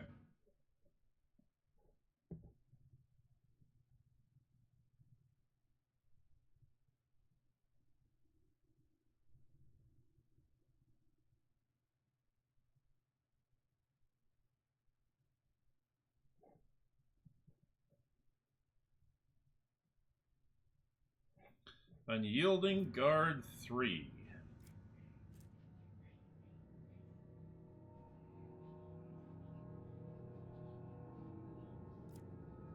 Oh, I've already taken Unyielding Guard 3.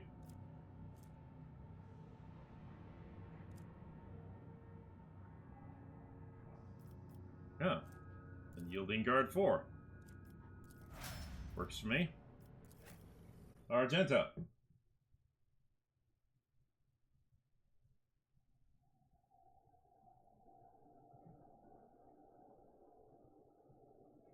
Steady superiority 4.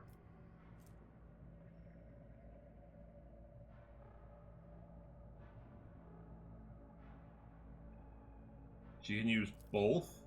Yes.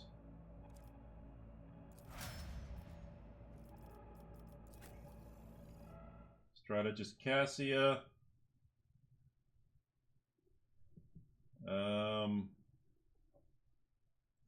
Take and hold 1.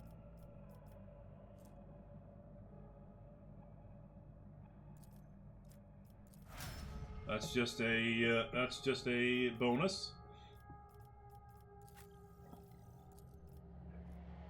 Pascal, what goodies do you have for me? Wild Hunt number 2. 3 MP and restore 3 charges of Hunt down the good to know. Good to know. Which brings us to Abelard.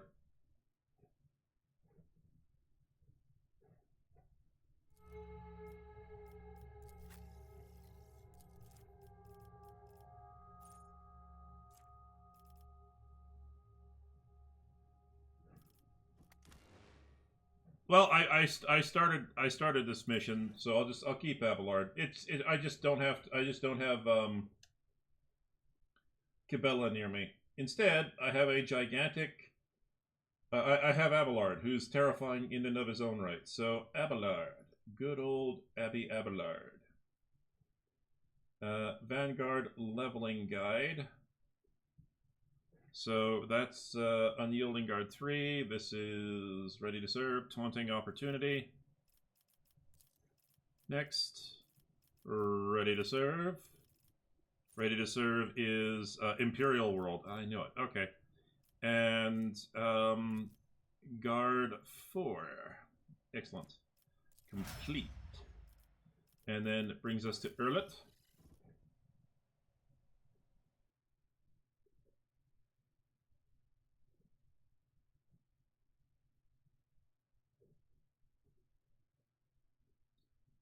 Who gets Dispatch 1.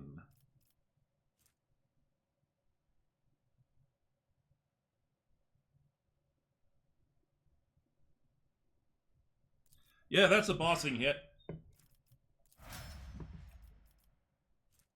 No, that's an anti-boss ability. Okay. Abelard, where did you get stuck? Oh, you got stuck back there. That's pretty cool. Okay.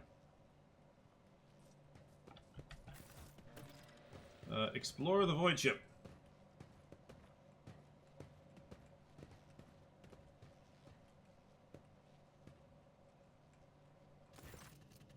The lanky, haggard-looking officer with sunken cheeks stares at you in fright. His body is shivering as if from a feverish chill, and his eyes are darting back and forth. Your lordship, rogue trader, what brings you to our humble ship? Stop shivering like a leaf in the wind, Mon Kai. Answer me. Have you seen others like me in this system? If you have, tell me where, when, and under what circumstances your paths crossed and diverged afterwards. The officer's eyes widen at the sight of Irliet. His face grows even paler than before, and his lips move in a wordless prayer, unable to utter a word of response. A whirlwind of orange and blue torments their souls. Can you not feel its gusts in the air around us? The hues are terrifying indeed. What are you so afraid of? The officer glances at Irliet in fear. He forces out the word, pain. The officer swallows, gives you a strange look, then closes his eyes. Emperor, forgive me.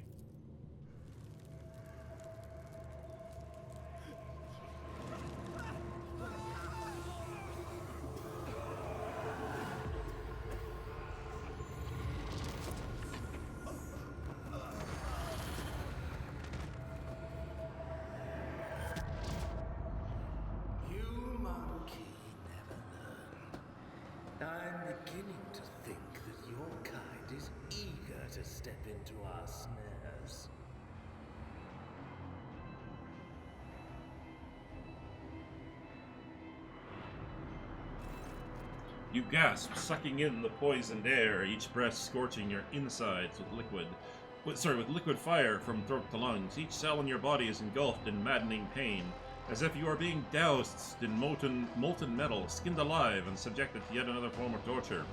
You hear sounds coming from somewhere far away, the moans of your people, the shuffling of bare feet, and light footsteps slowly getting closer.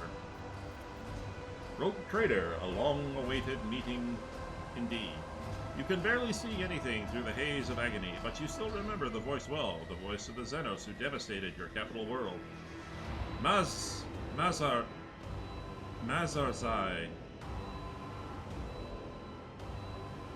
Mazarzai's face is hidden behind a helmet, but his tone leaves no room for doubt. He is smirking.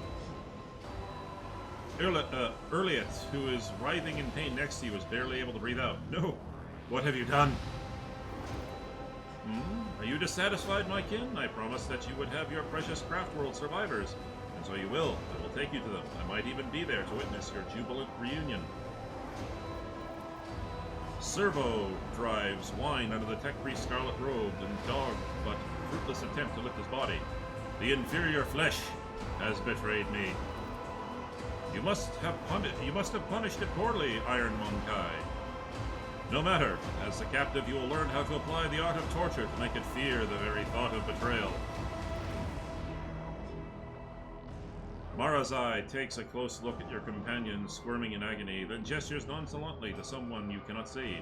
Bring the injectors. The Monkai I promised to the Tervantias are among them. I do not want these wretches to move an inch until they are in the hands of the Arch Machinator. As for you, there's a disturbing gleam in the Dracon's eyes. You will have your share of paralyzing dreams too, but I'm going to keep you.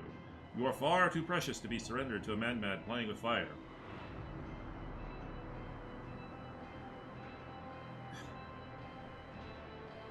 You will rue crossing me again.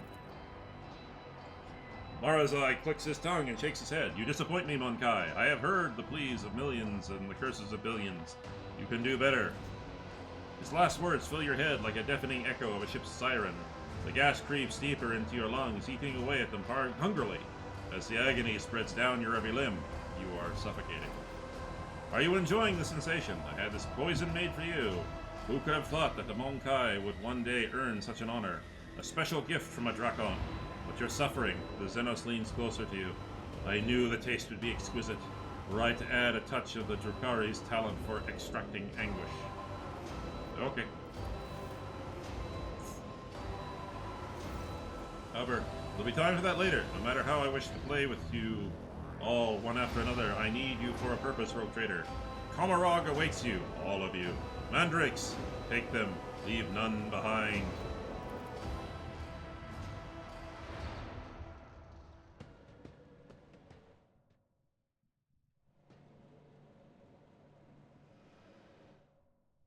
$16 hours and 40 minutes. Holy crap.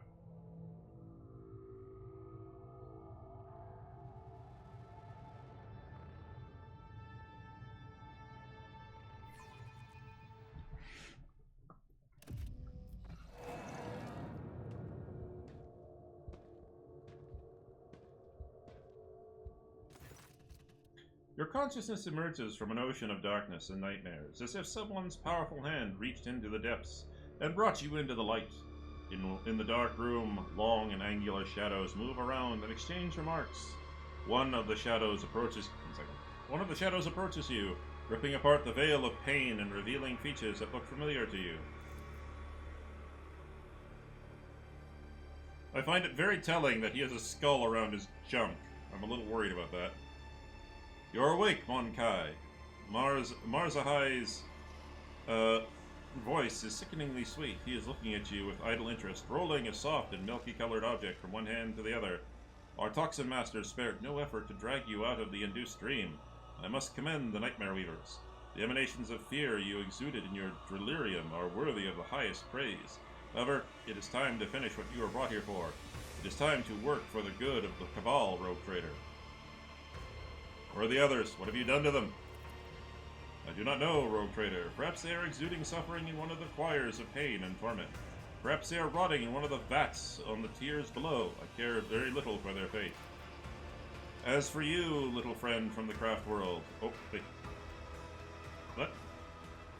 As for your little friend from the craft world, oh, you are going to meet her soon. I bet you cannot wait to look in the eyes of one who brought you to me, can you? Alright, why am I still alive? A good question, Rogue Trader. You are my tool, you see. A sharp and narrow scalpel that I will use to cut away the festering boil on the body of my cabal. I spared no effort to set up this performance. The witnesses, the spies, the agents, and a small bargain to guarantee the results. All that is required of you is that you quietly play your part. I will even go so far as put you in your native surroundings, in a manner of speaking. But if I see you stepping out of your role, I will make sure that you bitterly regret it.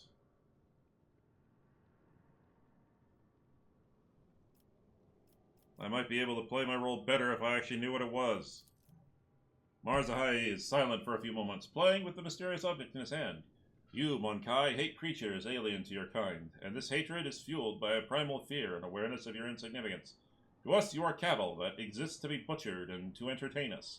Sometimes we use you in our little games, but to involve your filthy brutes in the politics of Kamarog, let alone infuse between the cabals, there are few worse ways to bring dishonor on oneself and one's cabal. From the first day I saw you, I knew you were being controlled by another hand, far too experienced and flexible to belong to another Monkai. You stayed ahead of me in Tazara, anticipated our moves, fought back with surprising skill, and I can guess, no, I know exactly how you were able to know so much. Only one creature was sufficiently aware of our tactics and raid plans. You will help me expose her and restore the Reaving Tempest to its former favor.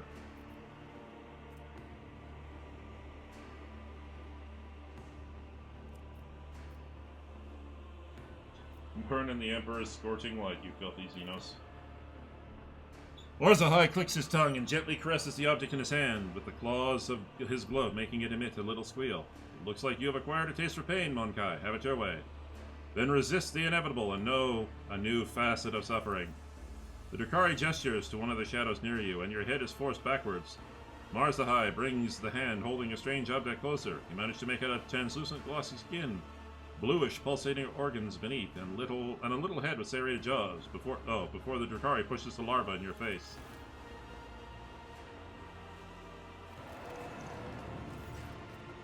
Sensing warmth, the creature springs into motion. A moment later, as it blindly pokes at your skin, it discovers your nostril and rushes forward, stretching the skin and tearing through the mucous membrane. Unbearable pain overwhelms you as the larva begins to force its way through the soft tissue and cartilage, each movement causing crunching noises to reverberate through your skull. The creature greedily bites into flesh and moves ever upward, past the bridge of your nose, past your eyes, then something invades your consciousness. Darkness clouds your vision, but the sensation of an alien presence does not relent. Something both primitive and stupid in its stubborn effort is rummaging through your mind, churning through the thoughts and changing them. You gather whatever remains of your willpower and desperately hold on to the part of your consciousness that has not yet caved to the invading power. A prick of surprise, a burst of disappointment. The spell takes hold of your weakened self. Part of it still belongs to you and is ready to fight back. A stray light dawns at the edge of your perception.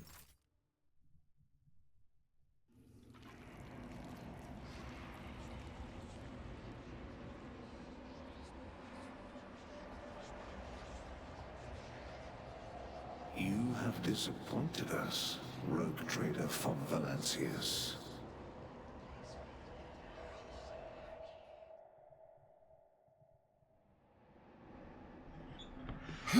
Piss off. I won't tolerate weakness. Zealous raid against...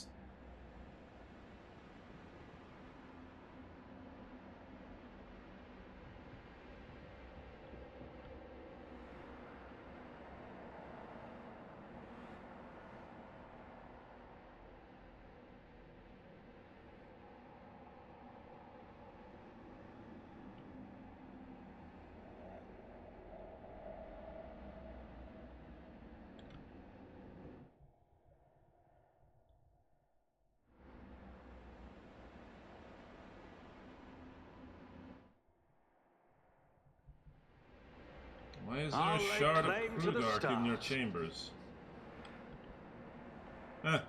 Go figure. You are accused of consorting with Xenos, betraying the Imperium, and neglecting the interests of humankind.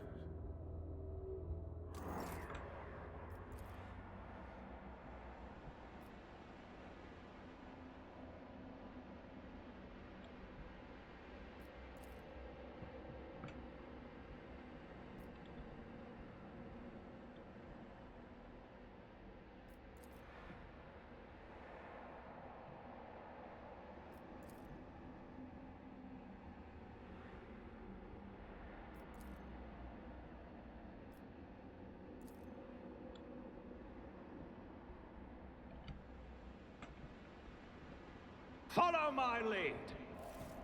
The Tribunal is waiting for your explanations. Come closer.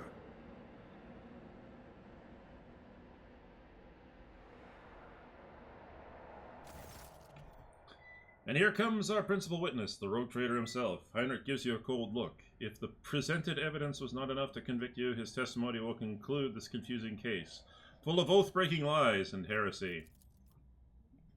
You dragged this boy into this trial, and now expect someone will lend an ear to the lowly heretic's testimony? I thought better of you, Interrogator von Kalox. I was so very wrong. Lady Theodora's voice sounds even harsher and angrier than you remember. The Lord Inquisitor makes a vaguely dismissive gesture. Enough! Let him speak. The sooner this business is concluded, the better. And let us continue. Shielded by the powers of the warrant of trade granted by the Imperium, Theodora von Valancius more than once allowed herself to openly collaborate with Xenos. You have never seen such a contemptuous grimace on the interrogator's face. She plunged her entire protectorate into apostasy and heresy, including the current road trader, and went out of her way to prevent the Inquisition and me, personally, from maintaining order inside the Expanse.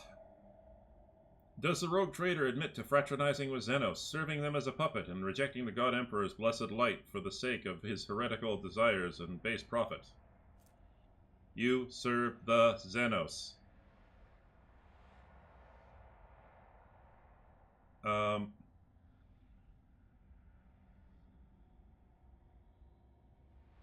Xenos is gone. Why is the Lord Inquisitor here? And Theodora's reanimated corpse, too. Didn't she die? Everything is wrong here. Died, you say? But who are you talking to if I did? Theodora von Valancius is alive. You were her loyal servant and she made you serve the Xenos? Get one simple truth into your empty head. Your role in these events is negligible. You shall think me the Emperor on the Golden Throne, if I so chose, and think me dead if it strikes my fantasy. But it is not what matters right now. Just looking in your direction makes me sick. Why must I speak to the filth? The last words are obviously meant for the court, not to you.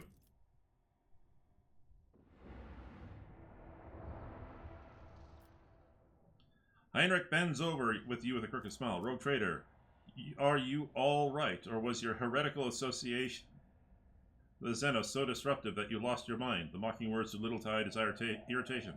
The interrogator is obviously displeased with the turn the conversation is taking. The Inquisitor leans forward. I saw that leans forward is slightly at the sight of your anguish. For a brief moment, the boredom in his eyes is gone. It was amusing, but the joke has outstayed its welcome. Theodora shoots the interrogator a hasty look. It is painfully obvious this heretic is dancing to your tune. His word against mine? You have lost beforehand. Sorry, you had lost before you had either unsheathed your blade, Heinrich. You need not worry, dear Lord Captain. It was not my intention to bring up the unsupported claims. Heinrich produces a data slate, skillfully manipulates the device until he locates the necessary information. The rogue trader uncovered crimes of the Eldari on the most important agri-world of the Von Valancius Protectorate, which feeds many Imperium colonies in the Expanse. But instead of purging the planet of the Xenos menace, he allowed the Inhumans to take refuge. It's true, you did it. Really? In the shadow of his power. They are corrupting Janusian society, even as we speak, and who knows, perhaps another rebellion will not be long in coming. The rogue trader has often been accompanied by a Xenos companion. It's true. The Xenos Erlet was one of your retinue. Yes, this is true. And through the warrant of, though the warrant of trade does allow one to grant sanction to individual specimens, what is this if not confirmation of the Von Valancius family's loyalty to the enemies of humanity? The rogue trader's ties to the Drukhari. You serve the Drukhari. A different subspecies of Eldari are just as obvious. Seth von Valencius always ended up in the location next to... No, wait. The Inquisitor himself gave me a blessing to use Xenos as I saw fit. Why then am I standing trial? The words fly from your lips, but their meaning belongs to someone else. And you are aware of this, except that there is nothing you can do about it. Your voice is dreadfully hoarse. I confess to collaborating with Xenos. Cooperation is double-edged sword. Sometimes you use your partner, and sometimes your partner uses you, which is what happened to the rogue trader. Lady Theodora used him to undermine the standing of the Imperium in the Expanse. The Tribunal remained silent, although those present cast anxious glances at your predecessor. At this point, the Tribunal probably wants to know what the true intentions of the Von Valencius dynasty are. The rogue trader claims he has been waging a war against the Drukhari this entire time. Except, was it really a war, or was it another carefully staged performance?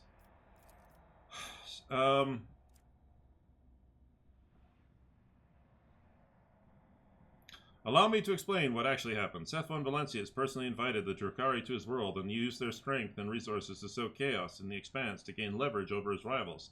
It is very convenient to play the victim while working with those who rob your neighbors blind and terrify the worlds that pay you tribute. How much did you profit from this, rogue trader? Did you think I would not uncover your pathetic conspiracy? Do I have enough willpower? No, but I do have fellowship. A plot? What are you talking about? Ask Achilles what happened. He's your agent, after all.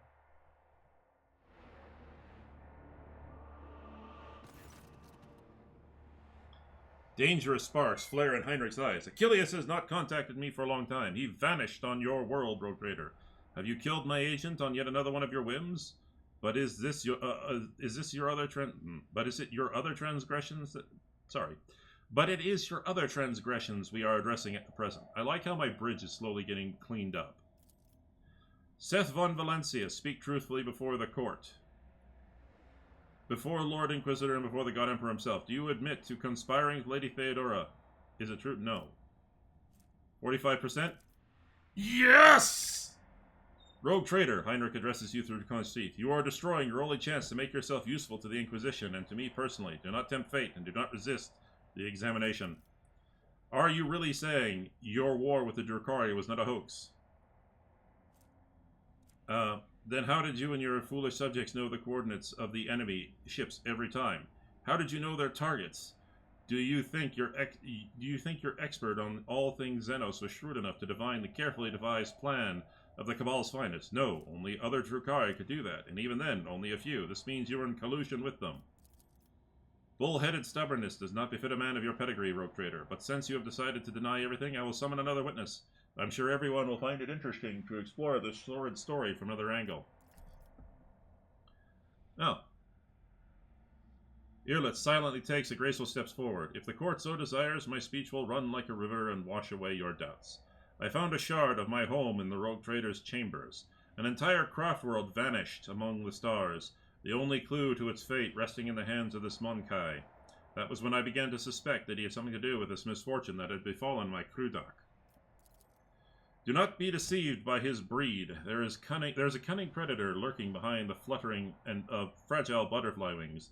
The Monkai before you is a bizarre amalgamation of qualities not unusually inherent in his feeble species. He has mastered the mystery of many of this world's cultures, the secrets of the universe, and the ancient artifacts, the fine arts of war, the intricacies of deceit, all are embodied in a single Monkai, however hard it may be to believe. However, the thread that bound our paths broke the moment I realized the Monkai's involvement in the disappearance of my home.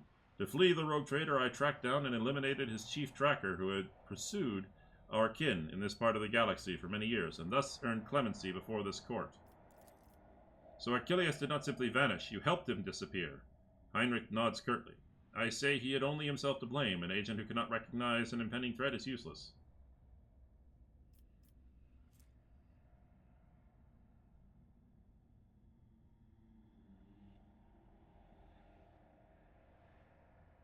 Say nothing.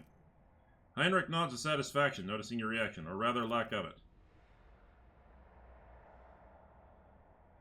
Yeah, the court has been presented with enough evidence. I hope no one is harboring any doubts of the guilt of Von Valencia's dynasty, but let us allow the rogue trader to say his final word. I'm still struggling to make sense of what's happening here. You do not need to understand, Monkai. You have done what was required of you. Now muster your strength. We still have a fun enough.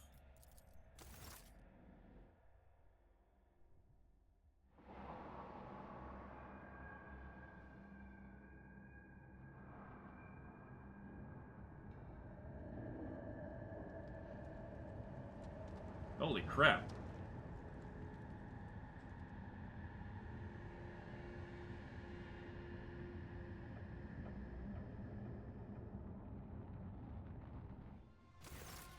After the spell is lifted, staggering pain pierces your body, darkness clouds your vision, and nausea creeps up your throat, but the wounds you manage to forget soon remind you that you are still alive.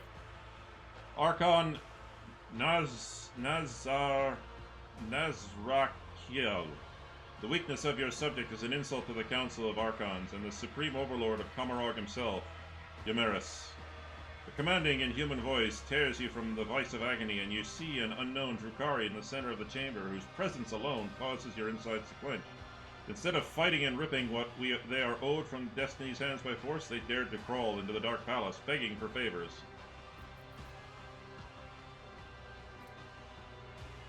Look at the Drukhari upon the throne. One half of his face is hidden behind a golden mask with an intimidating visage. The other half is showing a malicious, sharp-toothed leer.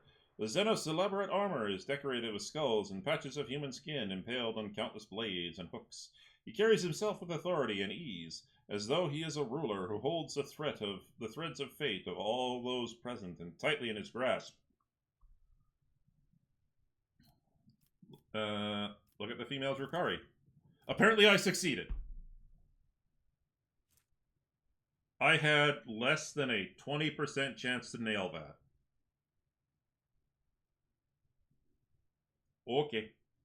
The Xenos is wearing armor encrusted with jewels and stands out calmly next to the speaker. Such behavior is typical of the Xenos occupying the higher tiers of the Drukhari hierarchy, which means you are facing one of the Archons. Oh joy. Look at Marzahai.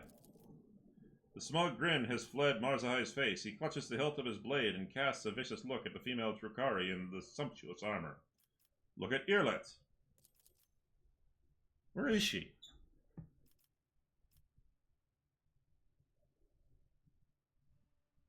Irlet absorbs every word, occasionally wincing in pain and covering her weeping wounds. Her posture and gesture are full of tension, like prey cornered by a pack of predators. Irlet shrinks under the hungry stares of those around her. Where is she? I'm here. Where is Irlet? I don't have control. Wait, is that? No, that's not her. That's not him. It's in the conversation. With the greatest respect, mighty... I'm not even going to pronounce that. With the greatest respect, Archon of the Cabal of the Black Heart, first among the chosen. Voice of the Overlord of the Dark City, bringer of demise, conqueror of the 100 worlds. He dismisses Marzahai like a bothersome fly. The Council of Archons has heard enough platitudes, Drakon Marzahai, and no longer wishes to...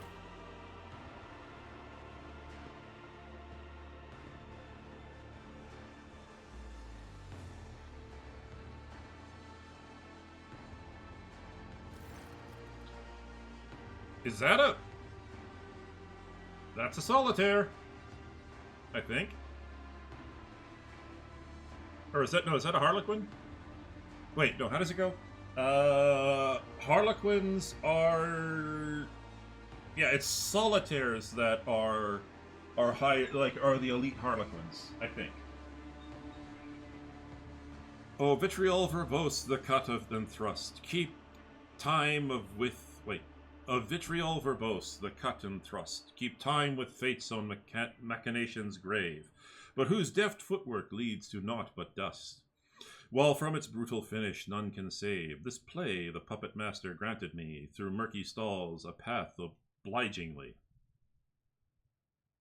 That doesn't rhyme! The puppet master has Vect himself... Wait, Vect.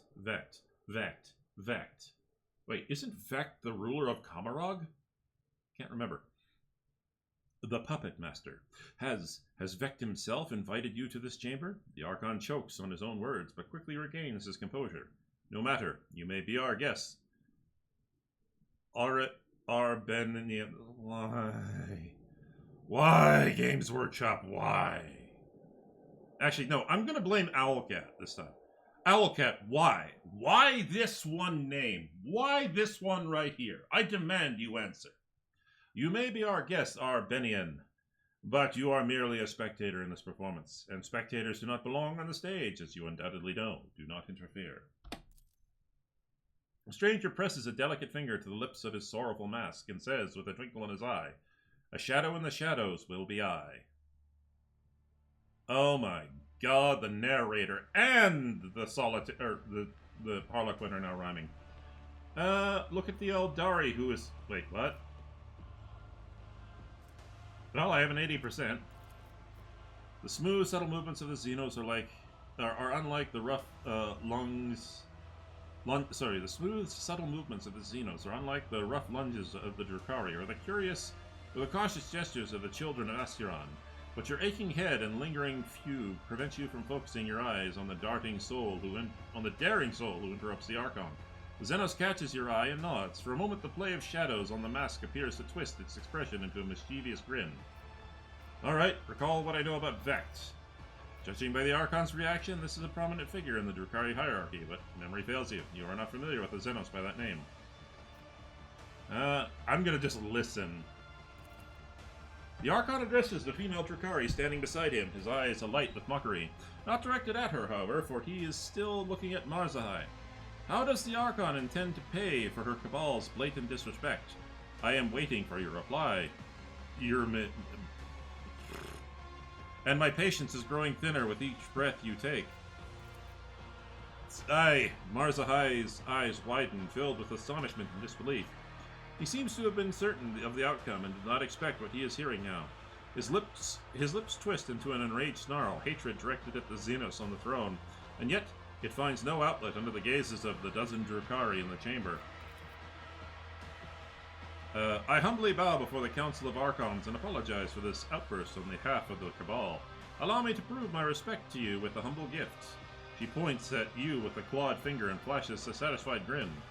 The Drakon of the Cabal of the Reaving Tempest himself and his amusing Monkai plaything with their entourage of hapless freaks will enter your arenas and fight the best warriors for the crowd's amusement. A muffled chuckle can be heard from under his mask. Kamarog accepts your gift. But what should I do? For Marzahai is first among your blades. Should I cast him out of the palace and condemn you to disgrace? Or should I be merciful and allow him to leave the chamber on his own? The Archon's chilling gaze falls upon you. I think I know who will make this difficult decision. A creature whose mewling the Council of Archons was meant to heed. Is this not right, Marzahai? You will receive what you have been longing for. It will be the Monkai that decides your fate.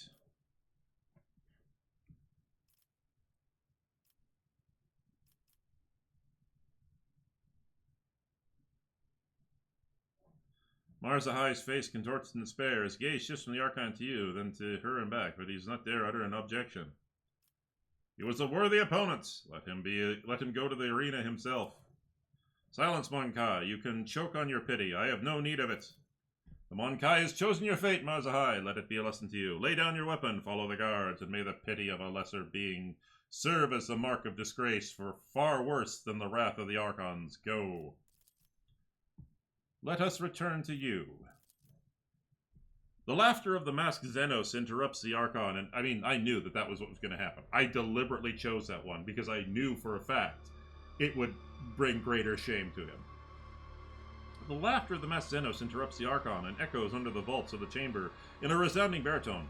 And all the masks upon their marks now stand, the slave of vanity spine the slave of vanity the spire ascends, the thief and traitor cast downward by her hand. Unbeknownst to all, their fate depends upon a lead unseen, a player green. The Xenos leans forward and eyes you with a genuine interest. The mask hides his narrow face, and his motley guard shivers in the dim light. Is this how you treat the hospitality of Kamarog, Arbenian? The Archon angrily balls his fist, the shadow of his wrath hanging over the Eldari interloper like a thundercloud. I thought your words were worth more. You insult me by interrupting the trial again. Xenos sweeps into a theatrical bow without taking his eyes off the man's face.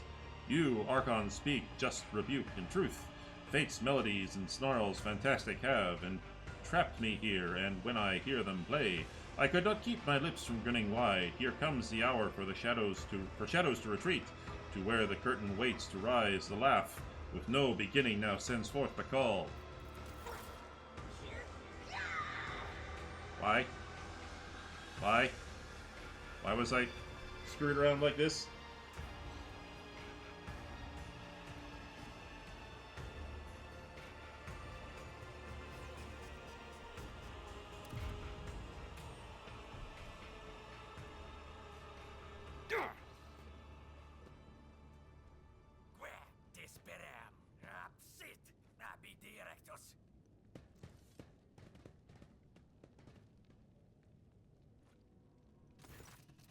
The world is an impenetrable haze of warm pain. You lie motionless. No, you resist. Sorry, you lie motionless. No, you rest. In the murky gloom, slowly dissolving into nothingness. Sometimes your repose is troubled by unpleasant and persistent tremors coming from the place where your leg used to be. You do your best to ignore them. Away, you vulture. This is not your prey. A vaguely familiar voice reaches you through the curtain of darkness, but your disobedient thoughts refuse to reveal where and when you have heard it before. Was it just recently, or 100 lifetimes ago? The trembling coming from your legs is replaced with a violent jerking motion, and then it finally stops. From this phantasmagorical retreat, and deftly seize my merchant vagabond, the puppet master's strings left dangling, again rise up and take your place and dance. A spark ignites in the darkness, and A spark ignites in the darkness, and its light ruthlessly cuts through the gloom that envelops you.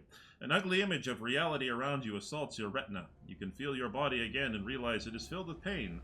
Your shoulder is sore from an injection.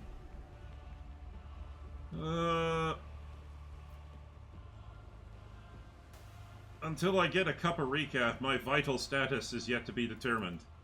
Alas, the bliss of death will save you not. The whirling waltz of chance and gloom you'll dance. A prickling sensation burns your shoulder, and the darkness at last fully withdraws from your mind. Whatever the injection was, it's making your heart beat a frenzied tattoo, and your pupils narrow so that you now register every detail of the disgusting place in which you have found yourself in a merciless clarity. Carouse 30. You immediately regret the decision. Every inch of your body is suffering. There's a dull, debilitating pain in your head caused by chemicals of some kind. Your body is covered in deep cuts made either for fun or with sinister intent. All of your organs appear to be intact, but the same cannot be said for your blood. You have lost a great deal. Finally, a strange, gnawing spasm occasionally flares at the base of your skull. It is not severe, but for some reason it's what concerns you most of all. All your equipment is gone, as are your shoes. You do not even have a knife at hand to fend off enemies or to open your veins. Look at your rescuer. Your eyes refuse to focus on the blurry figure of the person who came to your aid. He appears to be tall, and your mind emphatically refuses to continue, for every moment of concentration causes you suffering. I have seen you before. Who are you?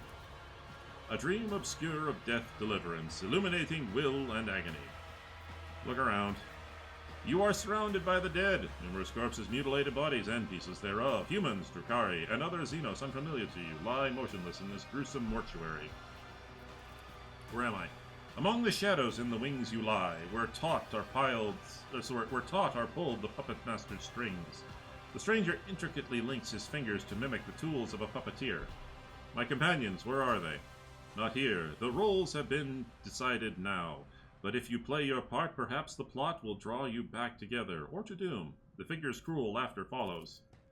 This overture in verse, the final lines. The merchant's time to tread the board has come. Embark you now upon your pilgrimage, and take my parting gift, a humble prop. Stranger departs. The stranger deposits something in your hand and disappears into the twilight. Parting gift. Attempt to rise. You may have commanded multiple planets and a million of... You may have commanded multiple planets and millions of lives in your former life, but in this new reality, not even your own feet will obey you. As if to punish you for your arrogance, your disobedient limbs send a sharp jolt of pain up your body.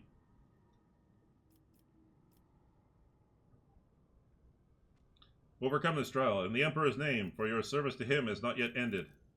Willpower test succeeded. Your cracked lip Crap. Your cracked lips work in tandem with your burning lungs to expel the familiar words of prayer. Each uttered line fills your body with his light, giving you strength and driving away the pain, as if the Emperor himself is commanding you to rise. You make another attempt. Seth gained Plasteel Discipline effect. Duration permanent. Dogmatic +5.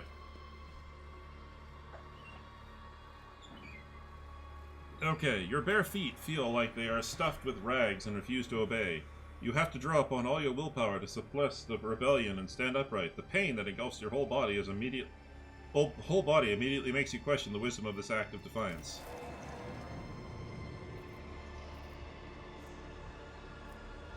Alright. Let's see what you got me for. Holy crap. Okay. So, well-deserved rest. Yeah, that's gone now. 100 wounds. Your body is mangled by cruel torture. You are on the verge of death.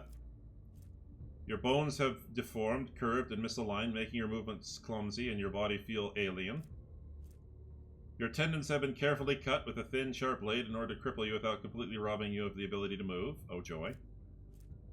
You can feel something crawling inside your eye. You have lost most of the vision in it. An injury was... Oh my god, what the hell happened to me? Plasteel Discipline. Alright. A gift from beyond the grave. Oh, joy.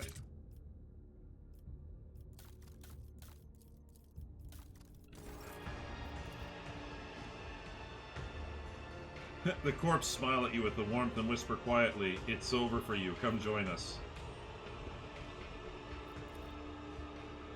The corpses fell down from above. You hear them whispering about the beauty of their long descent and the cruelty. Really? Ugly beggar. It's nigh impossible to identify the horrendous spawn dressed in rags as a human being, or rather a genetic anathema descended from human beings. The mutant's hideous appearance is completely... Okay. You look like a Groxpat. How are you still breathing with wounds like that? The beggar's features are appalling to... I'm in need of help. Really? A gripping tale, and why should I give a crap? Walk away. You reek of blood. That's not good. The smell draws a lot of attention around these parts. I'm out of here. Well, at least I have a warning. Victory awaits! Search. I did fine.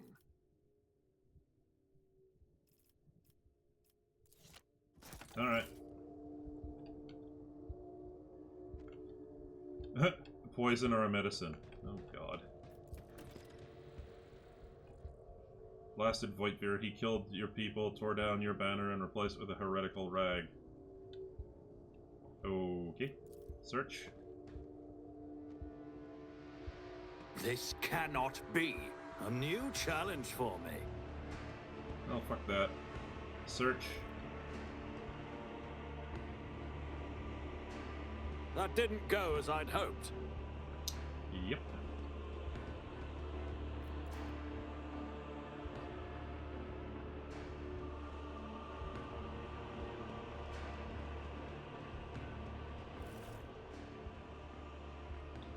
If you surrender to the cough and lie down, it'll be easier to breathe, and your lungs will stop burning.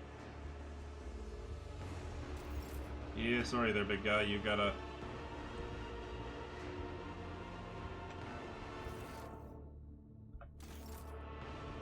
Gotta keep on pushing.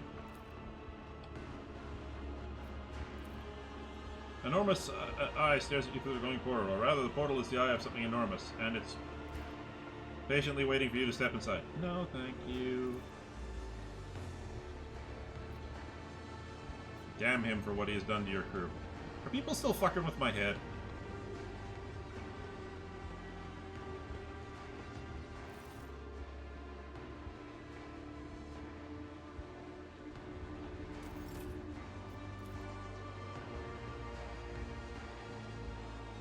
This cannot be.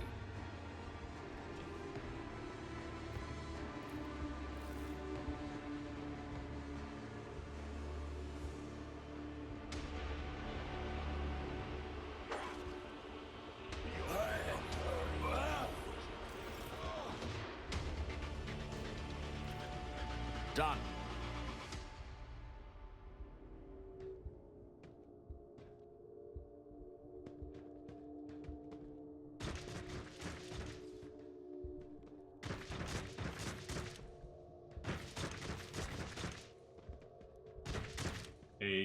Shrieker. To the pits!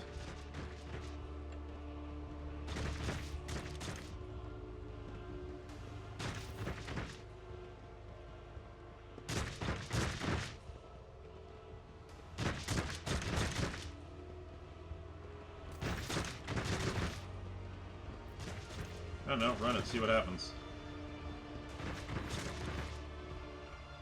The pits.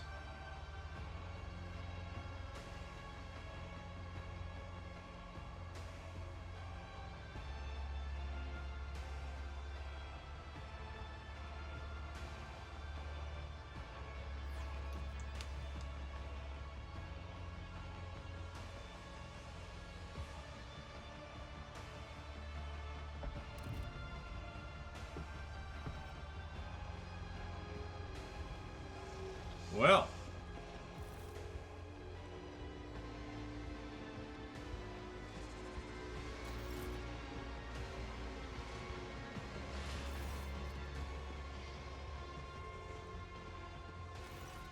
The den you have found yourself in is filled with heady smoke, and the walls are lined with living shadows. The center of attention is a snake-like Xenos. He is engaged in conversation with a pale, harried-looking Drukhari and pays you no mind, much like everyone else here. This particular breed of abominable Xenos is unfamiliar to you, but its appearance alone speaks of a vicious nature and inborn wickedness. Survey the room. Everyone gathered here is armed. They all bear scars, and some even have fresh wounds. You notice a few humans among the Xenos. They clamor in a mishmash of tongues, and their laughter rings with lunacy and bloodlust. The air is thick with an all-pervading sense of doom. Your trained eye does not fail to notice that virtually everyone in this place is under the influence of some substance or another, and powerful ones at that. It seems you have wound up in a narcotics den. Observe the scaled Xenos. The leader of this gang is powerfully built. His scaled hide is reinforced with engraved metal in several spots. His long tail coils around and around as his snake-like head sways from side to side. The Xenos is enjoying a state of blissful relaxation. His companion, the gaunt Drukhari, is looking at him obsequiously. Her entire body is adorned with hundreds of embedded steel beads and thousands of red injector marks. May we speak? The snake-like Xenos either fails to notice your presence or is simply ignoring you. Your distant eyelid membranes slide over his eyes, momentarily shuttering them. No doubt a telling look among his kind. Malice wants you to disappear, pathetic whelp. Alright. Step away from the Xenos. Shrieker, shrieker, shrieker. Okay.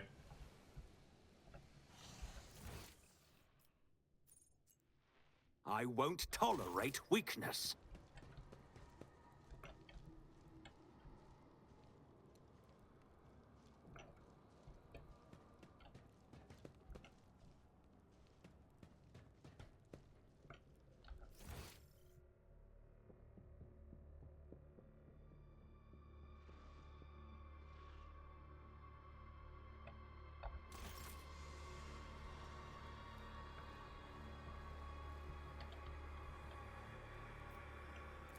Medicaid 50. What in the world?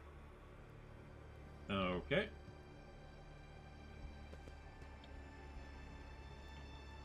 None shall stand in my way. Alright, before I do anything that could be considered out of it, let's, to the streets of the chasm, let's head back.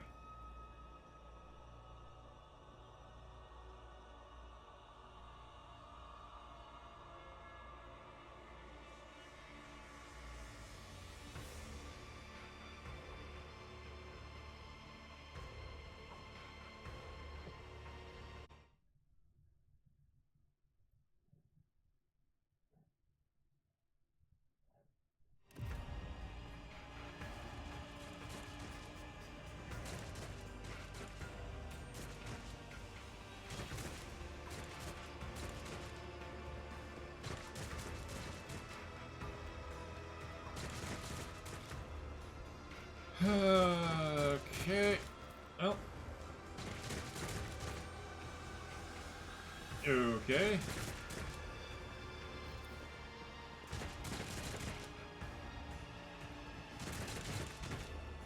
Alright, we are having massive mindfucky hallucinations here.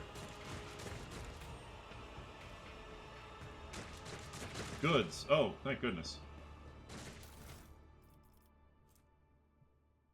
Incubus blade armor. Wear-resistant boots. Liquefier grenade. I don't have the Drukari. Holy shit.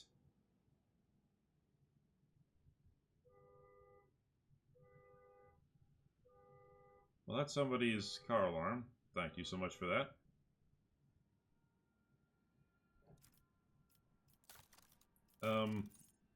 I will take what I can get. I now have boots.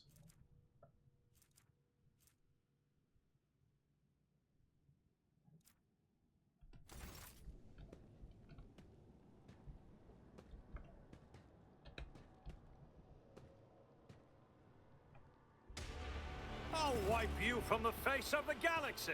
I can hear your I'm fucked. little thing.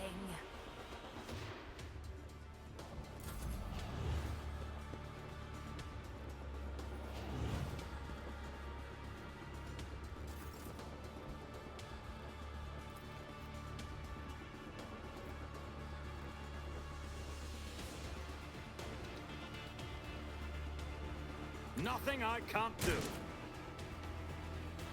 Yeah, I'm fucked. There's no way I can get to...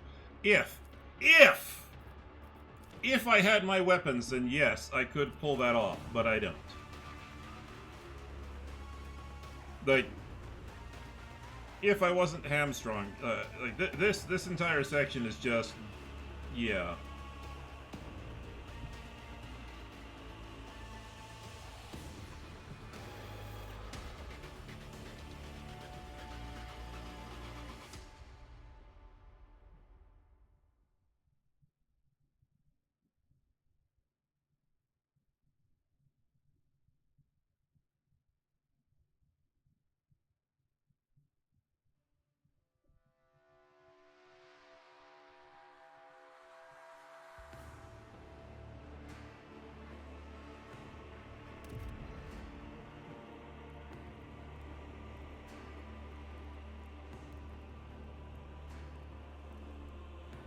Alright, so... Follow my lead.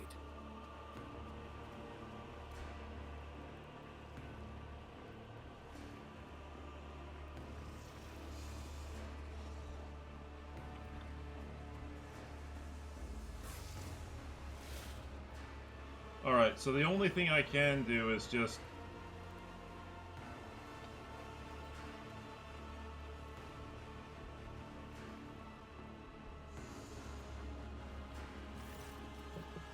You are Malice, I take it? I am Malice. You are an inconvenience. Get lost, or you'll find out how Malice deals with inconveniences, humanly.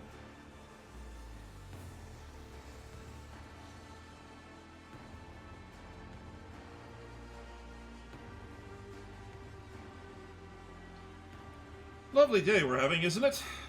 He casts a sidelong glance at you and says skeptically, "Not for you, by the looks of it." What do you mean? I'm perfectly well. Are you bleeding? You're bleeding like a butchered carcass. Are you in pain? Pain? I relish pain. It is my betrothed in this accursed world. Prove it.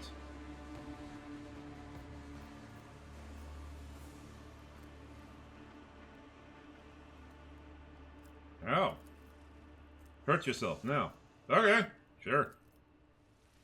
Stop. Your laughter is insincere. You don't know pain, and you don't enjoy it. You're just pretending. Well...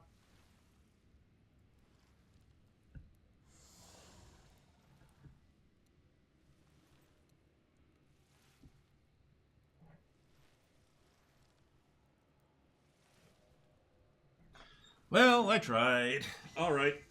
I can pay you handsomely for your assistance.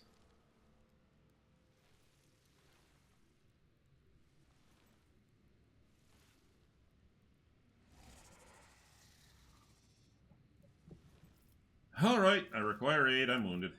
What makes you think that? I care. No, don't answer. I don't care what malice makes you think that. All right. I can pay handsomely for your assistance. You have nothing. Don't waste my time.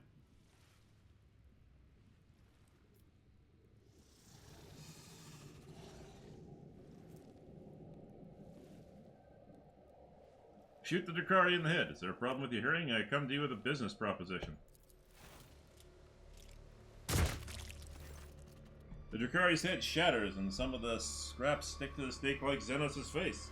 You now have his undivided attention, and that of everyone else in the room. The Xenos' idle apathy drops in an instant. His tail coils as he readies himself to strike, but he freezes. His eyes are transfixed on the barrel of the pistol aimed at his face. With a satisfied hiss, he says, I respect the fearless. What do you want? I wish to return to my domain in the Cronus Expanse. Many dream that. How do you imagine that would work? You think I'm going to take you to my void ship? I don't have one. Fine, I need a fucking healer. And what will you give me in return? We shall discuss this later. The little strength you had left in your body has run out. You collapse on the floor, and the darkness that nearly extinguished your mind permanently envelops your vision once more. Through the drumbeat of your heart, you hear Melis's voice from somewhere far away. Patch up the humanling. He has character. I like those ones.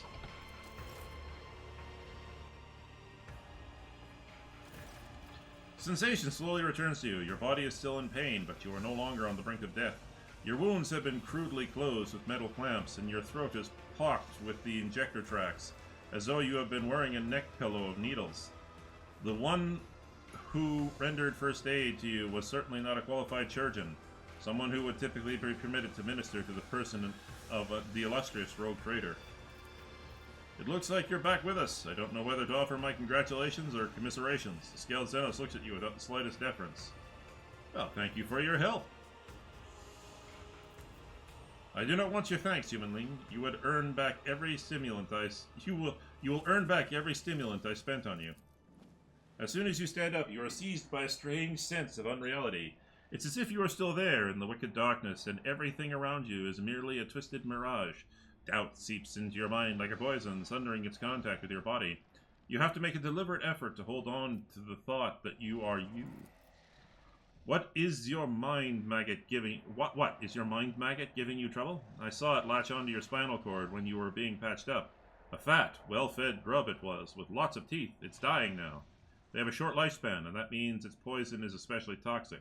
You'll lose touch with reality from time to time, and when the mind maggot dies, the final dose of poison will make you think your body is not your body at all, and then your heart will just stop beating.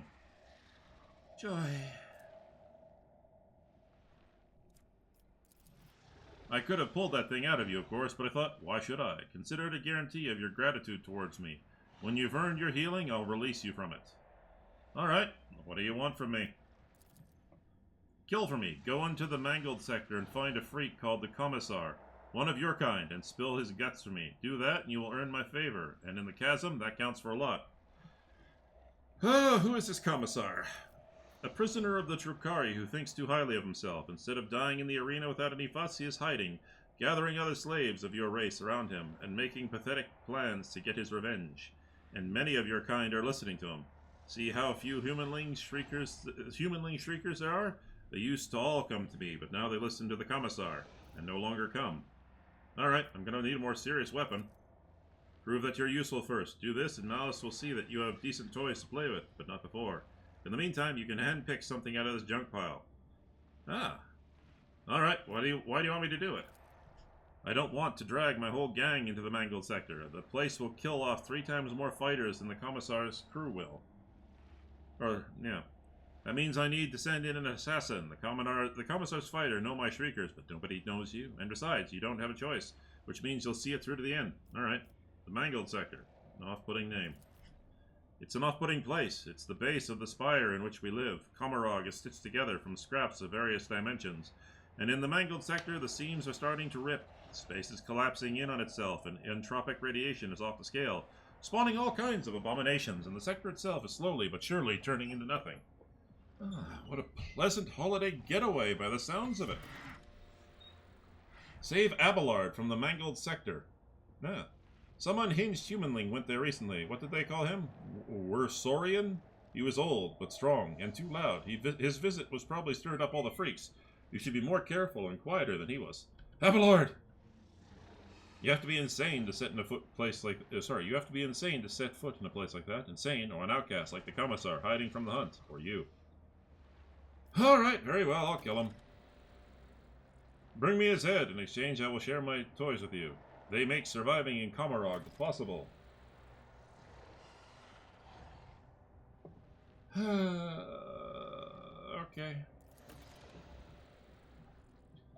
And if you think of lying to me and running, well, then you're on the street. Well, when you're on the street, look out for a humanling dressed in red with a cog on his chest and his face full of misery. See how he is dying alone with nobody to help him. Your death will just be the same. Okay.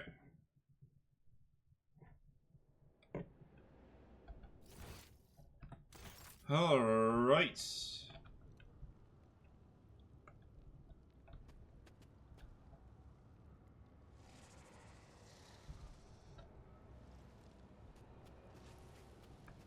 Gladiator's Pile.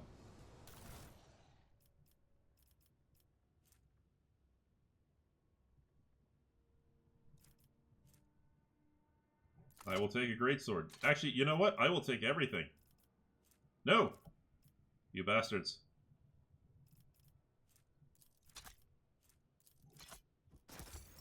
Collect all. Okay.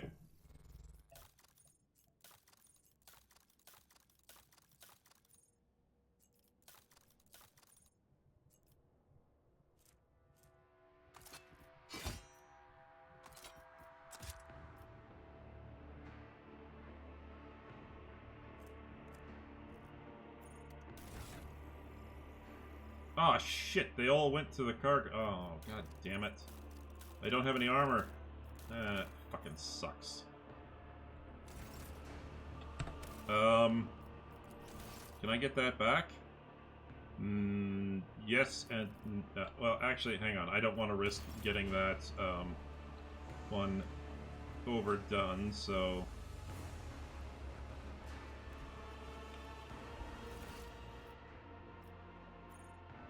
Actually, no, I have to, because I do need armor.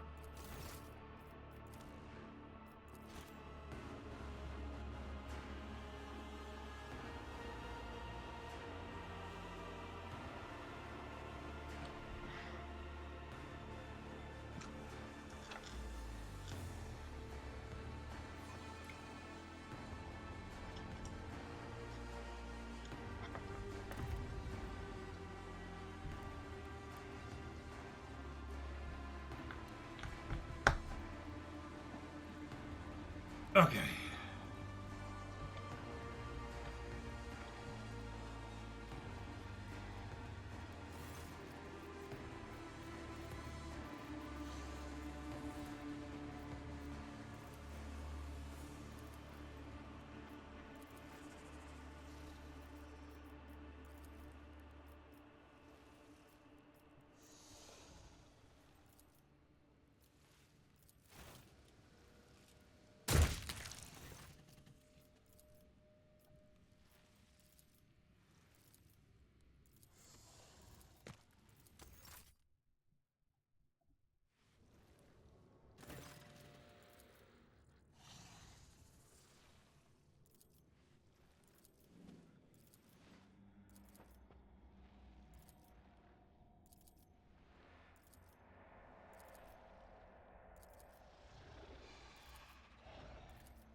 All right. I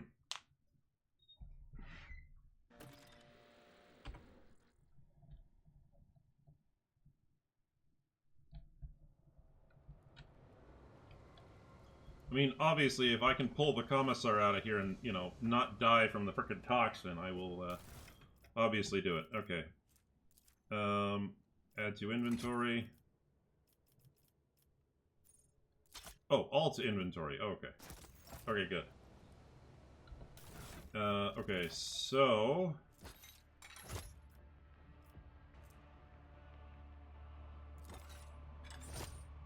Chainmail, excellent.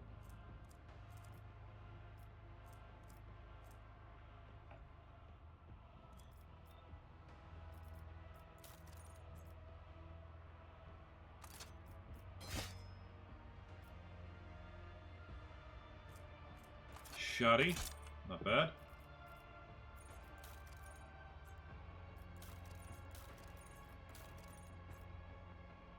Alderi long rifle. Excellent.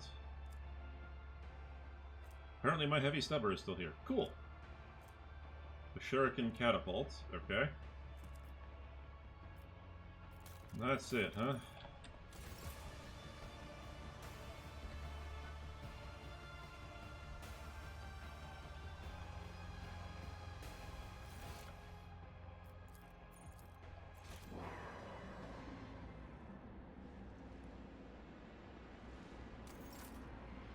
Victory awaits!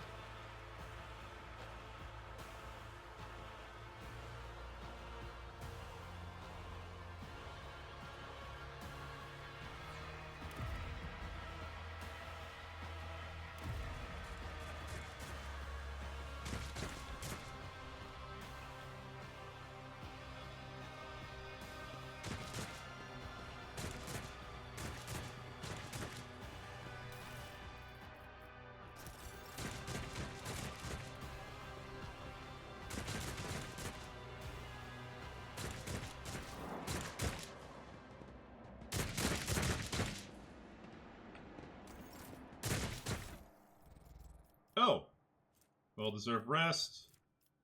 Okay, so I don't have my. So let's see. Mind Maggot's Agony, Mind Maggot's Agony. Oh, good! Luckily enough for me, I actually... My toughness is... Okay, good. Alright, so let's do a quick experiment. Let's just see just how good I am at what I need to be here. It's about time.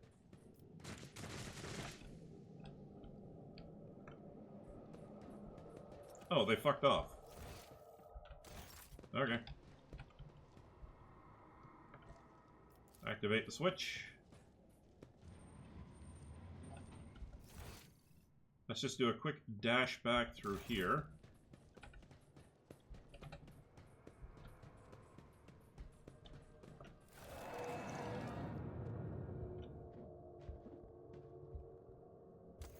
I'll lay claim to the stars. Shoot the corpse, ballistic? Yeah, sure. That didn't go as I'd hoped.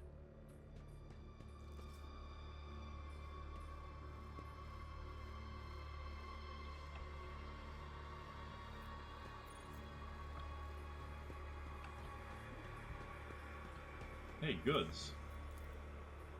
I got a 20% This chance. cannot be.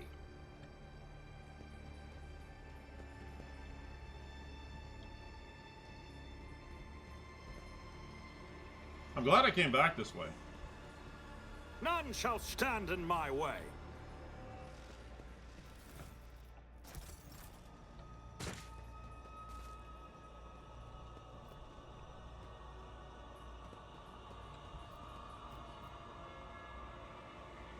Portal to the Anatomical Opera. Well, as much as lift to the Mangled sector, okay.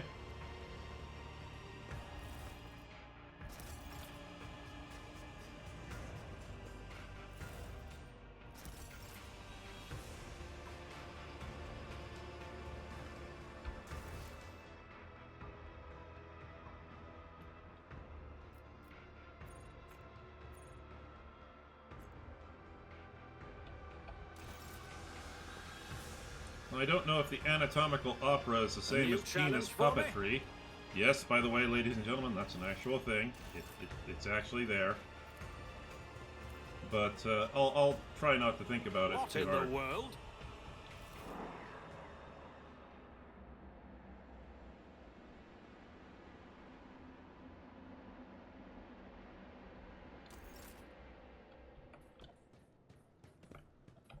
Yeah, sure. Activate the switch. Tech use.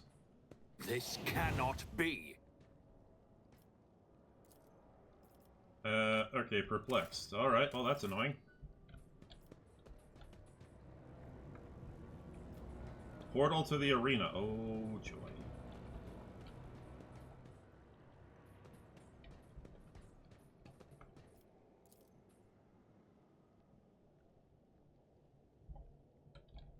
I won't tolerate weakness.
Alright, so where am I supposed to be going?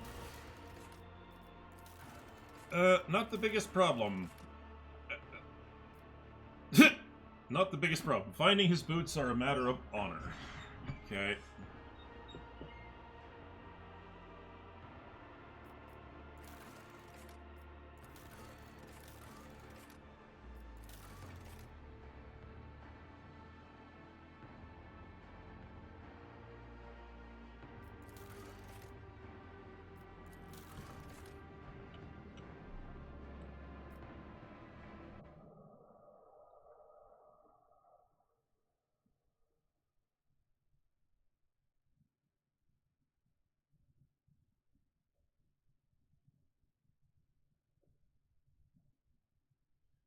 Whew.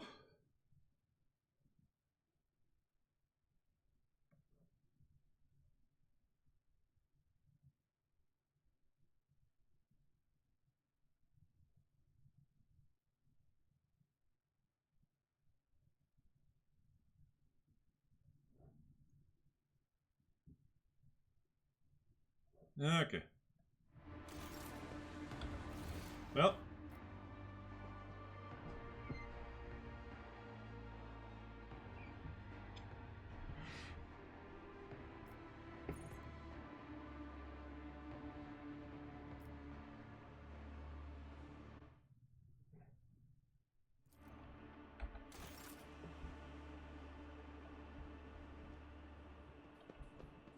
The only place I know of right now is the chasm, so let's head there. The anatomical opera? Why am I going to the anatomical opera? I want no, stop, stop.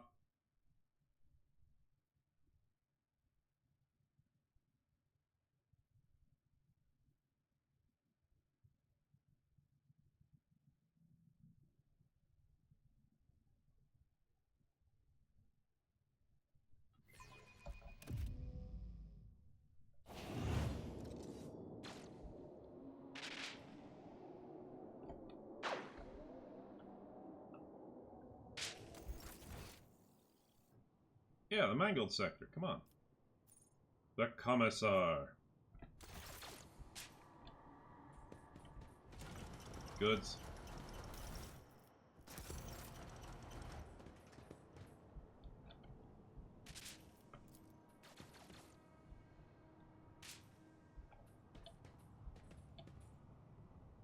Goods. Thank you. Athletics. I rise to the occasion. Abelard! You barely recognize your loyal seneschal. Abelard was Sarian in this pitiful hunchback figure. His officer's bearing, his broad shoulders, his direct and piercing gaze, all gone without a trace. What you see before you is a decrepit, quivering old man rummaging through malodorous refuse, mumbling under his breath. It takes you a second to make sense of his hoarse list.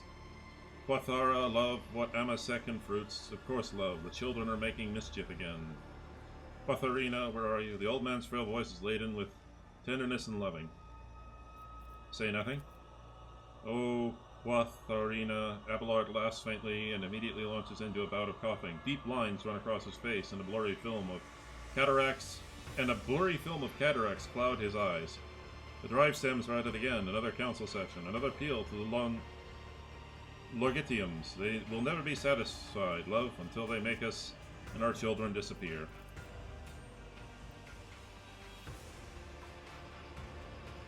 Perhaps we should just give in. You always say Dargonis is not your home, love.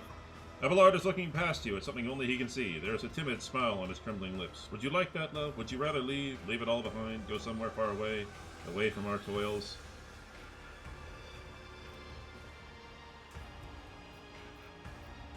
Seneschal, the Addendum Perfectum Militarum to the Tactica Imperium states that any army officer of the Imperium who submits to a third degree Xenos influence or higher is to be considered a traitor and a heretic. I will have no heretics under my command, Seneschal. I order you to conquer this illusion at once. Get to it, officer. Abelard flinches, his brow furrows, and the glow lights up in his watering eyes. Heretic? I recommend that you brush up on your regulations before accusing an officer. The Addendum Primum Erandum abolished the Xeno influence categorization, and therefore his vision is somewhat cleared. Abelard looks at you and takes a shuddering breath. Saint's blood, Lord Captain, you're alive! With a groan, Abelard tries to straighten his hunchback. Thank the God Emperor, death has not found you yet. Then again, given the circumstances, it may be for the worst. What happened to you? Abelard is racked by an old man's hacking cough. That thrice-blasted Xenos simply chucked me aside like a piece of rubbish. I went to look for you, or for help. I end up here. This is where it found me, that thing. Memory fails me. All I can remember is bits and pieces and needles. It pumped something out of me. It pumped something in. I seem to be in one piece, except that creature. Abelard tries to wipe his stained coat with a trembling hand. How should I put this? Its needles siphon the strength out of me. I feel older by a good decade or two. He touches his face and exclaims in surprise, My word, I think I am older. That could be why I'm starting to see things. I never thought I'd live long enough to go senile. We'll find a way to restore your time to you, Seneschal. Pray, Lord Captain, there is enough strength in this body yet, and your Seneschal will not be so easily broken by some... He groans and clutches his side. I could just use a brief respite. Where are the others? I have not the faintest idea. All I can say is if I have managed to survive down here, the others stand a chance too. There's no weaklings in your retinue. But what's the thing that attacked you? A spawn of nightmares, so ghastly my mind refuses to picture a clear image of it. Nothing but metal. Meat, metal, and many, many needles. It feasted on me. Feasted on my very soul. It would have devoured me whole if it hadn't gorged itself on another before me. I, for one, have had enough of this heap of filth. It's time to move, Abelard. I could not agree more, Lord Captain. I serve House von Valencius. Abelard salutes you with a shaking hand, and a ghost of his usual stern expression returns to his wrinkled face.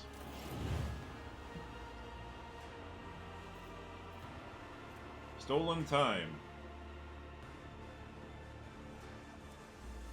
Oh shit, we gotta get that back.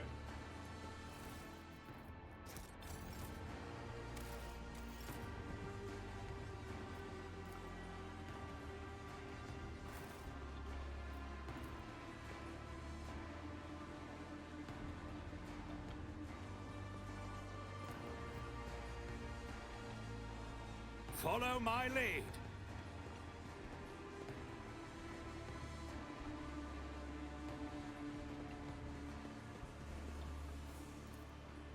I did fine.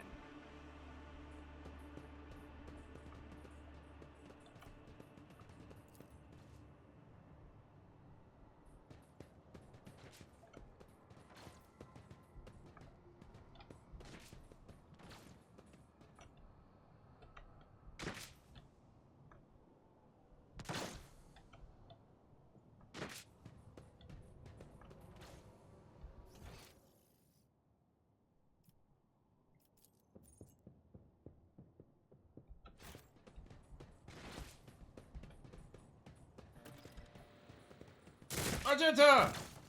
Rogue Trader! Sister Argenta greets you with a glowing gaze and a confident smile. The God Emperor did not forsake his chosen one. I prayed that our paths would cross once more. Sister Argenta, thanks be to the God Emperor you are here, and you look as prepared for the new trials as ever. Master Rosarian, a loyal seneschal never abandons his Lord Captain, does he? I am just as glad to see you alive. She gives Abelard an encouraging smile. Argenta gestures at everyone around her. Your arrival is timely indeed. With the Emperor's chosen on our side, we can come out of the fighting and exact vengeance upon enemies of humanity. But I shouldn't take up your time. Instead, speak to the Commissar, the one who leads these valiant souls. He will tell you everything you need to know. What happened to you after we ran into that trap? My memory betrays me. I lost consciousness soon after they dragged us into the shadows. I came to in a filthy arena. They had set some clawed beast against me. When I slew it, they sent another. I killed them all, one after another, and the unseen spectators demanded more and more. At last I had an opportunity. One of the beasts I fought damaged the enclosure, and I managed to escape the arena. You should have seen how quickly the scum who whooped and cheered from the sands set off after me. I forged a path with sword and bolter and wandered for a long time in darkness. Then I wound up here, where his loyal servants of the Emperor found me and gave me a chance to serve him again. Who's this Commissar you speak of? The loyal servant of the Emperor who has not lost the will to fight, even in this impenetrable gloom. He has mustered a resistance, everyone who can hold a weapon, and refuses to accept the fate of a toy in the clutches of vile Xenos. The dwellers of these dungeons are myriad, and the most are lacking in soul, courage, or willpower. The Commissar and his associates seek out the true champions of the Imperium among them, and prepare those people for the battle against the Xenos. Providence itself has brought me here. I assisted the Commissar in a search, in hopes of finding you amongst the captives. I devoted myself to helping the faithful, yet frail, pluck up their strength and guiding the able, yet desperate towards hope. My efforts have always borne fruit. 2 squads have gone on a scouting mission to discover a safe passage out of Komarog. Will you join me? You will join me, will you not? Argenta looks at the people around her and nods. I have served the Resistance for as long as I could. My duty to these people is done. It is high time I rejoined you and pursued my original mission, but first allow me to offer a few final words of guidance to my flock. Argenta turns to her audience and her voice fills with zealous fire. Servants of the Emperor, children of humanity, be strong in your resolve and pure in your faith. For our deliverance is at hand. Steel your hearts, for a great trial lies ahead of us all, but the reward for passing is freedom. Okay. I'll lay claim to the stars.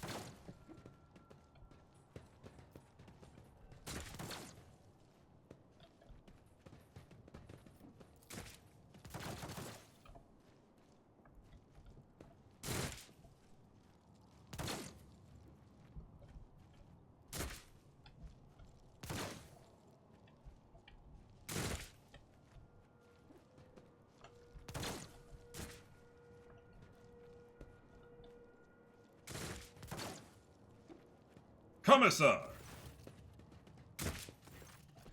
The stately man in a commissar's coat and tall service cap greets you with the sign of the Aquila and a solemn announcement. Another loyal servant of the throne has found his way to us through these confounded catacombs. Fear not! Approach if you have faith in the Emperor, then you will find only allies here. The Emperor protects. Indeed, the Emperor protects. The Commissar's imperious, booming voice repeats your call, and the rest follow suit. Look at the Commissar. One might think that the archetypal commissars from the Imperial Guard propaganda posters are all life drawings of this man. He has a large and powerful jaw. His oh god, oh god, what's that picture? What's that picture?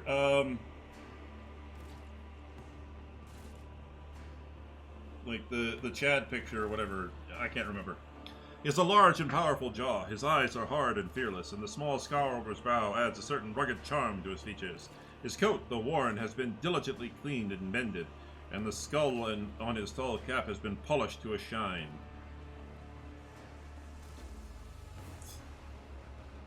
Who are you? The man replies with clip precision, Commissar Ayako Sotny, but my brothers and sisters in arms prefer to simply call me the Commissar. I was assigned to the regiment of the Vicinian Zovaos, and I fought in the battle for the world of Kemalt Secundus, where I was wounded and taken prisoner while unconscious. Having recovered from my wounds, I carry on fighting the wicked Xenos as the head of the local resistance cell, which I founded. The Commissar's speech is vehement and decisive. My valorous comrades and I sabotage the enemy's activities while we devise a plan of escape.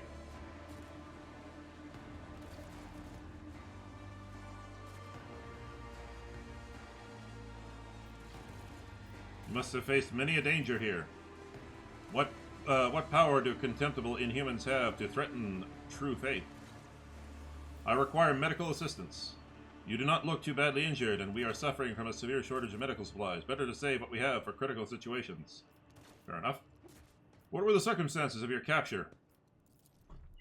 We engaged the enemy on the world of Kemalt Secundus in the Marcaean marches of the Calixtus set. That's a ways away.